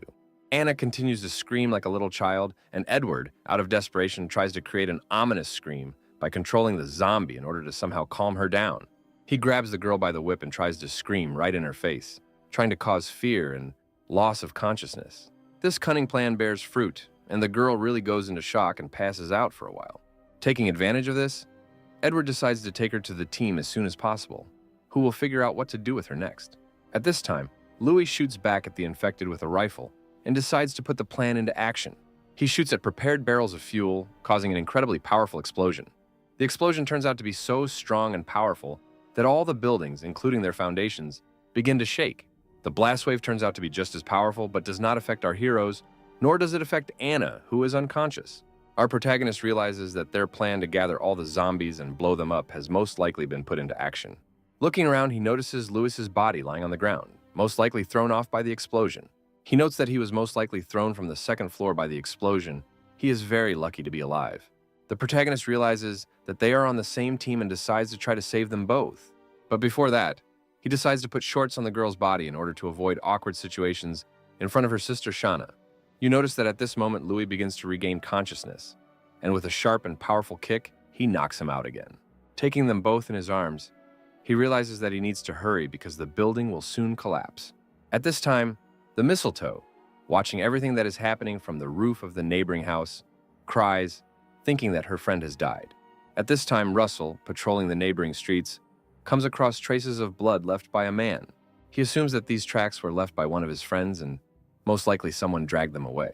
Trying to escape from the falling building, Edward realizes that the puppet is slowly starting to lose its strength, and therefore the survivors have also received some injuries. He sees Louis and Anna's bodies battered and covered in multiple glass shards from the falling windows. Looking back, he sees the trail of blood he left behind and hopes that no one is following him. After some time, Louis wakes up, trying to understand where he is and what happened to him. He notices Edward in front of him, who asks him not to move because he was seriously wounded, and he barely managed to give him first aid. He also adds that he saved Anna because they are almost related, and also took him along with her. Louis can't believe his ears that he was saved by someone who knows Anna, and this is a lucky coincidence. The man tries to get to his feet, leaning against the back of the sofa, trying to find out the name of his savior. Our protagonist is also called. Pointing to his two companions, they say that these are his girls. Looking at our heroes, Louis realizes that he is not the only one who has made friends in this apocalypse. The man also regrets that he had no idea that there were other survivors nearby, and that their actions could have easily killed them. He is quite surprised that this guy was able to not only survive the explosion with his girls, but also save them with Anna. Looking at Edward, Louis decides to ask if our main character has superpowers. After these words, Shaana and I became slightly tense, but the main character managed to calm them down. You understand that most likely the man does not pose a danger. He agrees with him, saying that he really does have superpowers. Louis is very pleased with this answer and invites our protagonist to join their team. He says that some of them also have superpowers, and they will thank him very generously for saving them. Understanding their further plan of action, Edward can do nothing better than agree. But he still understands that the girls under his control are still infected and he needs to cure them. After a short pause, the main character still refuses, thanking Louis for his kindness and explaining that he cannot accept this offer now. The man clearly doesn't like this answer, and he tries to find out the reason for the refusal, but gets only silence in response. Edward says that it is better for him to rest now, and they will discuss with him tomorrow what I will do next. Touching the door handle, his spiritual connection tells him that somewhere nearby there is a possessor of the ability. At this time, not far from their house, Russell continued to follow the trail of blood left by Edward. Vanessa, who is watching everything from the street, receives an order from the main character not to attack and just continue to observe. At that moment, Louis notices his friend from the window of the house and asks what he is doing here. The man explains to Edward that this is another member of their team and most likely came here to save them. Going up to the room, Louis introduces Edward to his friend, saying that he helped him survive and bandage his wounds. After listening to all the information, Russell still slightly distrusts the main character. Russell also looks very closely at Bella and Shaana, realizing that although they are very attractive, they scare him very much. Russell decides to be more friendly and extends his hand to Edward, saying that he is glad to meet him. Suddenly, the guy asks a question that he is looking for one mutated zombie and whether Edward has come across it. The protagonist assumes that it is most likely about Vanessa and decides not to give her away, saying that he exterminated all the mutants in his path. Looking at the main character, Russell understands that he is not an ordinary person and most likely has remarkable strength and other skills. You understand that Edward was able to save his friends. He also decides to ask if he has some kind of super ability, to which he received an approving answer. Russell still continues to be wary and distrustful of the main character, realizing that he and his girls are not who they seem and that he needs to be careful with them. Their conversation is interrupted by Louis, who asks if his friend has seen Mistletoe and if she is okay. Russell apologizes, saying he didn't think about it and was too busy searching. Giving in to his friend's persuasion, he promises to go right now and find her, after which they will begin to collect supplies. Our main character asks everyone to leave the room because he needs to change Anna's bandages and treat her wounds. Shaana begs him not to kick them out, saying that he will most likely need their help, but Edward remains steadfast. Having shown everyone the door, the main character tells Anna that she is very lucky, because she is Shaana's sister, and that is the only reason he helps her. After turning her over onto her stomach and removing her clothes, he begins to treat the wounds on her buttocks. Edward asks the girl to be quieter because he is trying his best to do everything gently and carefully. Anna, with her nose buried in the pillow, thinks about the fact that a zombie raped her at the bottom, and now some guy sees her half naked. The girl says that it hurts a lot and asks to leave her elasticity alone, and Edward asks her not to scream. The main character notices that the girl is starting to cry and decides to find out what exactly the problem is. Anna replies that she is very embarrassed to be naked in front of him, and Edward suggests that they close their eyes so that they don't feel so embarrassed. The main character puts a black, opaque blindfold over the girl's eyes and explains that this way she won't see anything. Edward takes off the girl's clothes, saying that he is checking to see if there are any bleeding wounds left on her body. Anna feels a wet and damp touch on her body, and Edward explains that he is simply washing her wounds with a damp cloth. In her head, the girl is in a great panic, but still resigns herself to the fact that this is just first aid. The main character begins to apply bandages to her body, and the girl decides that he is trying to tie her up, after which she opens her mouth wide and feels something long and hard being shoved into it, and Edward explains that it is a thermometer. After some time, the main character finally removes the girl's blindfold, saying that everything is over and she can rest easy, after which he actually shows her the thermometer and asks why she slobbered on it so much. Tears begin to well up in Anna's eyes and she blames her imagination as she thought she was being abused. Edward is quite surprised that the girl thought that instead of a thermometer, he stuck his thing in her mouth. The girl starts to blush and the main character calls her a real pervert, who's actually Shaana's sister because they are very similar. Anna starts throwing things at him, telling him to go away and leave her alone. She acts like a little girl, covering her face with a blanket and saying that now no one will marry her. Leaving the room, the main character is glad that all this is over, and he will no longer have to listen to her hysterics. He is met by Louis, who says that he needs to report important information and offers to go with them for supplies. Edward agrees, glad that Louis is much more honest and straightforward than Russell. The man also says that they are going to leave as soon as their comrades arrive here, because they have already caused them a lot of inconvenience. Shaana corrects Louis, saying that her sister will stay here for a while until she's completely back to normal.